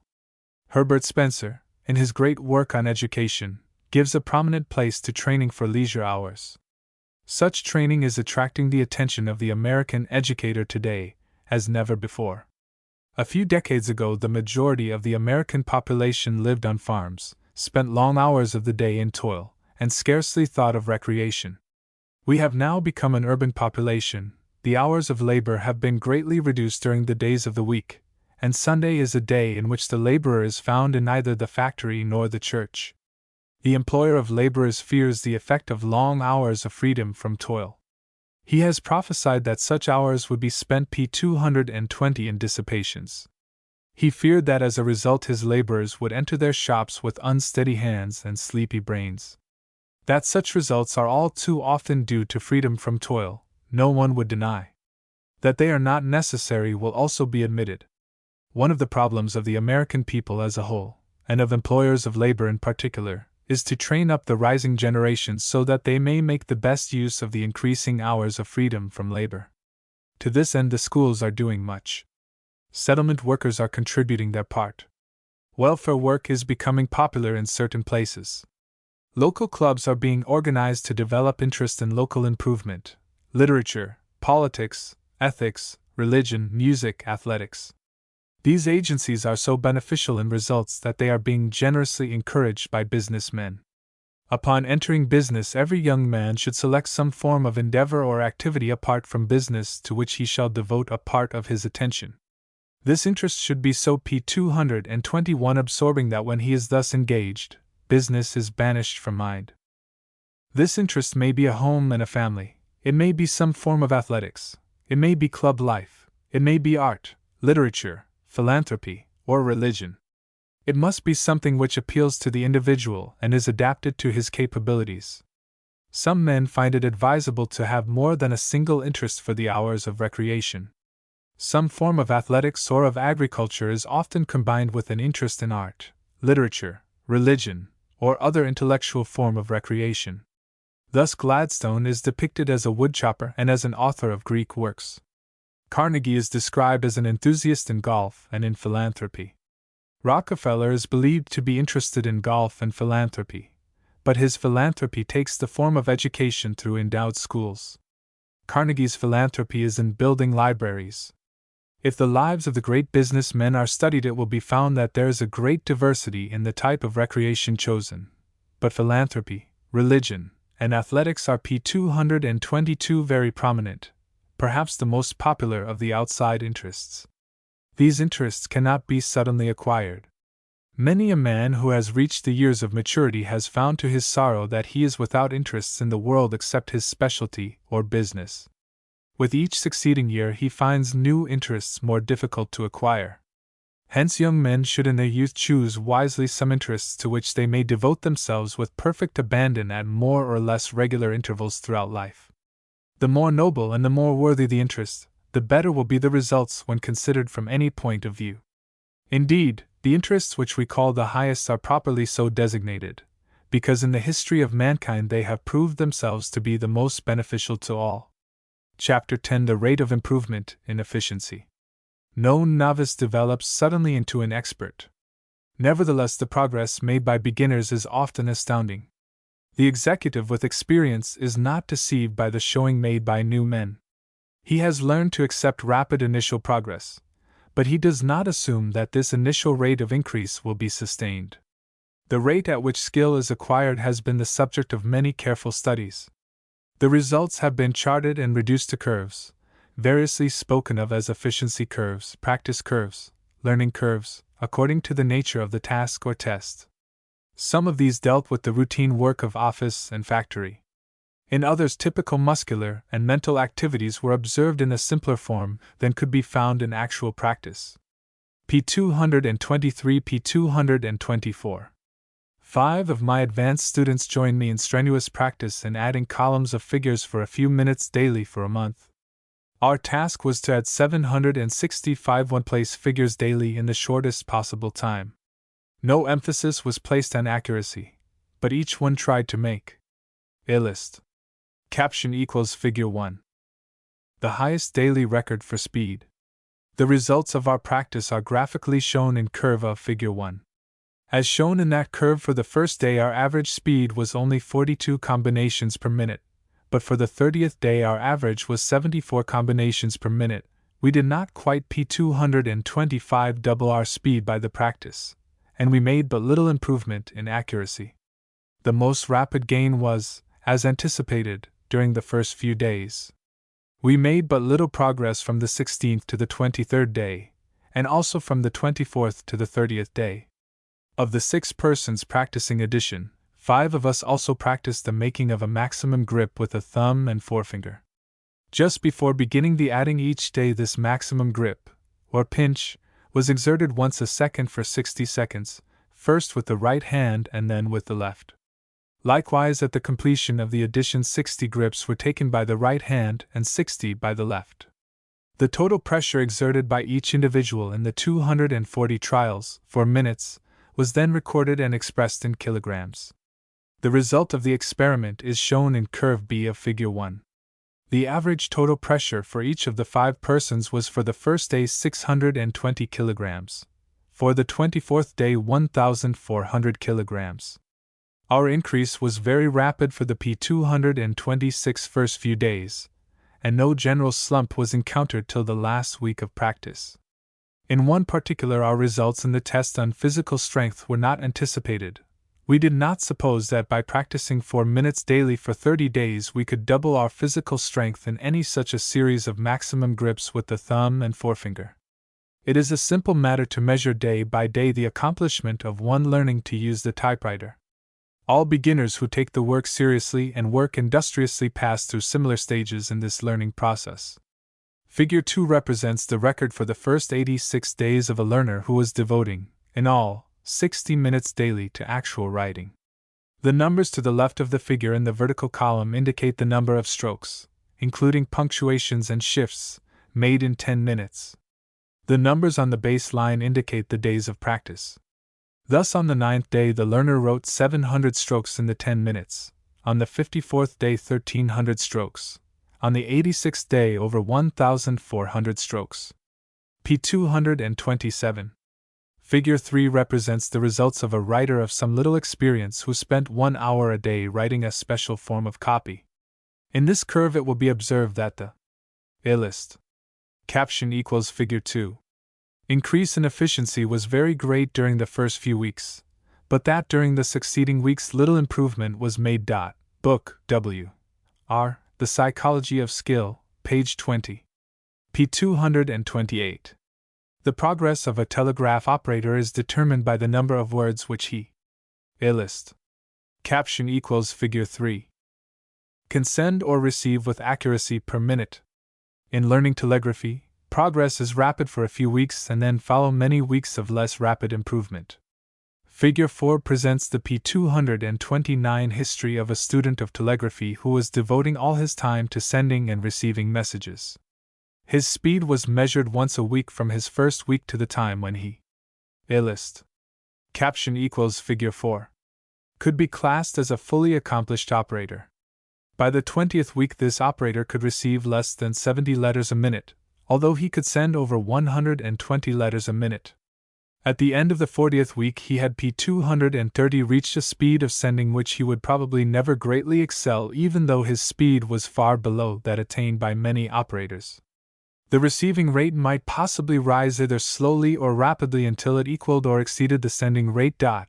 Bryan and Harder, Studies in the Physiology and Psychology of the Telegraphic Language, Psychological Review, Volume 4, page 49. There are certain forms of learning and practice which do not readily admit of quantitative determinations. Nevertheless, very successful attempts have been made even in the most difficult realms of learning. A beginner with the Russian language spent 30 minutes daily in industrious study, and then was tested for 15 minutes as to the number of Russian words he could translate. Figure 5 shows diagrammatically the results of the experiment. Thus, on the 13th day 22 words were translated, on the 50th day 45 words. Improvement was rather rapid until the 19th day, and then followed a slump till the 46th day. Improvement was very IRP 231 regular. Swift, E. J. Mind in the Making, page 198. These 5 figures are typical of nearly all. List. Caption equals figure 5. Practice or learning curves. They depict the rate at which the beginner increases his efficiency. In every case, we discover very great P232 fluctuations. On one day or at one moment, there is a sudden phenomenal improvement. The next day or even the next moment, the increase may be lost and a return made to a lower stage of efficiency. There are certain forms of skill which cannot be acquired rapidly in the beginning. In such instances, a period of time is necessary in which to warm up, or in which to acquire the knack of the operation, or the necessary degree of familiarity and self-confidence before improvement becomes possible. This is true particularly in the breaking in of new operators on large machines like steam hammers, cranes, and the like, where the mass and power of the machine awes the new man, even though he has had experience with smaller units of some kind. It applies also to new inspectors of mechanical parts and completed products in factories, especially where the factor of judgment enters into the operation. Such instances are exceptions, however, and differ from those cited only in having a period of slow advance preliminary to the rapid progress. P233. Apparently, improvement should be continuous until the learner has entered into the class of experts, or has reached his possible maximum.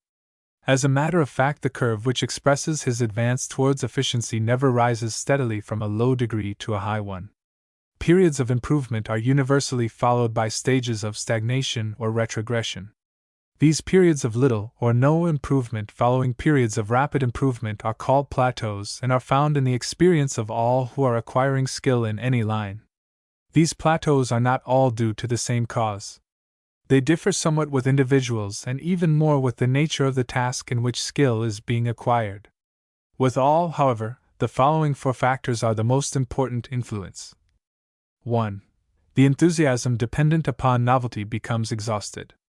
2. All easy improvements have been made. 3. A period of incubation is needed in P230 for which the new habits under formation may have time to develop. 4. Voluntary attention cannot be sustained for a long period of time. These 4 factors are not only the causes of the first plateau, but, as soon as any particular plateau is overcome and advance again begun, they are likely to arrest the advance and to cause another period of recession or of no advance. These 4 factors are therefore most significant to every man who is trying to increase his own efficiency or promote the progress of others. When the interest in work is dependent on novelty, the plateau comes early in the development, and further progress is possible only by the injection of new motives to action. Many young persons begin things with enthusiasm, but drop them when the novelty has worn off. They develop no stable interests, and in all their tasks are superficial. They often have great potential ability, but lack training in habits of industry and of continued application. They change positions P235 often, acquire much diversified experience, and frequently, in a new position, give promise of developing unusual skill or ability. This is due to the fact that during the first weeks or months of their new employment the novelty of the work stimulates them to activity, and the methods or habits learned in other trades are available for application to the new tasks. When the novelty wears off, however, they become wearied and cast about for a fresh and therefore more alluring field. Such nomads prove unprofitable employees even when they are the means of introducing new methods or shortcuts into a business. They strike a plateau and lose interest and initiative just at the point where more industrious and less superficial men would begin to be of the greatest value. Plateaus are not confined to clerks and other subordinates. Executives frequently go stale on their jobs and lose their accustomed energy and initiative. Sometimes they are able to diagnose their own condition and provide the corrective stimulus. Again, the P-236 man higher up, if he has the wisdom and discernment which some gain from experience, observes the situation and prescribes for his troubled lieutenant. In the majority of cases, however, the occupant of a plateau, if he continues thereon for any length of time, either resigns despondent or is dismissed. Such a case, coming under my notice recently, illustrates the man losses suffered by organizations whose heads do not realize that salaries alone will not buy efficiency. A young advertising man had almost grown up with his house, coming to it when not yet 20 in a minor position in the sales department. Enthusiastic about his possibilities, with the friendship and cooperation of his immediate superior, he carried out well the successive duties put to him. Promotion was rapid. No position was retained more than 6 months.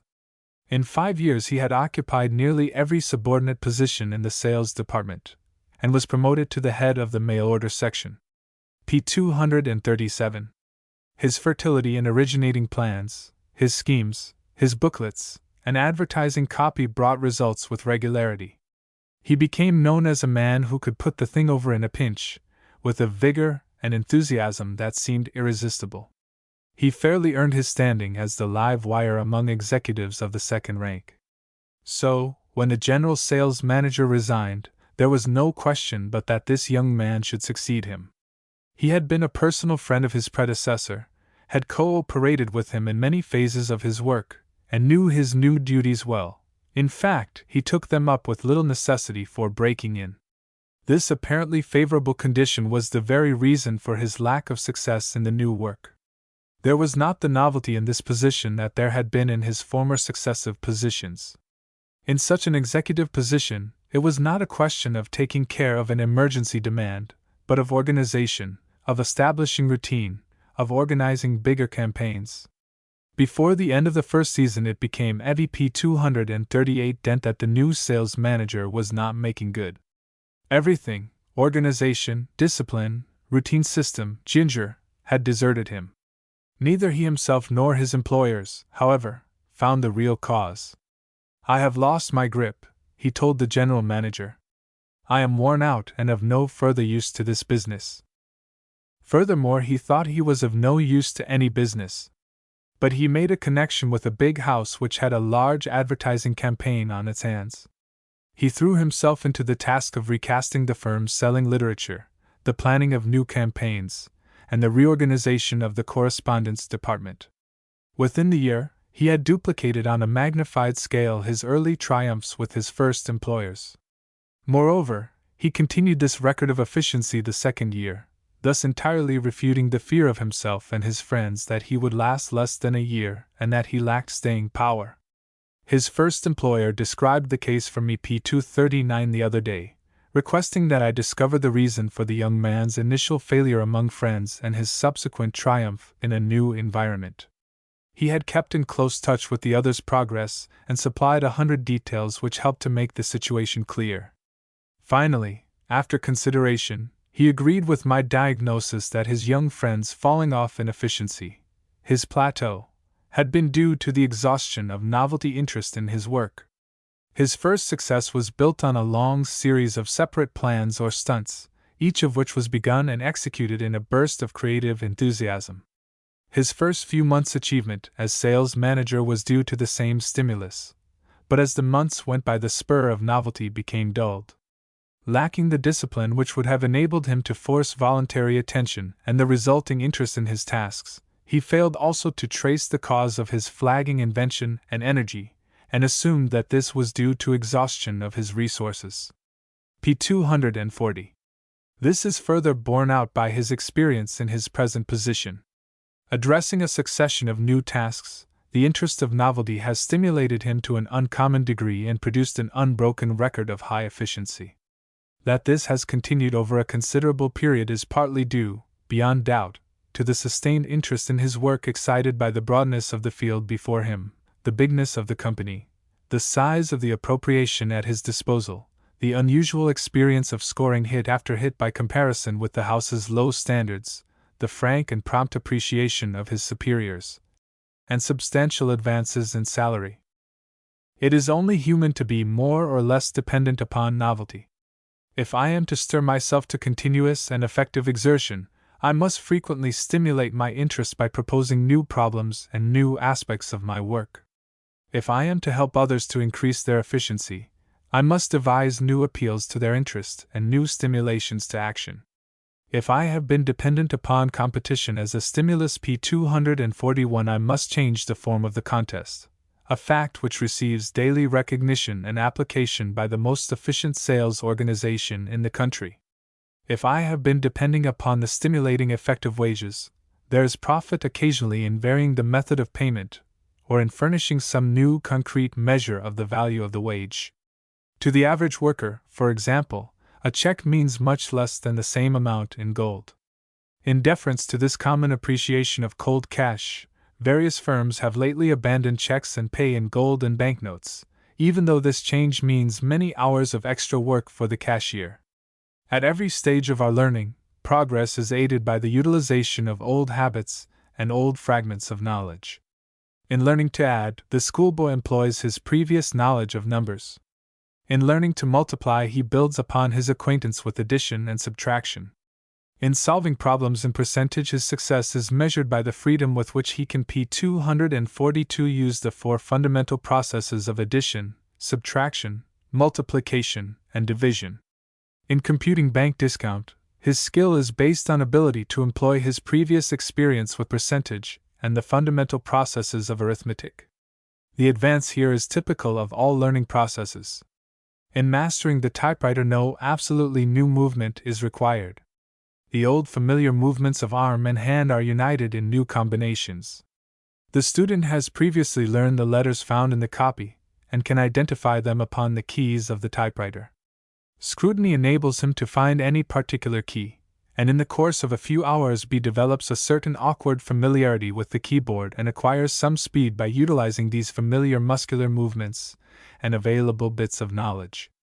All these pre-learned movements and associations are brought into service in the early stages of improvement, and a degree of proficiency is quickly attained which cannot be exceeded so long as these pre-learned habits and ASO P243 sciations alone are employed.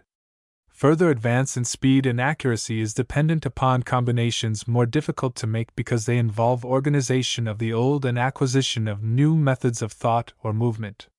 When such a difficulty is faced, a plateau in the learning curve is almost inevitable. The young man who enters upon the work of a salesman can make immediate use of a multitude of previous habits and previously acquired bits of knowledge. He performs by habit all the ordinary movements of the body. By habit he speaks, reads, and writes. During his previous experience he has acquired some skill in judging people, in addressing them, and in influencing them. His general information and his practice in debate and conversation, however crude, enable him to analyze his selling proposition and unite these selling points into an argument. He learns, too, to avoid certain errors and to make use of certain factors of his previous experience. Thus his progress is rapid for a short time, but soon P244 the stage is reached where his previous experience offers no more factors which can be easily brought to his service. In such an emergency the novice may cease to advance, if indeed there is not a positive retrogression. Nor is this tendency to strike a plateau confined to clerks in the office and to semi-skilled men in the factory.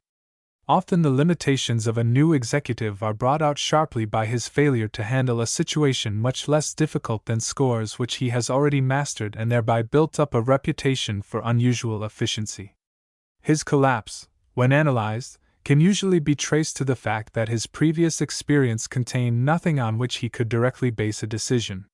His prior efficiency was based on empirical knowledge rather than on judgment, or ability to analyze problems. The office manager of an important mercantile house is a case in point. Though young, he had served several companies in the same capacity, making a distinct advance at each change. He was a trained accountant, P245, a clever employment man, and a successful handler of men and women.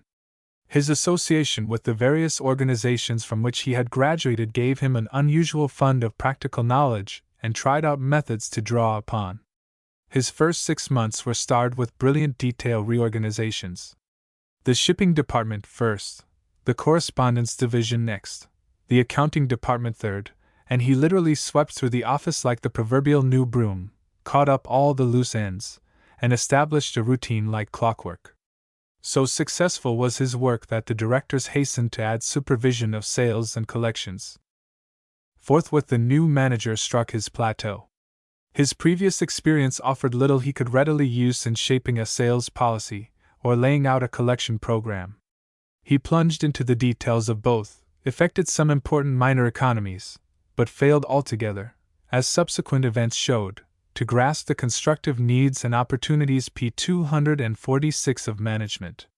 He puzzled and irritated his district managers by overemphasizing details when they wanted decisions or policies or help in handling sales emergencies. In the same way, he neglected collections, chiefly because he could not distinguish between detail and questions of policy, but escaped blame for more than 6 months because the season was conceded to be a poor one. Not till he resigned and the general manager investigated the sales and collection departments did the real cause of the failure become evident. Important and numerous as had been the economics instituted, they all fell under the head of the easy improvements based on previous experience and observation.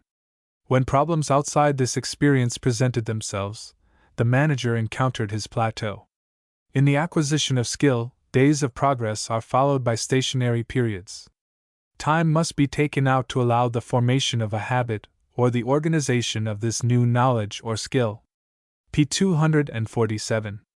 All trees and plants have periods of growth followed by periods of little or no growth. In May and June the leaves and branches shoot forth very rapidly, but the new growth is pulpy and tender. During succeeding days or months, these tender shoots are filled in and developed. In learning and in habit formation a similar sequence is lived through. We have days of swift advancement followed by days in which the new stage or method of thinking and acting takes time to become organized and solidified. The nervous system has to adjust itself to the new demands, and such adjusting requires time. Although periods of incubation are essential for every specific habit, practically every act of skill is dependent upon a number of simpler habits. At any one time progress may be made in utilizing some of these habits, even though others could not be advantageously hastened. Thus the period of incubation should not necessarily cause any profound slump in the advance. Almost invariably, however, it produces a plateau which persists until the worker p248 has mastered the expert way. The golf player, for example, usually finds he is able to drive longer and straighter balls at the beginning of the season than a little later. The reason is that in golf the perfect stroke is the product of almost automatic muscular action. In the first round the swing of the driver or iron is not consciously governed, and the muscular habit of the previous year controls. Later, as the player concentrates on his task of correcting little faults or learning more effective methods, his stroke loses its automatic quality, his game falls off, and it is not until he masters his new form that he attains high efficiency. The same cycle is repeated in office and factory operations, where efficiency is possible only when the hands carry out automatically the desired action. In typewriting and telegraphy, in the handling of adding machines, in the feeding of drill presses, punch presses, and hundreds of special machines, the learner passes through 3 distinct phases. First, swift improvement in which pre-learned move p249 ments and skill are brought to bear on the task under the stimulus of both novelty interest and voluntary interest. Second, arrested progress. The period of incubation or habit formation, and the final stage of automatic skill and efficiency. Since increase of efficiency is dependent upon continued efforts of will, slumps are inevitable. Voluntary attention cannot be sustained for a long period. Work requiring effort is always subject to fluctuations. The man with a strong will may make the lapses in attention relatively short. He may be on his guard and try most faithfully, but no exertion of the will can keep up a steady expenditure of effort in any single activity. All significant asterisk increases in efficiency, however, are dependent upon voluntary attention, upon extreme exertions of the will. No man can develop into an expert without great exertion of the will. Such exertions of the will are recognized by authorities as being very exhaustive and unstable. One of the greatest of the authorities, and one who in p. 250 particular has emphasized the necessity of a do-or-die attitude of work, concludes his discussion with the following significant admission: all this suggests that if one wants to improve at the most rapid rate, he must work when he can feel good and succeed, then lounge and wait until it is again profitable to work. It is when all the conditions are favorable that the forward steps or new adaptations are made. Voluntary attention must be employed in making the advance step, in improving our method of work, and in making any sort of helpful changes. But voluntary attention must not be depended upon to secure steady and continuous utilization of the improved method or rate of work. To secure this end, an attempt should be made to reduce the work to habit so far as possible, and also to secure spontaneous interest, either from interest and pleasure in the work itself or because of the reward to be received. The case of the young sales manager, described in the first part of this article, suggests p. 251 some of the methods by which this interest can be secured. The chief factor in his progress was the interest in the work itself due to the novelty of his successive tasks, an element impossible to introduce into the average man's job. Yet there were other and powerful motives stimulating his interest: the responsibility of organizing a big department and of directing the expenditure of large sums of money, the prompt credit given him and the growing confidence extended to him, and the expression of their appreciation in the concrete shape of salary increases. It is quite true that these various stimulating factors cannot be produced indefinitely. Tasks must stale, praise grow monotonous, salaries touch their top level. But making good and finding interests in work crystallize into habits which endure as long as conditions remain fair. The rise of the efficiency curve thus depends upon recurrent periods of successful struggle, followed by periods of habit formation and by the development of powerful spontaneous interests. p. 252. Voluntary interest is a valuable thing to possess, but a difficult thing to secure either within ourselves or in those under our charge. In its psychological aspect, scientific management enters here. By working out and establishing a standard method and standard time for various repeat operations a workman is engaged in, it encourages, and even enforces, the formation of new efficiency habits. The bonus paid for the accomplishment of the task in the specified time supplies an immediate and powerful motive to the effort necessary to master the right way of doing things. In the main, employees do their best to acquire efficiency, but their humanness must not be forgotten, and the burden of increasing efficiency must be carried largely by the executive. His part it is to supply interest. If the nature of the work forbids the finding of it there, he must introduce it from outside, either by competition, by emphasizing the connection between the task and the reward, as in piecework, or by provision of a bonus p. 253 for the achievement of a certain standard of efficiency. He must eliminate the factors in environment or organization which distract employees and make voluntary interest more difficult. He must provide the means of training and must understand the possibilities and the limitations of training. If a man slumps in efficiency, he must look for the cause and make sure this is not beyond the man's control before he punishes him. In a word, he must allow for periods of incubation or unconscious organization before expecting maximum results from a new employee or an old man assigned to a new job. The man who by persistent effort has developed himself into an expert has greatly enhanced his value to society.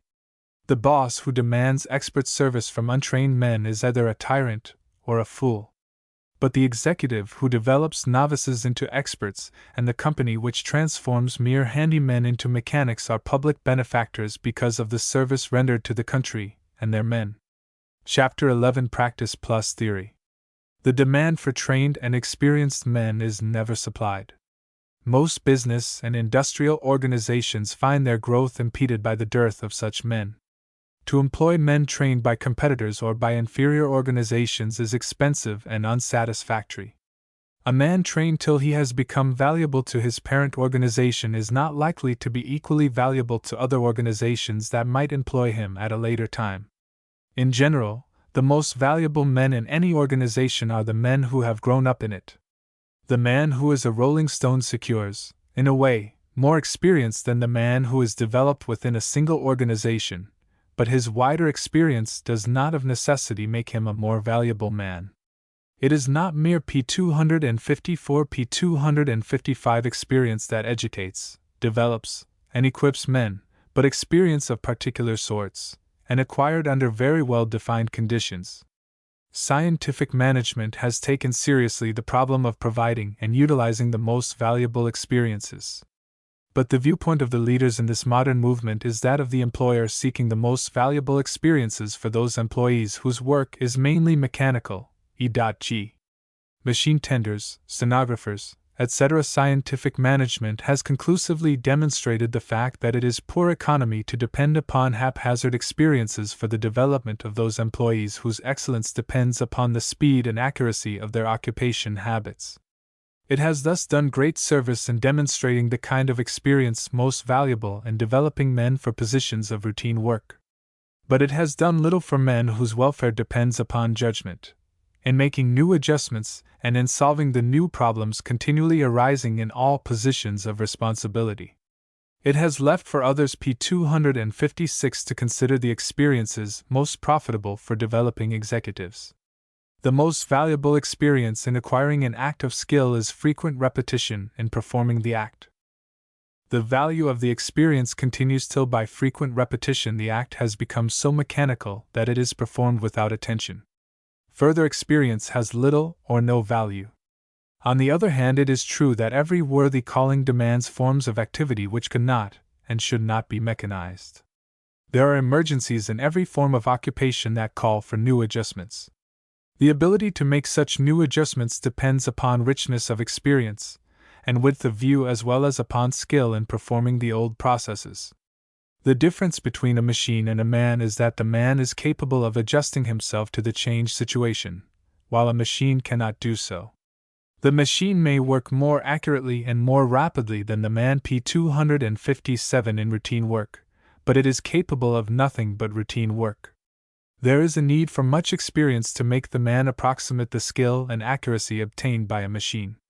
But there is also need of experience to develop the man in that particular in which he surpasses a machine, i.e. in a broad experience that enables him to form judgments, and hence to make a multitude of different adjustments when a need for a change occurs. A machine is constructed to perform a particular kind of routine work in a stereotyped way, but so soon as there is discovered a better way of performing this work the machine is thrown to the scrap heap because it cannot be adjusted to new requirements.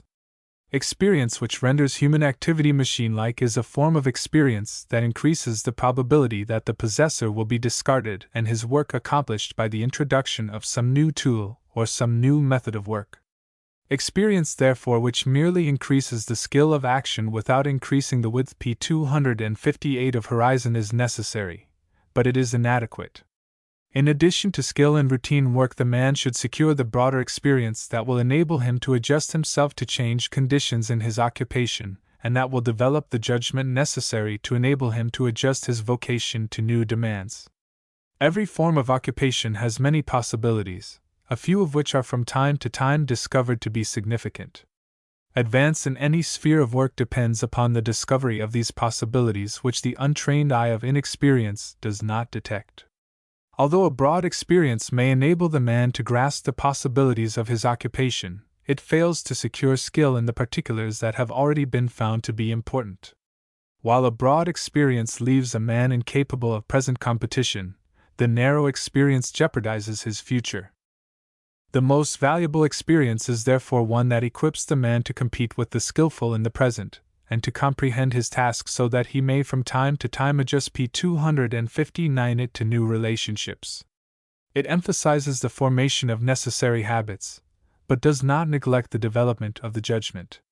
Such an experience is both intensive and extensive, informal and formal, mechanical and theoretical, practical and scientific. Such experience alone meets the demands of the increasing complexity of industrial and commercial life. How may the most valuable experience be secured and utilized? Haphazard experience. But little attention is given to providing those experiences that most adequately prepare one for commercial and industrial life. The boy who is to become a skilled workman is compelled to pick up his experience as best he can.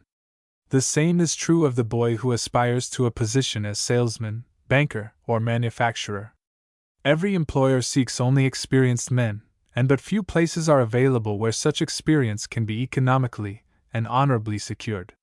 p. 260. The youth without experience, desiring to become a skilled machinist, may secure some experience with machinery in a second-rate factory during the rush season.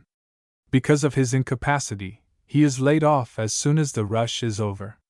Thereupon he applies as an experienced machinist in a better shop. If he is lucky, he may secure a position. If the supervision is inadequate, or the demand for labor unusual, he may retain his position for several hours, or days, or even weeks. After years of such distressing experiences, the youth succeeds in stealing his trade. In the meantime, he has been an economic loss to his many employers, and his experience may have depraved his character. The condition found in the industrial world is no worse than that in the commercial world. The selling force is recuperated by green hands. In most selling organizations, no instruction is given and no experience provided except what is picked up haphazard behind the counter or on the road. Most new men fail, are dismissed, employed by another firm, and p. 261 missed again, etc. We have here nothing but a struggle for existence, and the survival of the fittest in a crude and destructive form. The burnt child avoids the fire, and his experience is most effective. However, the wise parent arranges conditions so that the burn shall not be too serious. The machinist who steals his trade profits greatly by his mistakes, and the new salesman never forgets some of his most flagrant errors. Such experiences are practical, lasting, effective, but uneconomical. But such experiences are of necessity unsystematic and inadequate to modern industrial and commercial demands. 2. Apprenticeship experience. The waste in the haphazard method of securing experience in the industrial world has long been apparent, and has led to attempts to provide systems of apprenticeships which would enable the youth to secure educative experiences with a minimum of cost to himself and his employer. In theory, the youth who becomes an APP 262 apprentice is bound or indentured to serve his master for a period of years. During that time, the master agrees to see to it that the apprentice practices and becomes proficient in performing all the processes of the trade. The employer, master, is rewarded in that he secures the continuous service of the boy for the period of years upon the payment of little or no wages. Furthermore, the apprentice, when developed into a journeyman, is likely to become a valuable employee. The apprentice is rewarded for his years of service by the practical experience which he has been permitted to secure in actual work with all the various processes involved in the trade. Although the apprenticeship system has many excellent points, it has been found inadequate to meet the needs of modern commercial and industrial institutions. At least in its primitive form, it is decadent in every industry which has been modernized. All forms of commerce and industry have become so complicated, and each part demands such perfection of skill that an apprentice can p. 263 scarcely secure sufficient experience in even the essentials of the trade to render him expert in these various processes. In short, the traditional apprenticeship system is unable to give either the general comprehension of the industry or the skill in the specialized processes. 3. Theoretical practical experience. In contrast with the two methods discussed above, haphazard experience and apprenticeship experience, schools must be considered as a method of providing experiences preparatory to industrial life. The first two methods secure skill, but the schools secure learning. The first two might be said to educate the hands and the latter the head. The comparative advantages of these contrasted systems is the theme of unceasing debate. The man skilled in one thing can at least do that one thing well. The man who is learned but not skilled in any activity of his chosen occupation is unable to compete with the boys who, at the expense of schooling, went to work in that particular occupation. p. 264.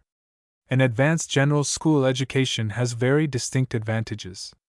But skill in reading Latin does not greatly increase one's ability to read instruments of precision. Skill in applying mathematical formulae will not greatly assist in estimating the value of merchandise.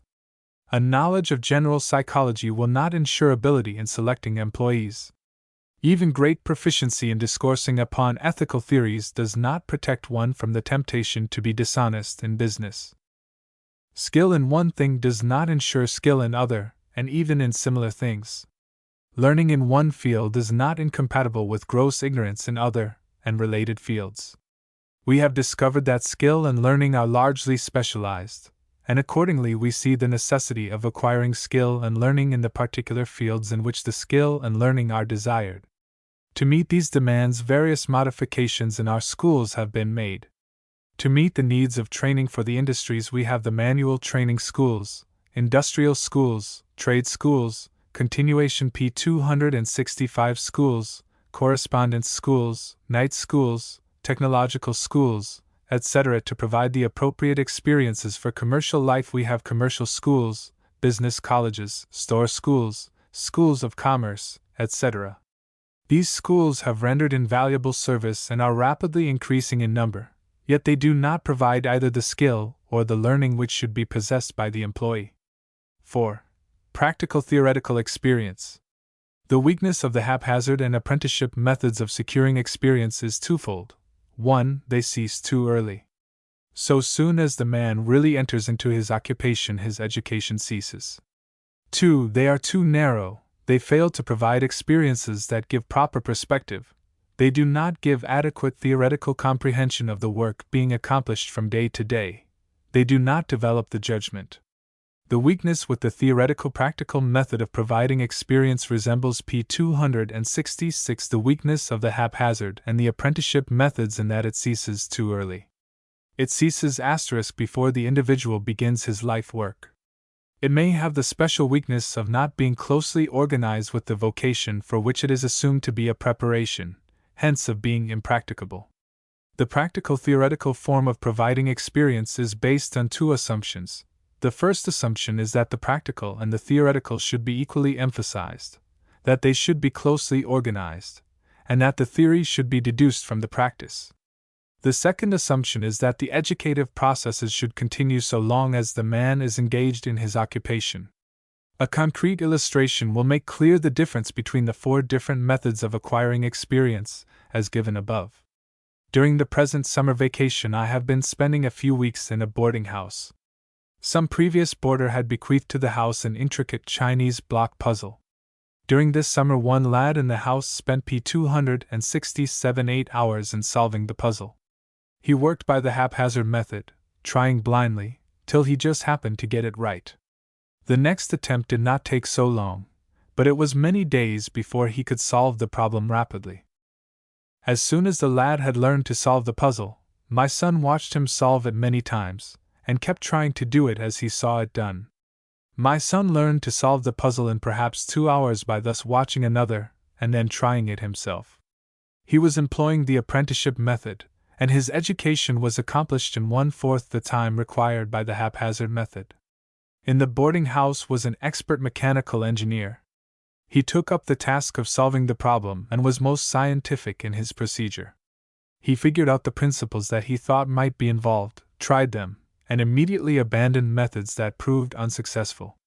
He was able to solve the puzzle in a half hour. Later trials were all successful and rapid.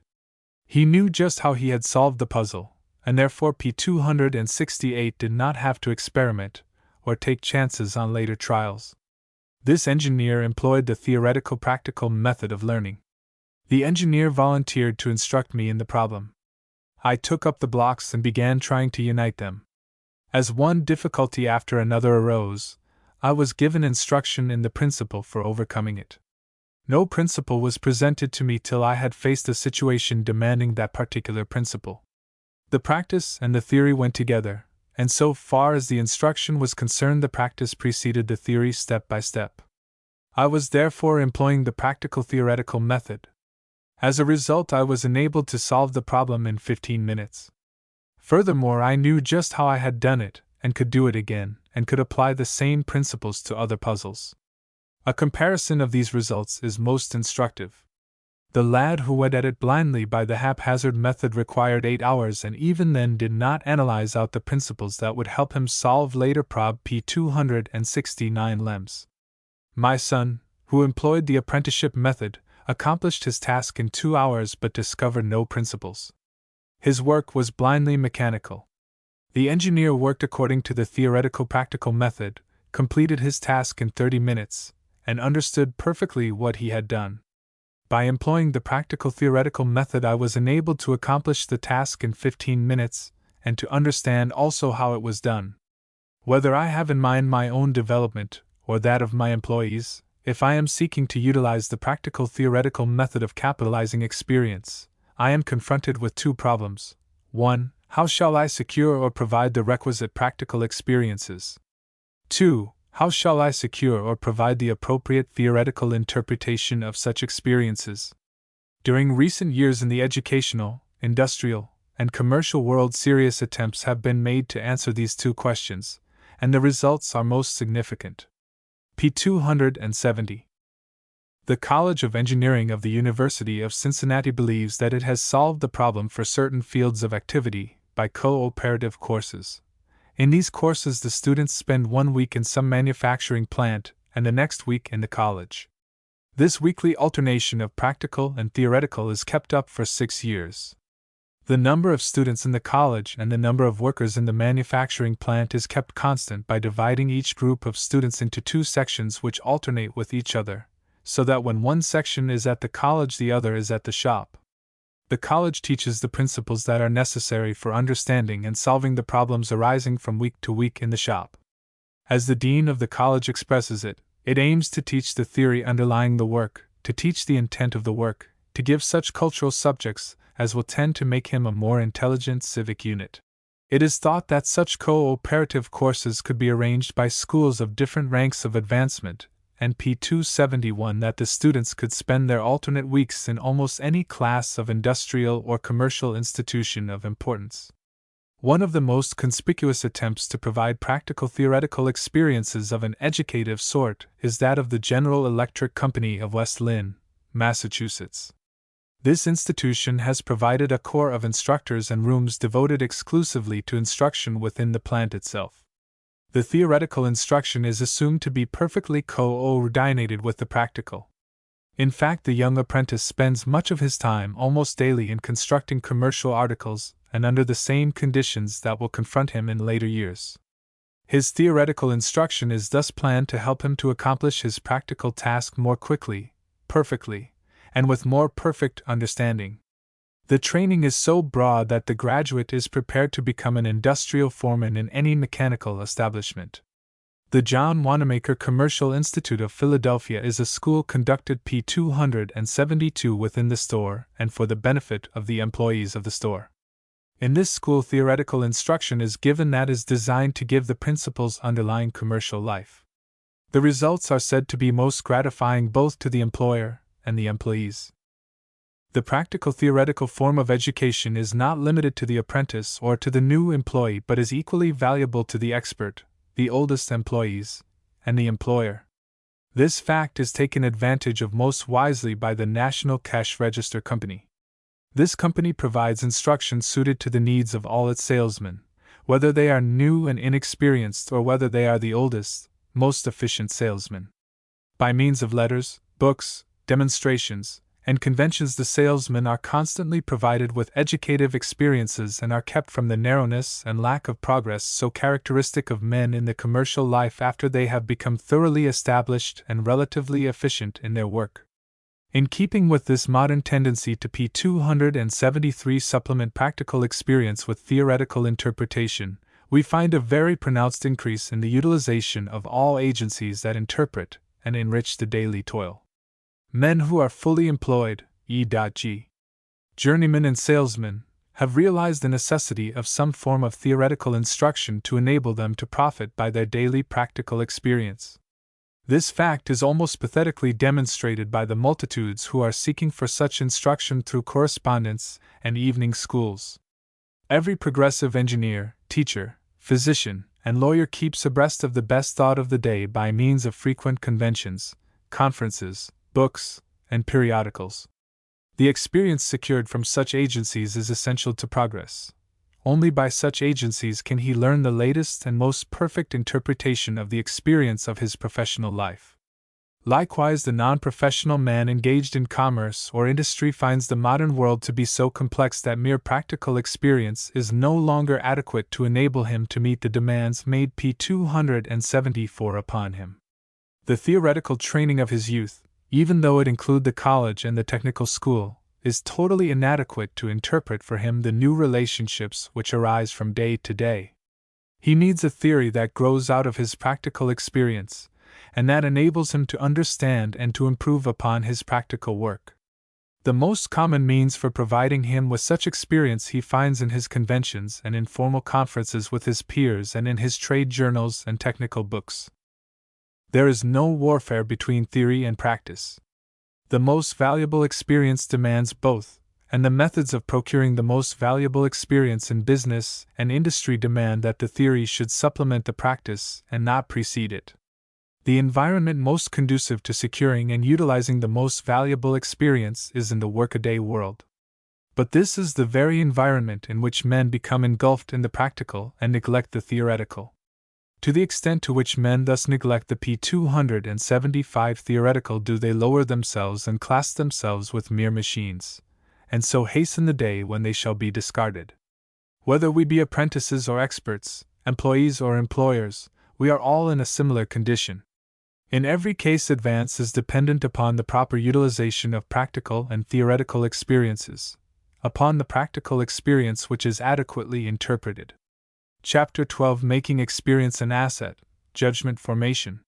Why is it that of two men who are working at the same desk or bench, the one acquires valuable experience rapidly, and the other slowly?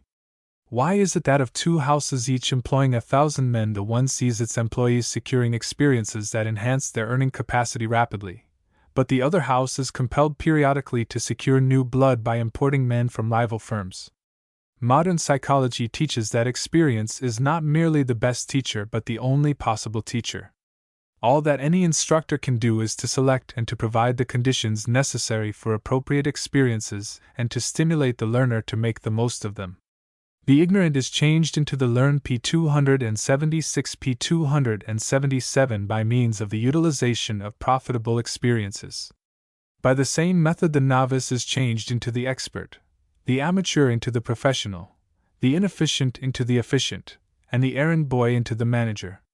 One of the most important questions any man can ask is this: what experience am I actually getting from day to day, and what experience might my situation offer? One of the most important questions the employer of men can ask is this: how much more efficient will my men be tomorrow because of the experience of today? How might their experience be changed or utilized so that their efficiency might be increased more rapidly? In planning to secure permanent increase in efficiency, whether for oneself or for one's employees, we simplify our problem by considering it under the two following subdivisions. What experiences are most valuable? How may these most valuable experiences be secured and utilized? p. 278. Preparatory to the answering of these two questions, it will simplify matters to consider the general conditions which affect the value of experience. General conditions giving value to experience. 1. Health and vigor. The mind and body are so intimately connected that the value of an experience is seriously affected by depletion or exhaustion of the body. The experiences acquired when one is fresh and vigorous are remembered; those acquired when one is tired are forgotten. Most college students find that lessons gotten in the morning are better remembered and are more readily applied than those learned after a day of exhaustive work. We get most out of those experiences secured when we are feeling the most vigorous, whether the vigor be dependent upon age, rest, or general health. 2. Experience is valuable proportionately as we apply ourselves to the task on hand. By intensity of application we not only accomplish p. 279 more, but each unit of work contributes more to our development. Under the stress of voluntary and spontaneous attention, under the stimulus of personal efficiency ideals, and under such social demands as competition and imitation, we develop new methods of thought and action which are thereupon adopted as the methods for future action. 3. The value of an experience depends upon what has been called the personal attitude sustained during the experience. 3 forms of personal attitudes have been distinguished, and are designated as follows. A. The submissive or suggestible attitude. B. The self-attentive attitude. C. The objective or the problem attitude. A. One is likely to be thrown into the submissive attitude when a new situation arises, a business problem, if one knows that he is in the presence of others who could solve the problem with relative ease or accuracy. In such a situation, the individual is hampered in his thinking by the presence of those who are more expert than he. His thinking is P280 therefore futile for the present difficulty, and is devoid of educative value. B. The self-attentive attitude is similar to the submissive attitude, but is not to be confused with it.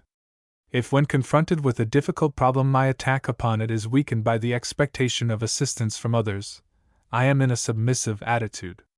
If, however, my attack is weakened by my realization that I am on trial, that what I do with the problem will be observed by others, then I become self-conscious and am thrown into the self-attentive attitude. If I am conscious that I am being watched, it is quite difficult for me to hit a golf ball, to add a column of figures, or to deliver a lecture on psychology. So long as I am self-attentive, my efficiency is reduced.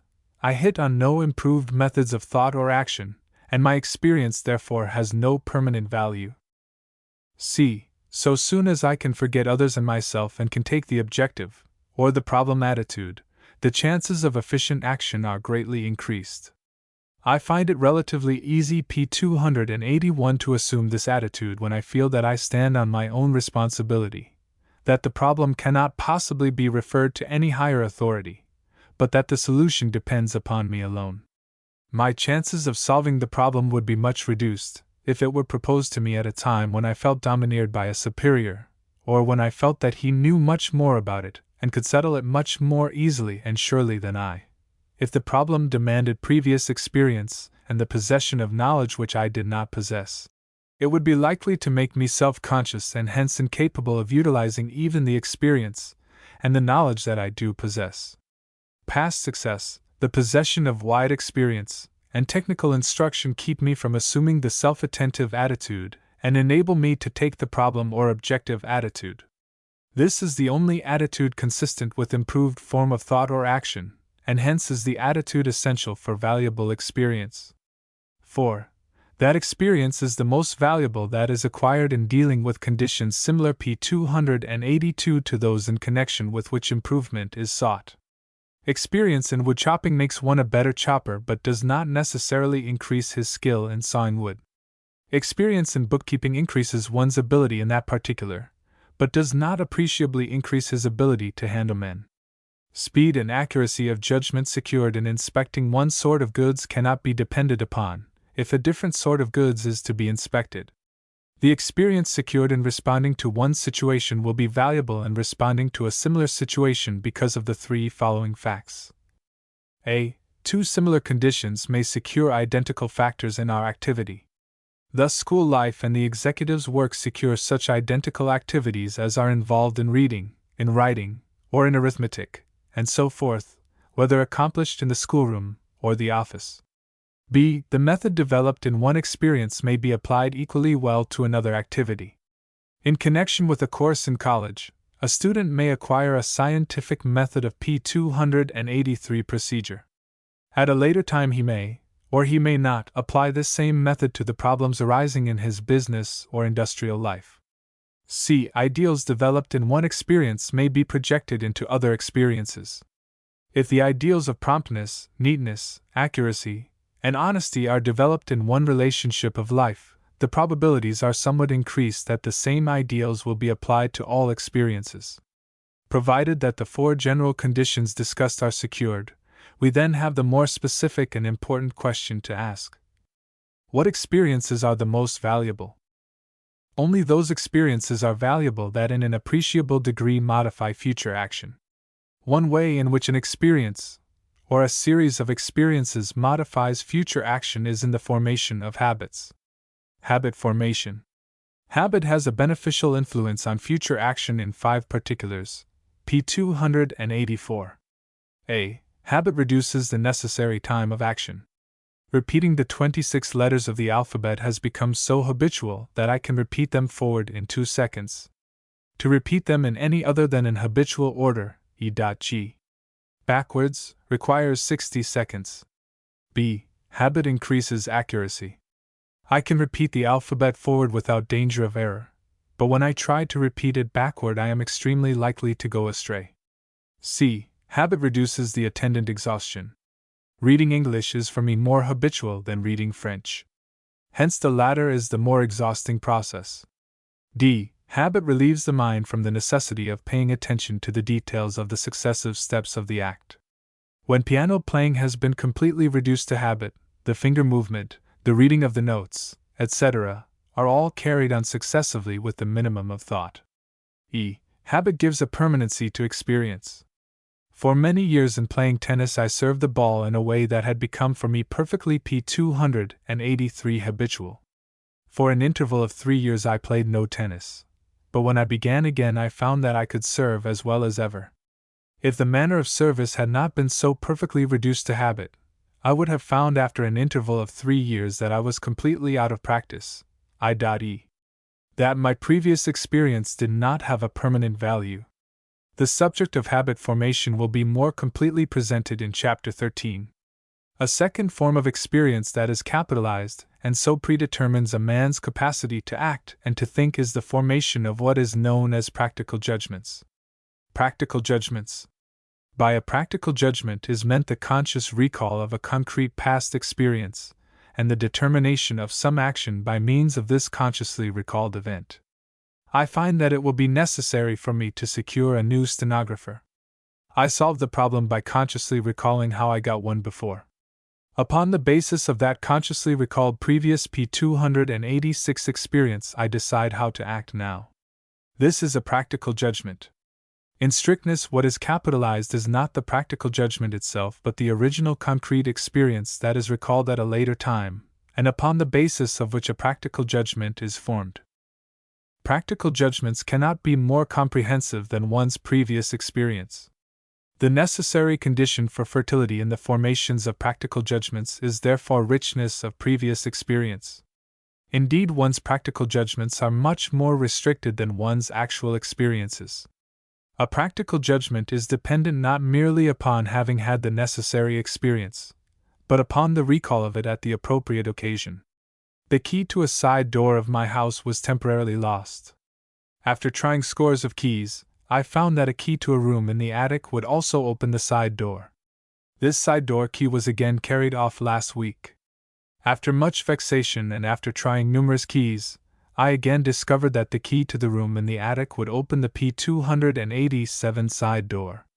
I failed to make the necessary practical judgment. If when the key was lost the second time I had recalled my former experience and had taken advantage of it, I would have formed a practical judgment, and would have saved myself much inconvenience. The formation of practical judgments is not a high form of thought. Indeed, it is held by many that the animals are capable of some form of practical judgment. A much more effective form of thought is the formation of reflective judgments. Reflective judgments. A practical judgment is based on a single concrete case. A reflective judgment is based on a generalization, an abstraction, or a principle derived from many previous experiences. Last night a salesman tried to induce me to purchase an interest in an Idaho apple orchard.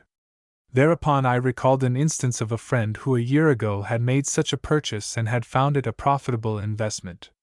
If on the basis of this or some other concrete case I less than P288 had accepted or rejected his offer, I would have made a practical judgment. As a matter of fact, I caused several concrete instances to pass through my mind, made the generalization that most professional men lose when they invest in distant properties, and upon the basis of this generalization made my reflective judgment, and rejected his proposition. Last week on the golf links I saw a Bohemian peasant woman wearing clothes full of small holes. I tried to figure out how the clothing had become so injured. I recalled seeing a coat that had been left all summer in an attic till it had been eaten to pieces by the moths. On the basis of that recalled incident I satisfied myself by means of the practical judgment that she was wearing moth-eaten clothing. A few days later I saw 3 of these women working on one of the greens, and each of them had on clothing full of small holes. I began to reflect as to the cause of the holes. I observed that each woman held a bottle in her hand and was apparently applying the contents of the bottle to the roots of the dandelion P289 plants. I inferred that the liquid must be an acid. Then, of all the qualities of an acid, I considered merely its corrosiveness. With that abstraction in mind, I made the reflective judgment that the women were working with an acid and that from time to time particles of the acid got on their clothes and corroded them. A manager of a large manufacturing and selling organization made a study of the conditions affecting the prosperity of his organization. From his observations, he deduced the principle that for him it is more important to increase the loyalty of the men to the organization than to reduce the apparent labor costs. With this principle in mind, he made various reflective judgments in upbuilding his organization. In these illustrations of theoretical or reflective judgments, it will be observed that no previous single experience was in the mind of the one forming the judgment, but merely a generalization, an abstraction, or principle. The experience that is really capitalized is P290, the formation of the generalizations, abstractions, and principles which are thereafter available for reflective judgments, and can be applied to a multitude of novel situations, but situations in which the generalization, abstraction, or principle is a factor. The significance of reflective judgments in increasing human efficiency was manifested in a striking manner by the following experiment.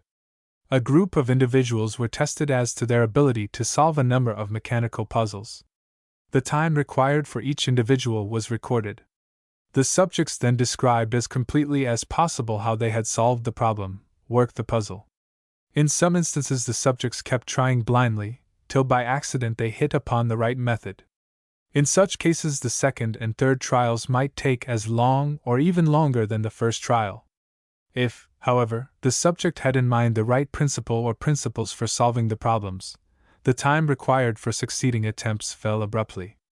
Curve of Figure 6 is a graphic representation of the results of A with one of P291 the puzzles.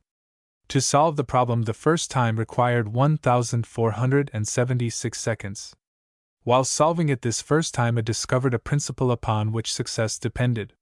The second attempt consumed 241 seconds. While solving the problem the second time, he discovered a second principle. With these two principles in mind, succeeding attempts were rendered rapid and certain. Another young man, B, in solving his problem, Chinese rings puzzle, succeeded after working 1,678 seconds. At the completion of this successful attempt, he had in mind no principle for working it. The second trial was not so successful as the first and lasted 2,670 seconds. With succeeding trials, he reduced his time, but not regularly, and was still working in the dark. His method was one of extreme simplicity, and probably not different from the try again method employed by animals in learning.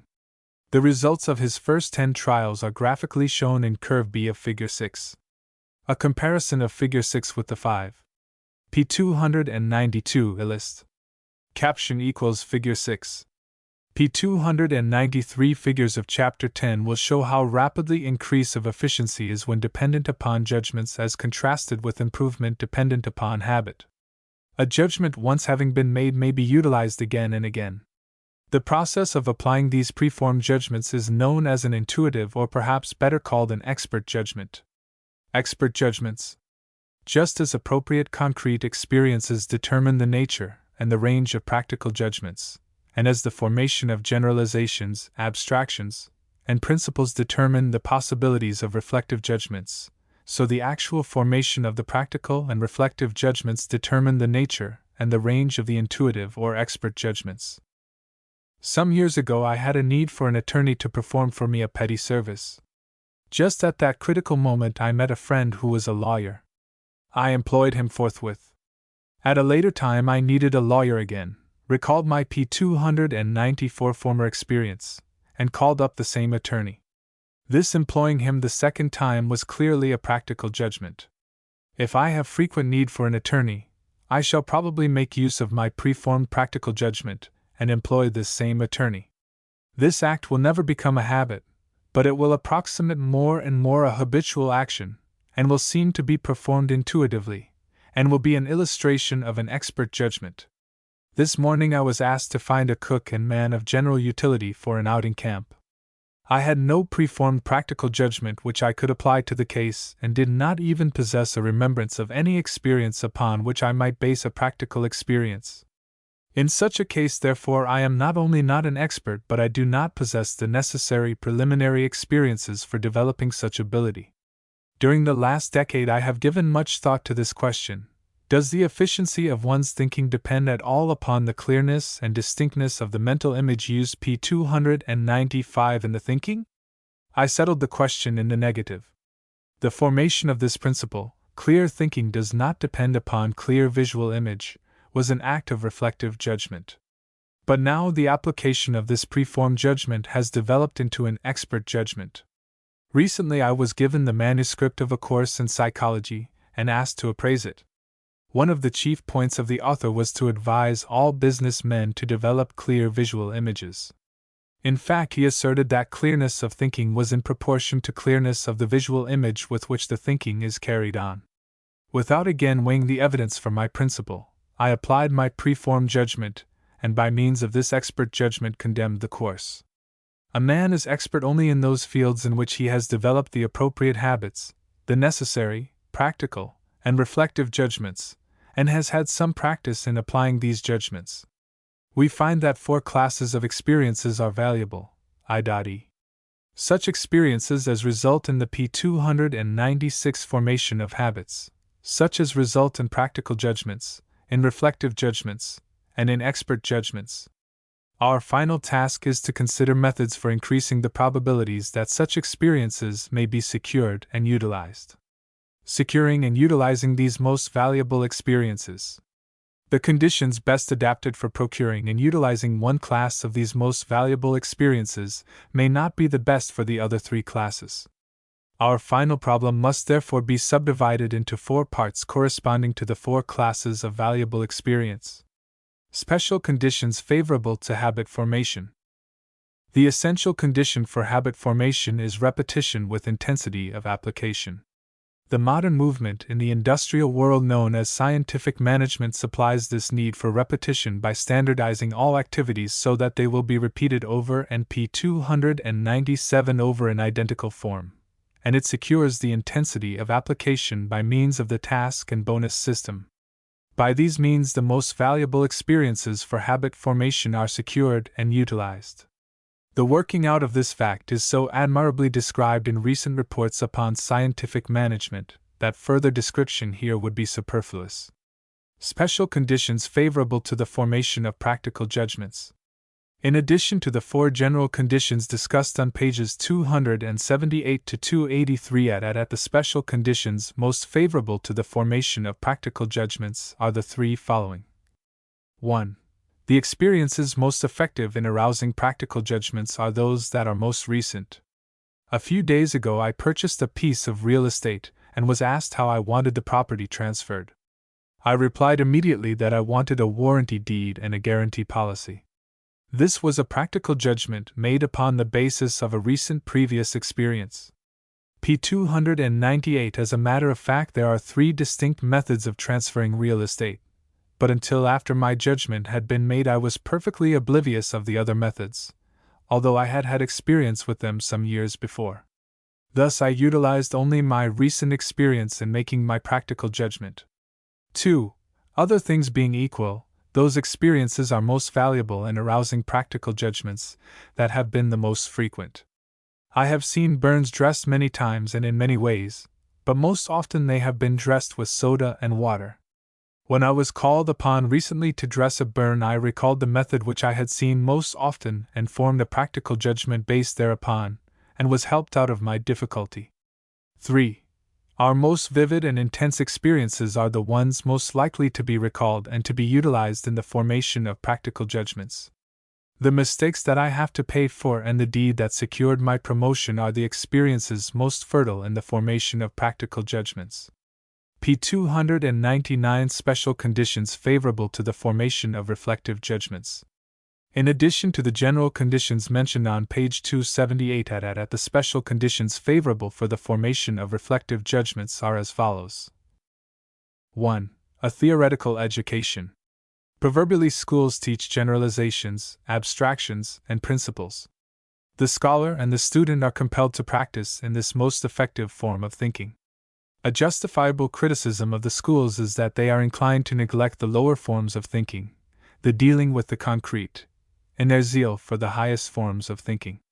However, a school education not only gives practice in handling generalizations, abstractions, and principles, but it provides the conditions necessary to stimulate the learners to amass a useful stock of concepts that at a later time will be used in reflective judgments. 2. Suggestions from others. Reflective judgments depend upon condensed experience. The condensation is not produced by Comper's P300 Schoun but by selecting the common though essential element from various former experiences and by uniting these elements into a new unity. This breaking up of former experiences by analyzing out the essential factor is a difficult task and one in which no man can proceed far without assistance from others. At a recent meeting of psychologists, a speaker presented a paper on the most helpful order of presentation of topics for a course in psychology. He simply called our attention to certain facts which we had all experienced as teachers of psychology. He then combined these abstracted elements in a new unity in such a way that I was enabled to form a reflective judgment as to the order of presenting topics in psychology. Without his suggestion, I probably never would have been able to make the analysis necessary for the reflective judgment. We need all the help we can get to assist us to analyze our own experiences.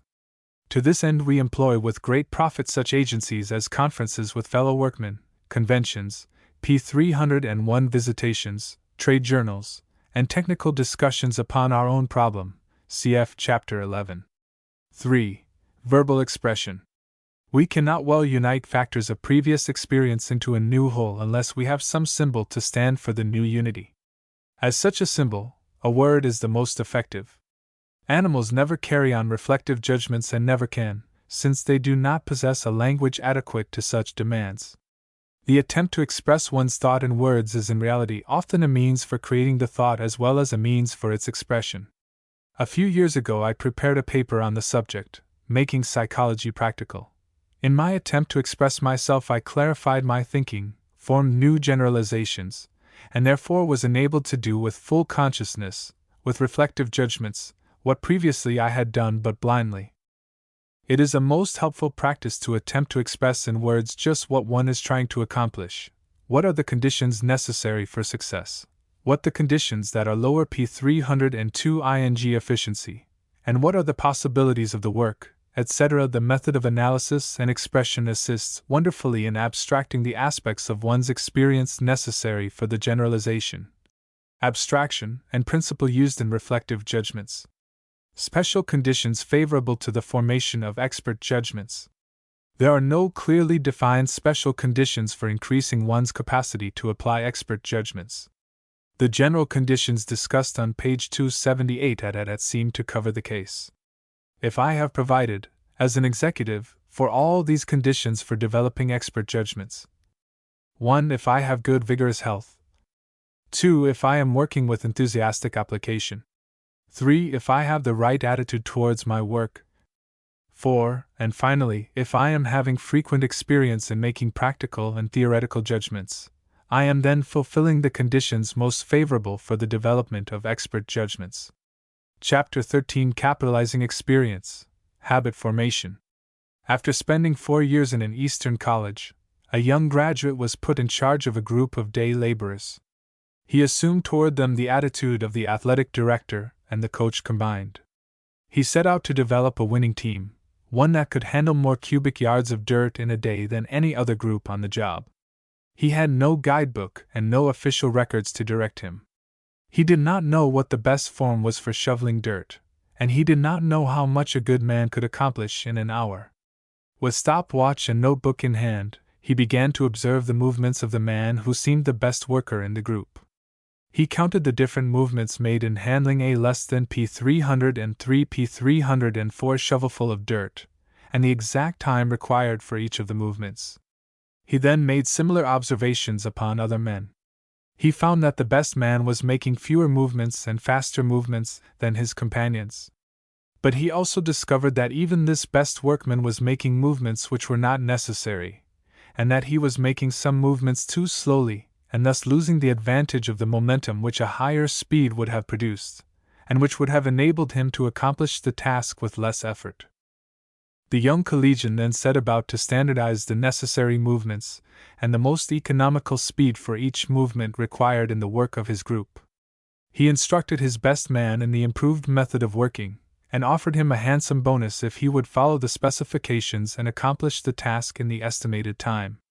The man, eager to earn the increase, followed the directions closely, and in a few weeks was enabled to accomplish more than twice the work of the P303 average workman. The improved habit of working was then taught the other workmen, and the result was a winning team. The success of the young collegian did not get into the colored supplements of the daily press, but it was heralded by mechanical engineers as marking an epoch in the industrial advance of humanity.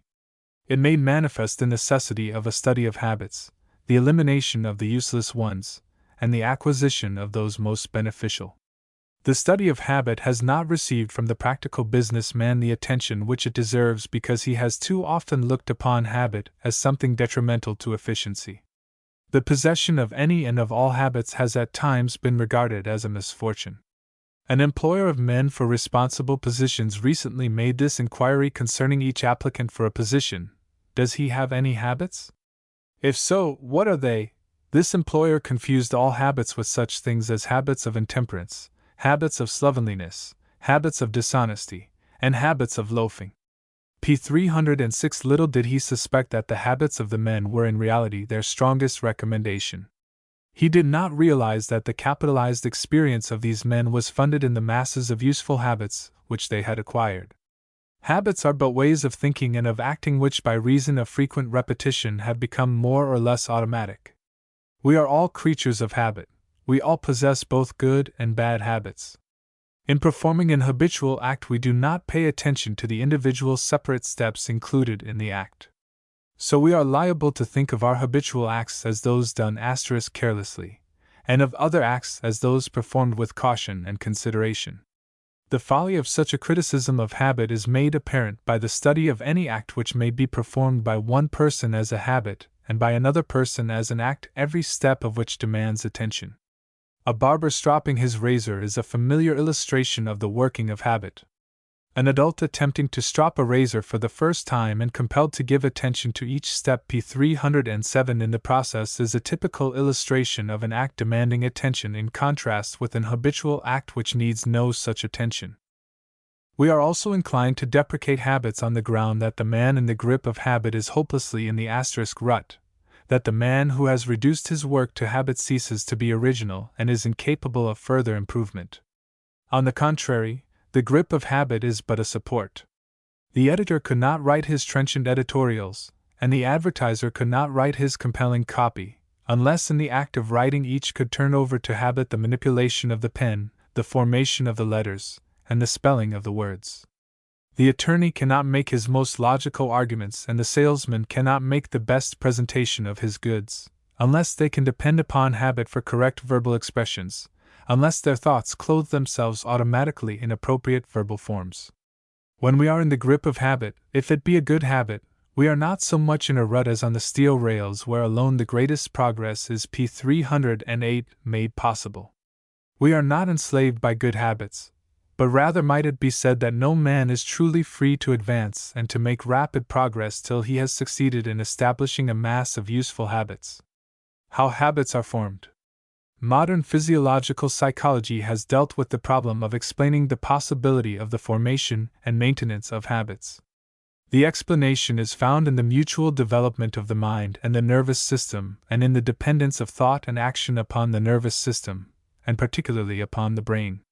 To understand habit, we must look beyond thought and action and consider some of the fundamental characteristic features of the nervous system. One such characteristic is the plasticity of the nervous substance. If I bend a piece of paper and crease it, the crease will remain even after the paper is straightened out again. The paper is plastic, and plasticity means simply that the substance offers some resistance to adopting a less than P309 new form, but that when the new form is once impressed upon the substance it is retained. Some effort is required to overcome the plasticity of the paper and to form the crease, but when it is once formed, the plasticity of the paper preserves the crease. Modern conceptions of psychology have emphasized the intimate relationship existing between our thoughts and our brains. Every time we think, a slight change takes place in the delicate nerve cells in some part of the brain. Every action among these cells leaves its indelible mark, or crease. Just as it is easy for the paper to bend where it has been creased before, it is likewise easy for action to take place in the brain where it has taken place before. The brain may also be likened to the cylinder or disc used in a dictating machine and in phonographs, and a thought likened to the needle making the original record. It takes some energy to force the needle through the substance of the cylinder, but thereafter it moves along the opened groove with a mini P310 mm of resistance. In a similar way, it is easy to think the old thought or to perform the old act, but it is most difficult to be original in thinking and in acting. When an idea has been thought or an act performed many times, the crease or groove becomes so well established that thinking or acting along that crease or groove is easier than other thoughts or actions, and so this easier one may be said to have become habitual. In a very real sense, the thoughts and actions form the brain by means of the delicate physical changes which they produce, and then, when the brain is formed, its plasticity is so great that it determines our future thinking and acting. Habit shortens the time necessary for a thought or an act. Human efficiency depends in part upon the rapidity with which we are able to accomplish our tasks. It is surprising to us all when we find how rapidly we can accomplish our habitual acts, and how slowly we perform the tasks to which we are compelled to give specific attention. P311 tie-in. I find that I can repeat the 26 letters of the alphabet in 2 seconds. I do not give attention to the order of the letters, but all I seem to do is to start the process, and then it says itself. If, however, I attempt to pronounce the alphabet backward, my first attempt takes a full minute. If I attempt to say the alphabet forward but to insert after each letter a single syllable, such as to, it takes 16 seconds. Thus, A2, B2, C2, D2, etc., requires 8 times as many seconds as the simple alphabet A, B, C, D, E, etc. The sequence which has become most perfectly habitual requires but 2 seconds. The process which employs the old habit in part requires 16 seconds, but the act which has never been reduced to a habit at all, repeating the alphabet backward, requires at least 60 seconds. Some time ago I could pick out the letters on a typewriter at the rate of about 1 per second. Writing is now becoming reduced to a habit, and I can write perhaps 3 letters a second. When the act has been P312 reduced to the pure habit form, I shall be writing at the rate of not less than 5 letters per second. I can send a telegraph message at a rate but little faster than 1 contact per second. Those who have reduced the transmission of messages to a habit are capable of making 12 contacts per second. In multiplying one 3-place number by another, I have the fixed habit of writing the multiplier under the multiplicand, the partial products under these, and the final product beneath all. If I reverse all these positions, the multiplying should be no more difficult, but as a matter of fact this simple reversal increases the time of operation about 85%. All mathematical operations are rapid in proportion to the degree to which they are habitual. The speed of thought is slow unless it follows the old creases and the old grooves. No adequate speed is possible so long as attention must be given to the succeeding stages of the thought or act. This is true of all acts, and P313 of all thoughts, whether in the home or upon the street, in the shop or in the office. Great speed of thought and action must not be confused with hurried thought and action. Speed which is habitual is never hurried. There are many acts of skill which can be done much more easily if performed rapidly than if performed slowly. When working hurriedly, there is a speeding up of all movements whether necessary or unnecessary. But the speed secured from correct habits is primarily dependent upon the elimination of useless movements and the concentration of energy at the essential point. Habit increases accuracy of acting and thinking. Where machinery can be employed, we find greatly increased accuracy of work. The product of the loom and the lathe are more perfect, more uniform, and more accurate in all details than similar work produced by hand. The product of the printing press thus attains a greater degree of accuracy in details than P314 was ever attained by the ancient monk in the printing of his scrolls. In general, our work becomes accurate, as well as swift, in the degree to which we are able to mechanize it into habits. The beginner in piano playing or typewriting pays attention to the striking of each key. When he is in this stage of development, he is liable at any time to strike the wrong key and certainly cannot be depended upon for regularity of touch. As soon as he has reduced the striking of the keys to a habit, he ceases to strike the wrong keys and secures uniformity of touch. The expert marksman has reduced to a habit the necessary steps of shooting and gives no special attention to the position of the fingers, the tension of the hands, the angle of the head, the closing of the eye, and the pulling of the trigger. He has reduced all these to habit before he is able to secure his expert skill. The reliable bookkeeper has reduced to habit the combining of all the ordinary sums of the ledger. The man of accuracy of speech p. 315 is the one whose thoughts clothe themselves in the verbal expressions by habit but with no conscious selection of words. The man of the most accurate judgment in any field is the one who has succeeded in reducing to habit most of the steps of the judgments in that field, the one who has the largest stock of intuitive judgment. Habit relieves the attention from details. Attention cannot be directed to more than one thing at a time. It is doubtless true that the one thing may be very complex, e.g. for letters or even for words. So long as the performance of an act demands attention, this one act is practically all that can be done at that time. As soon as this thing is reduced to habit, it may go on automatically, and the attention may be turned to other things. When I begin to learn to play the piano, the finger movements require all my attention so that I cannot read the notes on the scale and make the proper execution at the p. 316 same time. Gradually, the reading of notes and the execution are reduced to habit, and I can then turn my attention to the reading of the words of the air. As each essential detail is reduced to habit, I acquire the ability to read the score, to make the correct finger and foot movements, to read the words of the song, to sing it correctly, and at the same time to be thinking more or less of other things. My use of the pen has become so reduced to habit that I need pay no attention to the writing, but am enabled to give my entire attention to the thought which I am attempting to formulate. So every useful habit becomes a power or a tool which may be used for multiplying the efficiency of the individual. Habit formation is the greatest labor-saving device in the human economy. No one has expressed this truth so forcefully as the late Professor William James. The great thing, then, in all education, is to make our nervous system our ally instead of our enemy. It is to fund and capitalize p. 317 our acquisitions, and live at ease upon the interest of the fund. For this we must make automatic and habitual, as early as possible, as many useful actions as we can, and guard against the growing into ways that are likely to be disadvantageous to us, as we should guard against the plague. The more of the details of our daily life we can hand over to the effortless custody of automatism, the more our higher powers of mind will be set free for their own proper work. There is no more miserable human being than one in whom nothing is habitual but indecision, and for whom the lighting of every cigar, the drinking of every cup, the time of rising and going to bed every day, and the beginning of every bit of work, are subjects of express volitional deliberation.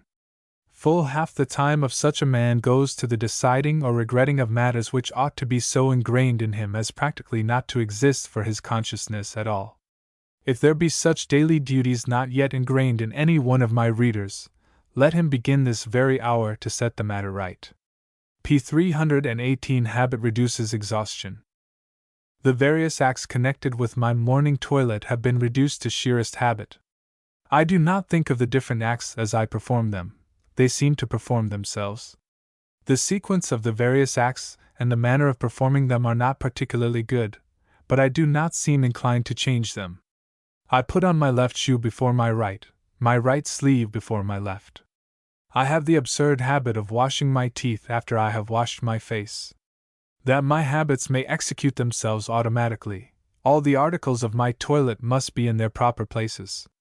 I am thwarted in carrying out my habits unless my laundry has been properly placed, unless towels, brushes, etc., are all where they should be. If everything is in its place, I get down to breakfast refreshed and recuperated.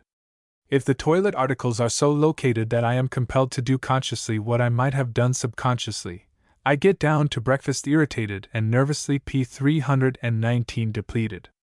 The peace and restfulness of an orderly and systematic household are in part dependent upon the fact that it is only in such a household that we are enabled to turn over to habit the accomplishment of untold recurrent acts. The experienced accountant can add figures continuously for 8 hours a day, and at the end of the day may feel no great exhaustion. The man who has not reduced to habit the necessary steps in addition cannot add continuously for 2 hours without a degree of exhaustion so great that it paralyzes effort. The same is true with typewriting, telegraphing, and with all forms of manipulations which may be reduced to habit. The habit of reading in a foreign language is rarely so well established as the habit of interpreting the printed symbols of the mother tongue. Even when I seem to be reading German as easily as English, a few hours spent in reading German is to me much more exhausting than the same amount of time spent P320 with an English book. Attending lectures delivered in German is to me more exhausting than the same lectures would be if delivered in English. Work that requires much constructive thinking cannot be continued for many hours a day. This is due to the fact that such thinking does not admit of complete reduction to specific habits. The executive who accomplishes much is the man who has formed many useful habits, and who is able to fall back on them for a large part of his work. His decisions are reached in a habitual manner. Investigations take a regular, automatic course. All the details of the office are reduced to mechanical system. No useless energy is spent in giving attention to details that can be better done by habit, and the mind is thus freed from exhaustion and left fresh for attacking the problems arising for solution. The performance of every new act and the thinking of every new idea is of necessity exhausting, and they become easy to the extent to which they utilize old habits. Although P321 constructive thinking is most stimulating and exciting, no man can continue it for more than a few hours or a few minutes unless it depends mainly upon old habits. Some of the most constructive thinkers of the world have been men who could work at their original work for but a few minutes at a time. One brilliant contemporary writer accomplishes most when he works not more than 15 minutes at a time. Charles Darwin is famous for the originality of his thinking, and hence we are not surprised when we find that he was able to work but 3 hours out of the 24. Personal habits. Personal habits are the most apparent, and those by which we most often judge an individual. Manner of dress becomes so much a matter of habit that the wearing apparel is sometimes spoken of as the habit, and, as Shakespeare says, it oft betrays the man. Cleanliness and neatness of appearance, the tone and accent of voice, the manner of walk P322 ing and of carrying the head, and the use of language are personal habits which are acquired early in life, but which mean much in the chances of success. The manner of eating, of sleeping, and of caring for all the needs of body and mind are for most persons mainly a matter of habit, yet they, to a large extent, determine the condition of health and the length of days. We become fond of doing things in the manner to which we have become habituated. This tendency manifests itself to an abnormal degree in the drinking and the smoking habit. In a lesser degree we see the same thing in the attachment of the babe for his pacifier, and the child for his chewing gum. Habit creates a craving for the good as well as for the bad. The ways to which we have become habituated seem pleasing to us whether they be good or bad. There is truth in the proverb, "Train up a child in the way he should go, and when he is old, he will not depart from it." It might be added that the child will not want to depart from the way to which he has been trained, for P323 the habits thus acquired beget a fondness for the acts themselves. It is very unusual for anyone to acquire a language after the age of 20 so as to speak it without a foreign accent. All other personal habits are like the use of language in that they are acquired during the early years and are not easily changed. So far as personal habits are concerned, but little change need be anticipated after the 20th year. Social habits. Our treatment of others is largely a matter of habit. We are affable or gruff according to habit.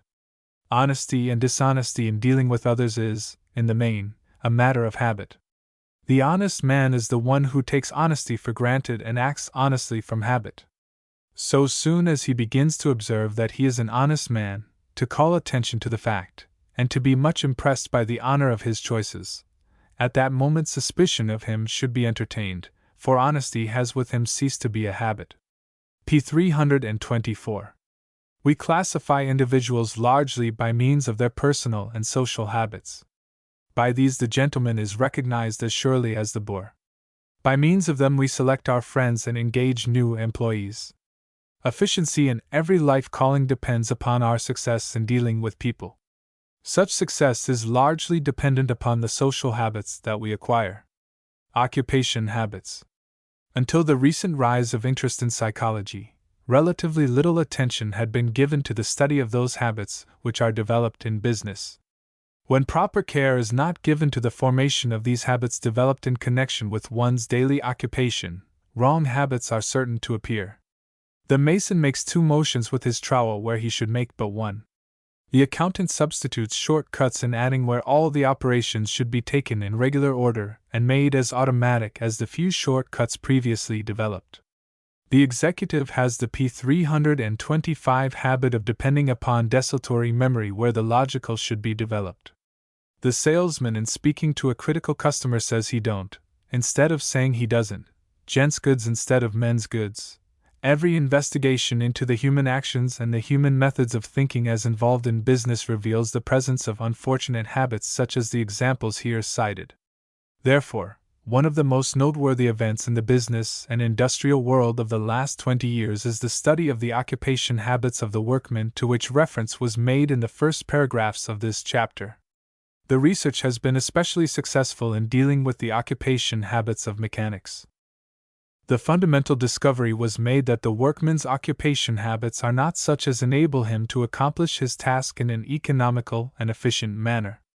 To discover what occupation habits should be developed, experts in each of several typical establishments were assigned the task of p. 326, making a careful study of every movement of eye, hand, foot, and body, and the rate and sequence of all the movements necessary for performing single tasks most easily and efficiently. The experts were also to study the tools, the materials, and conditions best adapted to the work. In general, the experts found the greatest opportunity for improvement in the asterisk movements of the men. As a result of this research, numerous processes have been scientifically standardized. The workmen have been taught the new and better way and have been drilled till the processes have been, so far as possible, reduced to occupation habits. The workmen have been easily induced to acquire the new habits, as their earning capacity is thereby greatly increased. Ordinarily, a considerable bonus is awarded to all workmen who develop the desired habits and perform the task exactly as prescribed by the expert. An investigation into the results secured from the adoption of this scientific attempt to study and to regulate the occupation p. 327 habits of workmen reveals most gratifying success. Mr. H. R. Hathaway, an expert engineer, testifies that under this system a workman can turn out from 2 to 4 times as much work as he was able to accomplish when working with his old habits. Mr. Lewis Sanders, of the General Engineering Company, New York, reports most satisfactory results from the introduction of this systematic attempt to regulate the occupation habits of employees. A typical example which he reports is the following. It regularly took a man 1 minute and 40 seconds to set a piece in a jig. After a study of the exact motions required to pick the piece up and set it accurately, we showed the same man how to do it in 20 seconds. This workman soon reduced the correct movement to habit, attained the specified speed, and without in any way working harder than formerly was assisted to increase his efficiency 400%. A well-known engineering company p. 328 acquired the reading of 12 thermometers, each every 2 minutes. The man assigned to the task could rarely read so many as 8 of them in the 2 minutes. An expert took up the problem and at first could do no better than the first man. The expert studied the most favorable position of the head and eyes for reading, eliminated all useless motions, and discovered that the 12 thermometers could then be read in 1 minute and 50 seconds. The workman who previously had with difficulty read 8 thermometers in 2 minutes soon acquired the proper occupation habits, and was enabled to read the 12 with perfect ease. His efficiency was increased 40%, and the task was rendered less exacting than before. Typewriting is carried on by habits. The habit of writing most naturally formed is that known as the sight system. Recently, attempts have been successfully made to enable the operators to form the habit of writing by touch rather than by sight. The P329 operator who acquires the habit of locating the keys by touch writes much faster and with less nervous strain than the operator who writes from sight. No one has been more successful in studying occupation habits than Mr. Frank B. Gilbreth, an expert in the building trades. He discovered that in constructing a brick wall a good mason can lay 120 bricks in an hour, and that in laying each brick he makes 18 distinct motions. The motions were not made in an economical sequence, some of them were useless, and merely exhausted the energy of the workman. Mr. Gilbreth attempted to apply to the industry of bricklaying the principles of billiard playing. Every motion of the mason should be a play for position. He should make each motion so as to be ready for the next. For example, the motion of placing the mortar for the end joint should end with the trowel in position ready to cut off the hanging mortar. When the motions are made in the correct sequence, P332 or more of them can be combined and performed in but little more time than would be required to make each of the separate motions. Thus, cutting off mortar, buttering the end of the laid brick, and reaching for more mortar can all be performed as a single movement. In this way, the motions of the mason have been reduced from 18 to 5 per brick. All this change has been brought about from a study of the occupation habits of masons. In discussing the results, Mr. Gilbreth says, "It has changed the entire method of laying bricks by reducing the kind, number, sequence, and length of motions. The economic value of motion study has been proved by the fact that we have more than tripled the workman's output in bricklaying and at the same time lowered cost and increased wages simultaneously, and the end is not yet." Attempts to develop beneficial occupation habits in executives have not yet been exhaustively and scientifically carried out. Such experiments are, however, sure to be P331 successful, and it is quite probable that before another decade has passed the habits of executives will have been as successfully studied and controlled as have the occupation habits of mechanics cited above. The introduction of physics and chemistry have led to marvelous results in methods of manufacture and transportation. Those who have given most attention to the advances of psychology during the past 2 decades are confident that by the proper application of psychology the efficiency of men is to be increased beyond the idle dream of the optimists of the past. Since by a study of habits the efficiency of men in fundamental occupations has been increased from 40 to 400%, it is hard to prophesy what results are to be secured from more extensive studies. The remainder of this e-text, index plus advert, is raw OCR index. Ability, potential, 231. Accidents, mine, 96. Acclimated, 17. Acclimatization, 18. Accountant, experienced, 319. Advanced periods of 232. Of learning, 242. Africa, 189. Air, 172. Foul, 180. Alertness, mental, 44. Alphabet, repeating, 284. Altruistic, 203. American business, 24. Steelmakers, 48, 206. Executives, 118. Ideals, 205. People, 209F, 219. Architecture, 174. Armor, 87. Athletic contest, 9. Events, 169. Trainer, 211. Attention, 3. Passive, 109F. Secondary passive, 112FF. Voluntary, 3FF, 123. 234. 249FF, 279. Attitudes, 132FF, 177. Receptive, 182, 183, 187. Promotion of, 193, 202, 215. Do or die, 250. Personal, 279 FF. Authority, plenary, 88. Bad days, 207. Bessemer converters, 48. Bicycles, 194. Big selling months, 72. Bogey in golf, 55F. Bohemian woman, 288. Bonus 35, 142, 145, 165, 178, 252, 304. System 297, 326. Book W. F. Psychology of Skill 227. Bookkeeping Experience in 282. Burr 324. Boss 49, 83, 178, 253. Boy Messenger 7, Errand 277. Brain 309. Breakdowns 208. Breaking in 41, 232, 237. British Iron and Steel Institute 49. Brooding Habit of 216. Bryan and Harder Psychological Review 230. Cabinet Meetings 119. Campaign Educational 102, 155. Advertising 238. Capacities Mental 134, 178. Capitalizing Experience 303. F. Carnegie, Andrew 49. F. Mills 57. F. 87. His Cabinet 94. F. 221. Caution in Competition 61.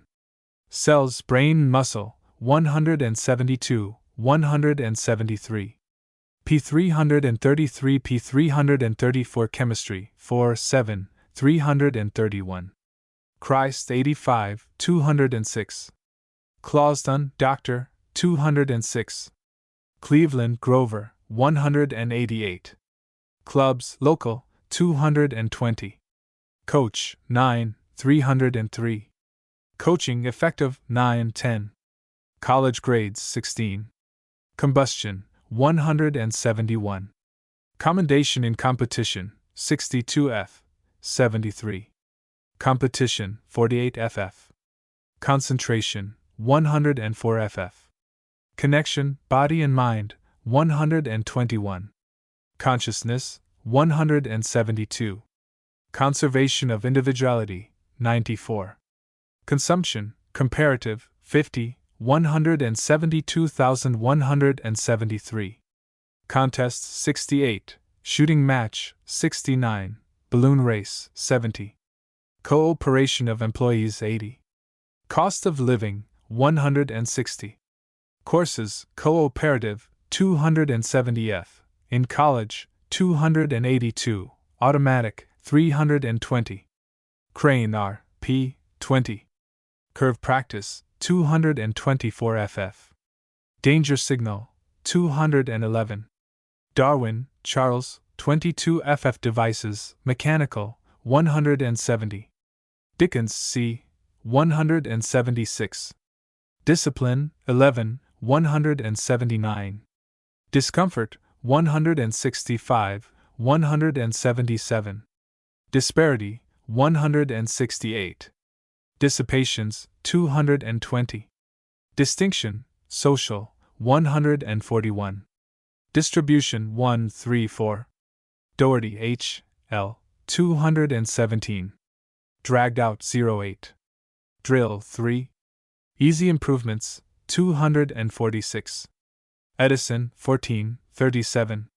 Education Industrial 201. Work on 21Q. School 264. Theoretical 299.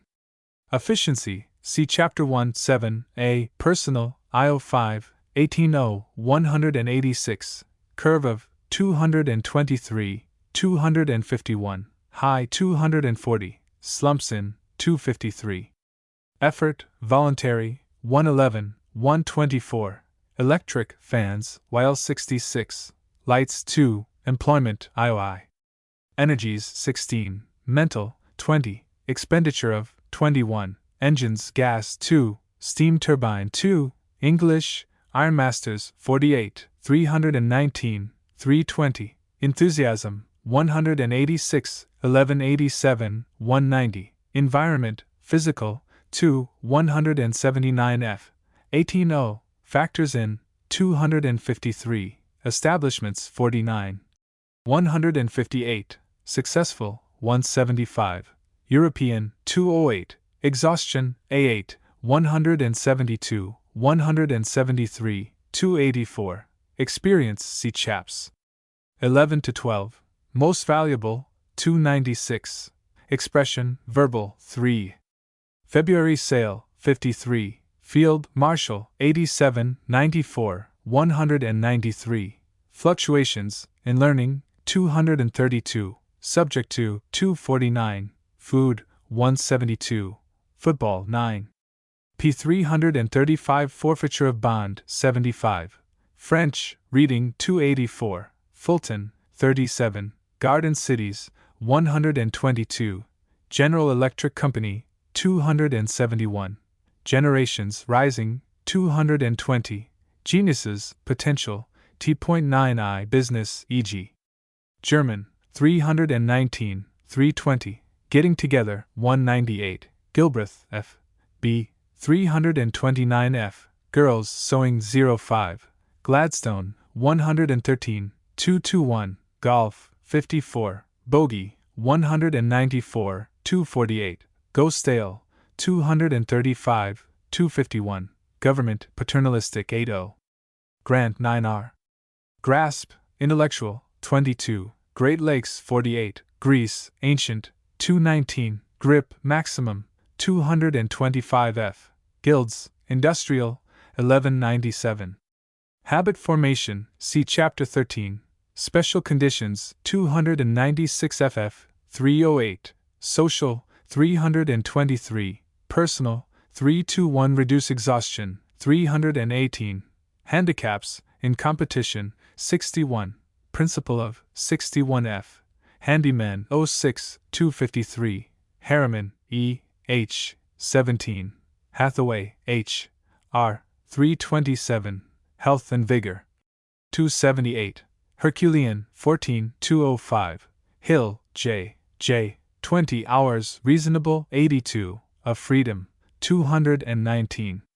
House organs, see papers, 35. Photographs in, 63, 67, 69. House patriotism, 80. History and policies, go. Picnics, 101. Human sympathy, as a factor, 85 FF. Idaho Orchard, 287. Ideas, Management, 44. Illumination, I80. Imitation, 26 FF, 53. Voluntary, 30.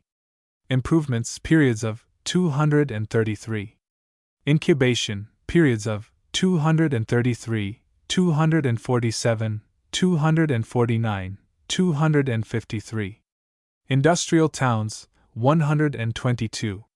Industry attitude of, 136. Injuries, 16 quetzales. Instincts, to collect, 139, 188. Hunting, 188. Specific, IGO. Of man, IGO. Of competition, 64. Institute, Smithsonian, R8G. Insurance, 16 Interests, outside, 222. Novelty, 239, 249. Sustained, 240. Appeals to, 240. Spontaneous, 251. In the running, 71. Instruction, 270 F. Invention, 348, 217. Flagging, 239. James, Professor William, 207, 218-30. Jefferson, G.I. Jones, W. R. A 50 F. P. 336 Judgments, Practical, 285 FF.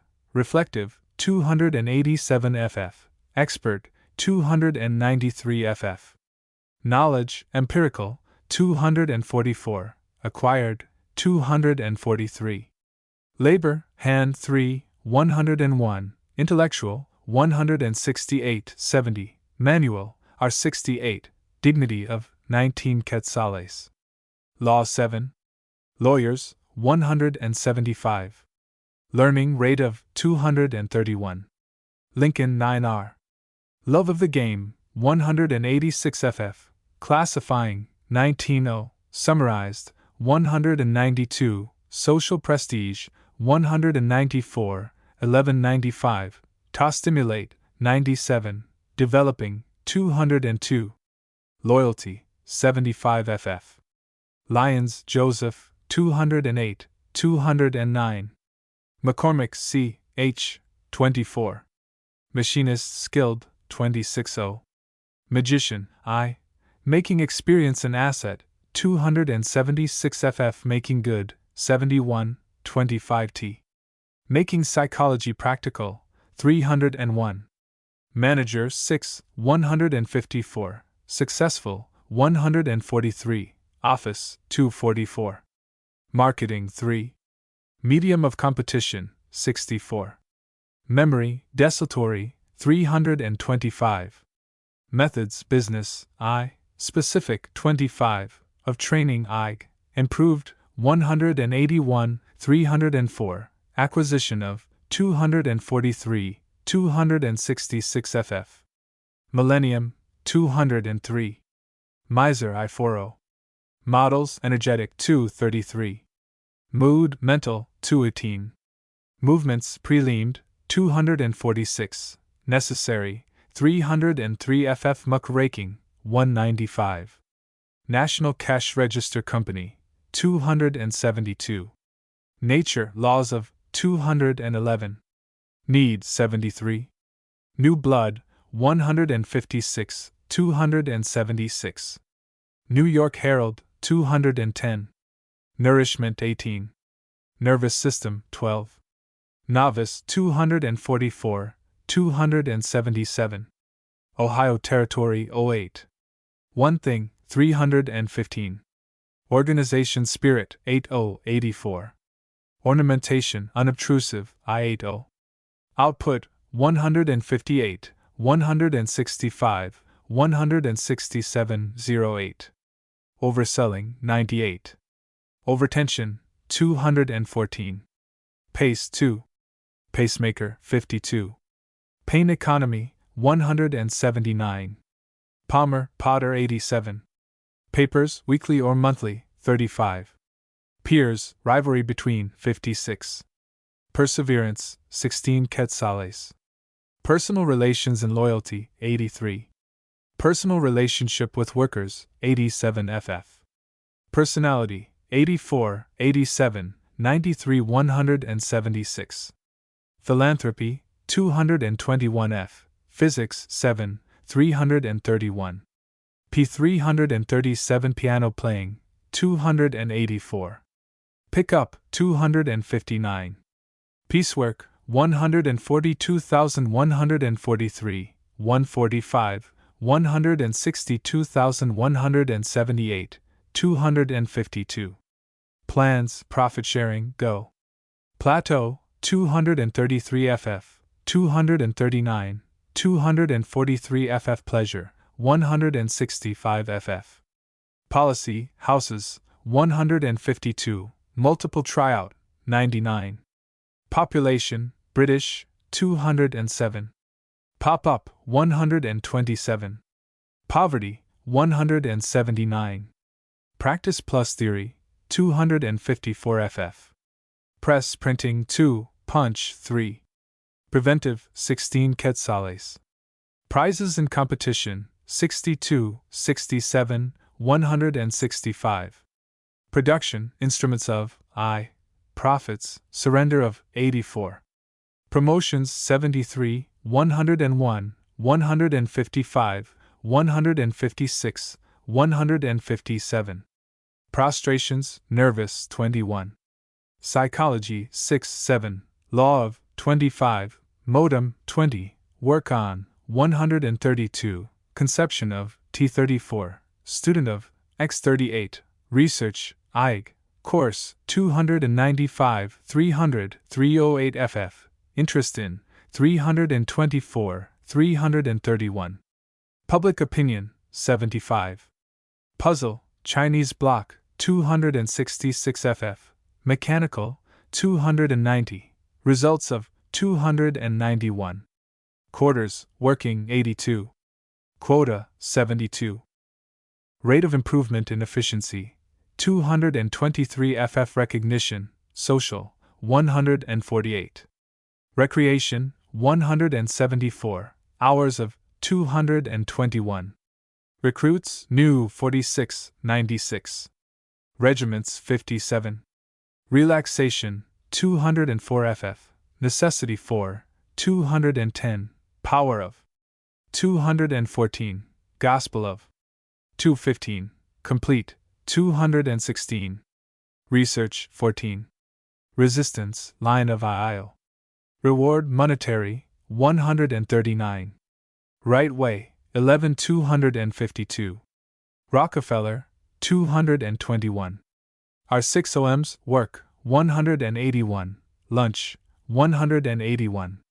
Roosevelt, Theodore, 13, 189. Rush months, 65. Seasons, 72. Sales quota, 65 FF. Sanders, Lewis, 327. San Francisco Fire, 98. School, night, 181, 201. Life, 282. Engineering, 270, 299. Sales. Men training, 28 F. Scientific management, 252. Scientific study, 5. Second wind, 12.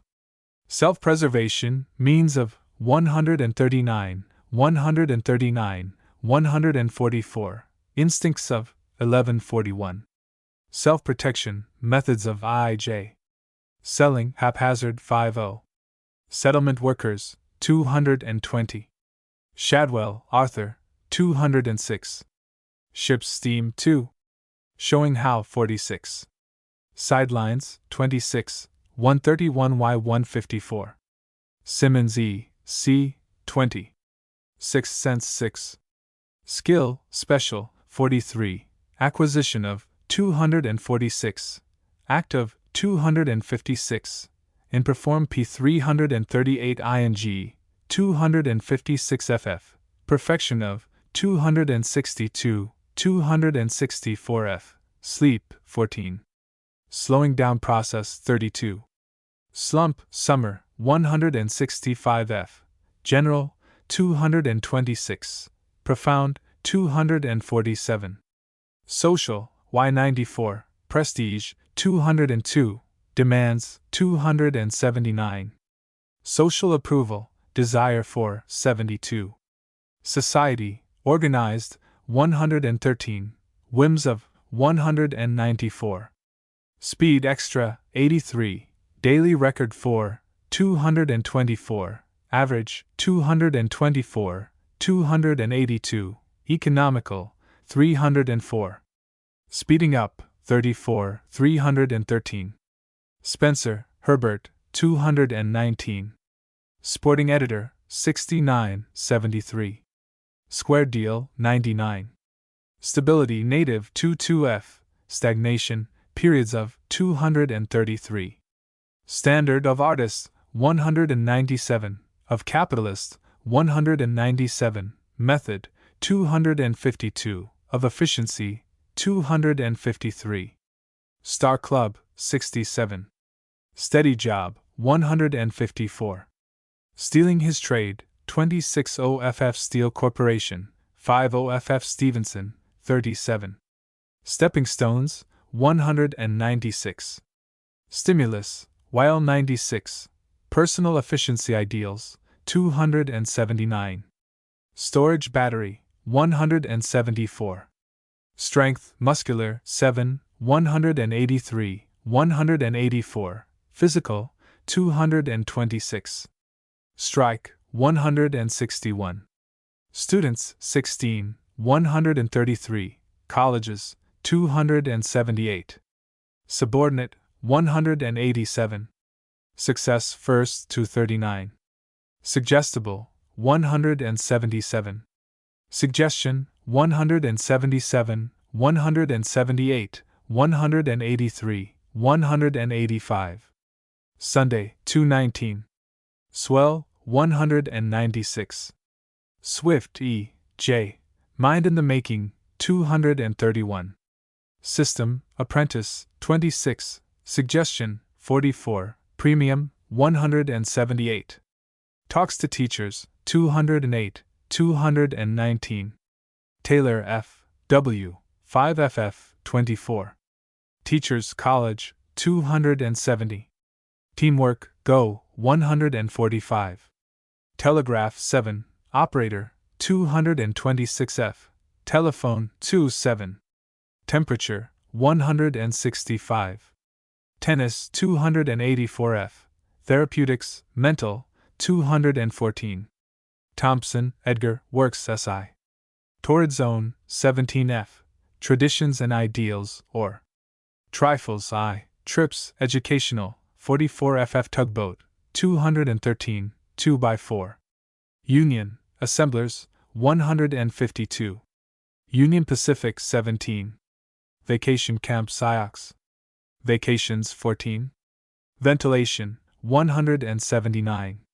Wages, Fare 82, 153. Corremitions, 143. Piece Rates 4, I50. Maximum, 152. Sums paid in, 153. Value, 241. Little or no, 262. Wanamaker, John, 271. P339. Warming Up, I1, 12, 232. Wars, 68. Washington, 85, 91. Waste, Elimination of, 6. Body, 173. Poisonous, 173. In Methods, 261. Watson E. P. 13F. Weariness, 12. Aftermath of, 177. Welfare Features, 122. Westinghouse, 37. Will, Effort of, 111, 124. Strength of, Italy. Wizard Eye. Yawning, Contagion of, 31. The following pages are advertisements of the Macmillan Standard Library, the Macmillan Fiction Library, the Macmillan Juvenile Library. The Macmillan Standard Library. This series has taken its place as one of the most important popular priced editions. The library includes only those books which have been put to the test of public opinion and have not been found wanting, books, in other words, which have come to be regarded as standards in the fields of knowledge, literature, religion, biography, history, politics, art, economics, sports, sociology, and belles lettres. Together they make the most complete and authoritative works on the several subjects. Each volume, cloth, 12 mo, 50 cents net, postage, 10 cents extra. Adams, The Spirit of Youth and the City Streets. By Jane Addams.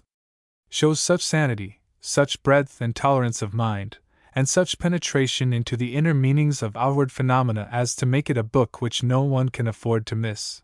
New York Times. Addams, A New Conscience and an Ancient Evil. By Jane Addams. A dear, sane, and frank discussion of a problem in civilized society of the greatest importance. Bailey, The Country Life Movement in the United States. By L. H. Bailey. Clearly thought out, admirably written, and always stimulating in its generalization and in the perspectives it opens. Philadelphia Press. Bailey and Hun, The Practical Garden Book. By L. H. Bailey and C. E. Hun. Presents only those facts that have been proved by experience, and which are most capable of application on the farm. Los Angeles Express. Campbell, The New Theology. By R. J. Campbell. A fine contribution to the better thought of our times, written in the spirit of the Master. St. Paul Dispatch. Clark, The Care of a House. By T. M. Clark. If the average man knew 1/9 of what Mr. Clark tells him in this book, he would be able to save money every year on repairs, etc. Chicago Tribune. P. 3 Conington, How to Help, A Manual of Practical Charity. By Mary Conington. An exceedingly comprehensive work with chapters on the homeless man and woman, care of needy families, and the discussions of the problems of child labor. Coolidge, The United States as a World Power. By Archibald Carey Coolidge. A work of real distinction, which moves the reader to thought. The Nation. Crowley, The Promise of American Life. By Herbert Croly. The most profound and illuminating study of our national conditions which has appeared in many years. Theodore Roosevelt. Divine Misery and Its Causes. By Edward T. Devine. One rarely comes across a book so rich in every page, yet so sound, so logical, and thorough. Chicago Tribune. Earl, Home Life in Colonial Days. By Alice Morse Earl. A book which throws new light on our early history. Ely Evolution of Industrial Society. By Richard T. Ely. The benefit of competition and the improvement of the race, municipal ownership, and concentration of wealth are treated in a sane, helpful, and interesting manner. Philadelphia Telegraph. Ely Monopolies and Trusts. By Richard T. Ely. The evils of monopoly are plainly stated, and remedies are proposed. This book should be a help to every man in active business life. Baltimore Sun. French, How to Grow Vegetables. By Alan French. Particularly valuable to a beginner in vegetable gardening, giving not only a convenient and reliable planting table, but giving particular attention to the culture of the vegetables. Suburban Life. Goodyear, Renaissance and Modern Art. W. H. Goodyear. A thorough and scholarly interpretation of artistic development. Hapgood Abraham Lincoln, The Man of the People. By Norman Hapgood. A life of Lincoln that has never been surpassed in vividness, compactness, and homelike reality. Chicago Tribune. Halton, The Mystery of Golf. By Arnold Halton. It is more than a golf book. There is interwoven with it a play of mild philosophy and of pointed wit. Boston Globe. P. 4 Hearn, Japan, An Attempt at Interpretation. By Lafcadio Hearn. 1,000 books have been written about Japan, but this one is one of the rarely precious volumes which opens the door to an intimate acquaintance with the wonderful people who command the attention of the world today. Boston Herald. Hillis, The Quest of Happiness. By Rev. Newell Dwight Hillis. Its whole tone and spirit is of a sane, healthy optimism. Philadelphia Telegraph. Hillquit's Socialism in Theory and Practice. By Morris Hillquit. An interesting historical sketch of the movement. Newark Evening News. Hodges, Every Man's Religion. By George Hodges. Religion today is preeminently ethical and social, and such is the religion so ably and attractively set forth in these pages. Boston Herald. Home, David Livingstone. By Sylvester C. Horn. The centenary edition of this popular work. A clear, simple, narrative biography of the great missionary, explorer, and scientist. Hunter, Poverty. By Robert Hunter. Mr. Hunter's book is at once sympathetic and scientific. He brings to the task a store of practical experience in settlement work gathered in many parts of the country. Boston Transcript. Hunter Socialists at Work. By Robert Hunter. A vivid, running characterization of the foremost personalities in the socialist movement throughout the world. Review of Reviews. Jefferson, The Building of the Church. By Charles E. Jefferson. A book that should be read by every minister. King, The Ethics of Jesus. By Henry Churchill King. I know no other study of the ethical teaching of Jesus so scholarly, so careful, clear, and compact as this. G. H. Palmer, Harvard University. King, The Laws of Friendship Human and Divine. By Henry Churchill King. This book is full of sermon themes and thought-inspiring sentences worthy of being made mottos for conduct. Chicago Tribune. P. 5 King, Rational Living. By Henry Churchill King. An able conspectus of modern psychological investigation, viewed from the Christian standpoint. Philadelphia Public Ledger. London, The War of the Classes. By Jack London. Mr. London's book is thoroughly interesting, and his point of view is very different from that of the closest theorist. Springfield Republican. London Revolution and Other Essays. By Jack London. Vigorous, socialistic essays, animating and insistent. Lyon, How to Keep Bees for Profit. By Everett D. Lyon. A book which gives an insight into the life history of the bee family, as well as telling the novice how to start an apiary and care for it. Country Life in America. McLennan, A Manual of Practical Farming. By John McLennan. The author has placed before the reader in the simplest terms a means of assistance in the ordinary problems of farming. National Nurseryman. Maybe William Shakespeare, poet, dramatist, and man. By Hamilton W. Maybe. It is rather an interpretation than a record. Chicago Standard. Mahaffey, Rambles and Studies in Greece. By J. P. Mahaffey. To the intelligent traveler and lover of Greece, this volume will prove a most sympathetic guide and companion. Matthews, The Church and the Changing Order. By Sheila Matthews. The book throughout is characterized by good sense and restraint, a notable book, and one that every Christian may read with profit. The Living Church. Matthews, The Gospel and the Modem Man. By Sheila Matthews. 11. A succinct statement of the essentials of the New Testament. Service. Nearing Wages in the United States. By Scott Nearing. The book is valuable for anybody interested in the main question of the day, the labor question. Patton, The Social Basis of Religion.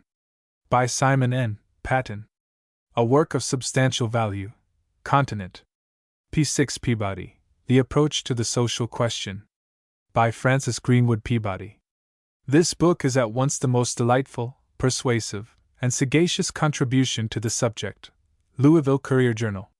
Pierce, The Tariff and the Trusts. By Franklin Pierce. An excellent campaign document for a non-protectionist. Independent. Rauschenbusch, Christianity and the Social Crisis. By Walter Rauschenbusch. It is a book to like, to learn from, and to be charmed with. New York Times. Rees, The Making of an American. By Jacob Rees.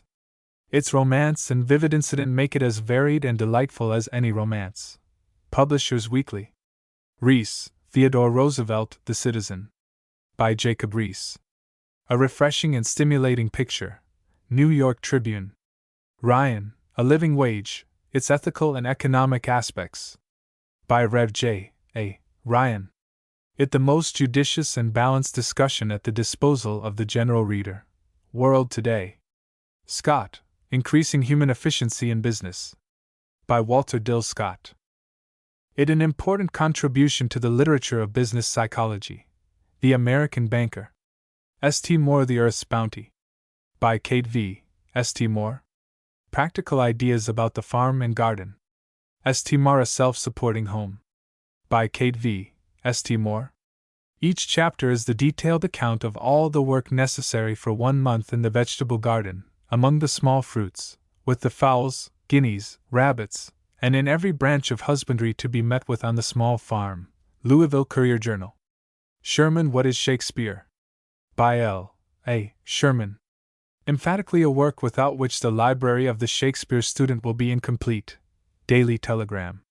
Sidgwick, Home Life in Germany. By A. Sidgwick. A vivid picture of social life and customs in Germany today. Symonds, Social Forces in American History. By A. W. Symonds. A forceful interpretation of events in the light of economics. P. 7 Smith, The Spirit of American Government. By J. Allen Smith.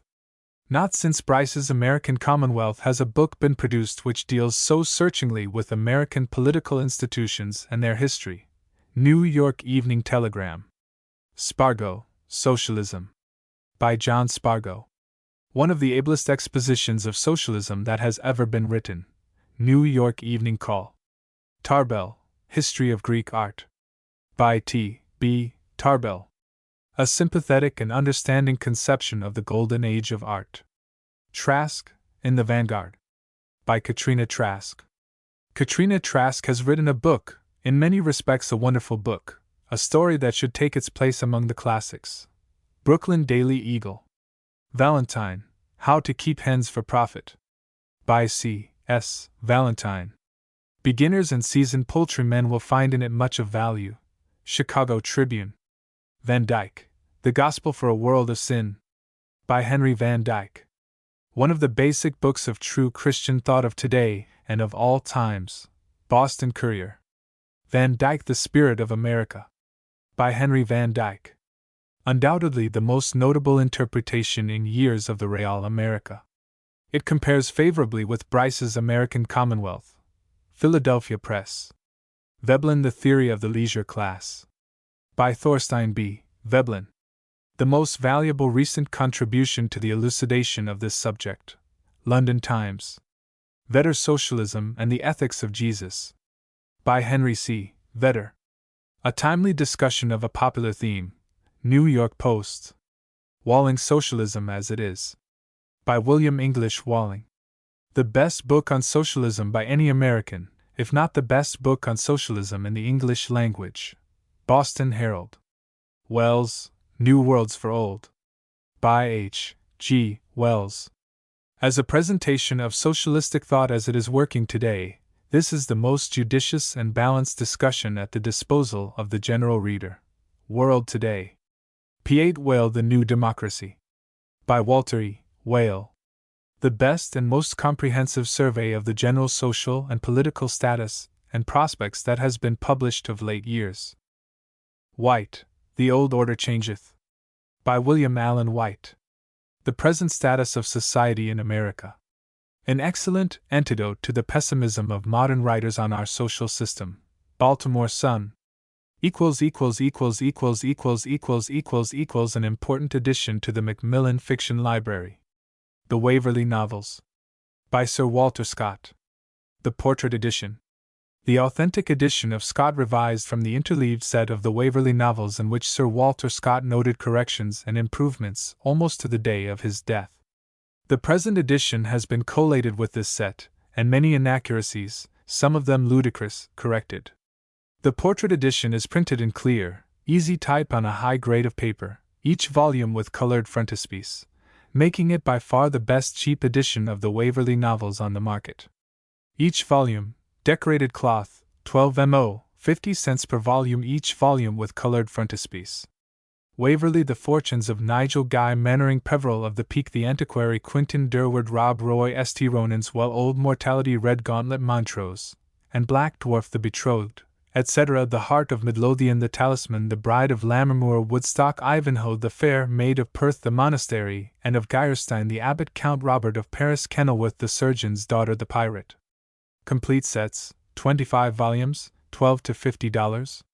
The Macmillan Company Publishers, 64 to 66 Fifth Avenue, New York. The Macmillan Fiction Library. A new and important series of some of the best popular novels which have been published in recent years. These successful books are now made available at a popular price in response to the insistent demand for cheaper editions. Each volume, cloth, 12 mo, 50 cents net, postage, 10 cents extra. Allen, A Kentucky Cardinal. By James Lane Allen. A narrative, told with naive simplicity, of how a man who was devoted to his fruits and flowers and birds came to fall in love with a fair neighbor. New York Tribune. Allen, The Reign of Law. A Tale of the Kentucky Hempfields. By James Lane Allen. Mr. Allen has style as original and almost as perfectly finished as Hawthorne's, and rich in the qualities that are lacking in so many novels of the period. San Francisco Chronicle. Atherton, Patience Sparhawk. By Gertrude Atherton. One of the most interesting works of the foremost American novelist. Child, Jim Hands. By Richard Washburn Child. A big, simple, leisurely moving chronicle of life. Commands the profoundest respect and admiration. Jim is a real man, sound and fine. Daily News. Crawford, The Heart of Rome. By Marion Crawford. A story of underground mystery. Crawford, Fair Margaret, A Portrait. By Marion Crawford. A story of modern life in Italy, visualizing the country and its people, and warm with the red blood of romance and melodrama. Boston Transcript. Davis, A Friend of Caesar. By William Stearns Davis. There are many incidents so vivid, so brilliant, that they fix themselves in the memory. Nancy Houston Banks in The Bookman. Drummond, The Justice of the King. By Hamilton Drummond. Read the story for the sake of the living, breathing people, the adventures, but most for the sake of the boy who served love and the king. Chicago Record Herald. P. 10 Elizabeth and H. A German Garden. It is full of nature in many phases, of breeze and sunshine, of the glory of the land, and the sheer joy of living. New York Times. Gale, Loves of Peleus and Epitaph. by Zona Gale. 11 star. Full of fresh feeling and grace of style, a draught from the fountain of youth. Outlook. Herrick, The Common Lot. By Robert Herrick. A story of present-day life, intensely real in its picture of a young architect whose ideals in the beginning were, at their highest, aesthetic rather than spiritual. It is an unusual novel of great interest. London Adventure. By Jack London. 11 No reader of Jack London's stories need be told that this abounds with romantic and dramatic incident. Los Angeles Tribune. London Burning Daylight. By Jack London. Jack London has outdone himself in Burning Daylight. The Springfield Union. Lodi, Disenchanted. By Pierre Lodi. It gives a more graphic picture of the life of the rich Turkish women of today than anything that has ever been written. Brooklyn Daily Eagle. Lucas, Mr. Ingleside. By E. V. Lucas. He displays himself as an intellectual and amusing observer of life's foibles with a hero characterized by inimitable kindness and humor. The Independent. Mason, The Four Feathers. By A. E. W. Mason. The Four Feathers is a first-rate story, with more legitimate thrills than any novel we have read in a long time. New York Press. Norris Mother. By Kathleen Norris. Worth its weight in gold. Catholic Columbian. Oxenham The Long Road. By John Oxenham. The Long Road is a tragic, heart-gripping story of Russian political and social conditions. The Craftsman. Pryor The Colonel's Story. By Mrs. Roger A. Pryor. The story is one in which the spirit of the Old South figures largely. Adventure and romance have their play and carry the plot to a satisfying end. P. 11 Remington Ermine of the Yellowstone. By John Remington. A very original and remarkable novel, wonderful in its vigor and freshness. Roberts, Kings in Exile. By Charles G. D. Roberts. The author catches the spirit of forest and sea life, and the reader comes to have a personal love and knowledge of our animal friends. Boston Globe. Robbins the Convert. By Elizabeth Robbins. The Convert devotes itself to the exploitation of the recent suffragist movement in England. It is a book not easily forgotten by any thoughtful reader. Chicago Evening Post. Robbins, A Dark Lantern. By Elizabeth Robbins.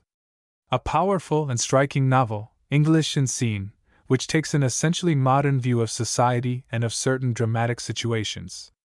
Ward, The History of David Grieve. By Mrs. Humphrey Ward. A perfect picture of life, remarkable for its humor and extraordinary success at character analysis. The Macmillan Juvenile Library. This collection of juvenile books contains works of standard quality, on a variety of subjects: history, biography, fiction, science, and poetry, carefully chosen to meet the needs and interests of both boys and girls. Each volume, cloth, 12 mo, 50 cents net, postage, 10 cents extra. Altschuler, The Horsemen of the Plains. By Joseph A. Altschuler. A story of the West, of Indians, of scouts, trappers, fur traders, and, in short, of everything that is dear to the imagination of a healthy American boy. New York Sun. Bacon, While Caroline Was Growing. By Josephine Dascom Bacon. Only a genuine lover of children, and a keenly sympathetic observer of human nature, could have given us this book. Boston Herald. P. 12 Carroll, Alice's Adventures, and Through the Looking Glass. By Lewis Carroll. One of the immortal books for children. Dick's a Little Captive Lad. By Marie Beulah Dix. The human interest is strong, and children are sure to like it. Washington Times. Green, Pickett's Gap. By Homer Green. The story presents a picture of truth and honor that cannot fail to have a vivid impression upon the reader. Toledo Blade. Lucas, Slow Coach. By E. V. Lucas. The record of an English family's coaching tour in a great old-fashioned wagon. A charming narrative, as quaint and original as its name. Book News Monthly. Maybe, Book of Christmas. By H. W. Maybe. A beautiful collection of Christmas verse and prose in which all the old favorites will be found in an artistic setting. The St. Louis Mirror. Major the Bears of Blue River. By Charles Major. An exciting story with all the thrills the title implies. Major, Uncle Tom and Bill. By Charles Major. A stirring story full of bears, Indians, and hidden treasures. Cleveland Leader. Nesbit, The Railway Children. By E. Nesbit. A delightful story revealing the author's intimate knowledge of juvenile ways. The Nation. White, The Storybook Girls. By Christina G. White. A book that all girls will read with delight, a sweet, wholesome story of girl life. Wright Dream Fox Storybook. By Mabel Osgood Wright. The whole book is delicious with its wise and kindly humor, its just perspective of the true value of things. Wright and Jimmy's Will. By Mabel Osgood Wright. Barbara has written no more delightful book than this. p. 13.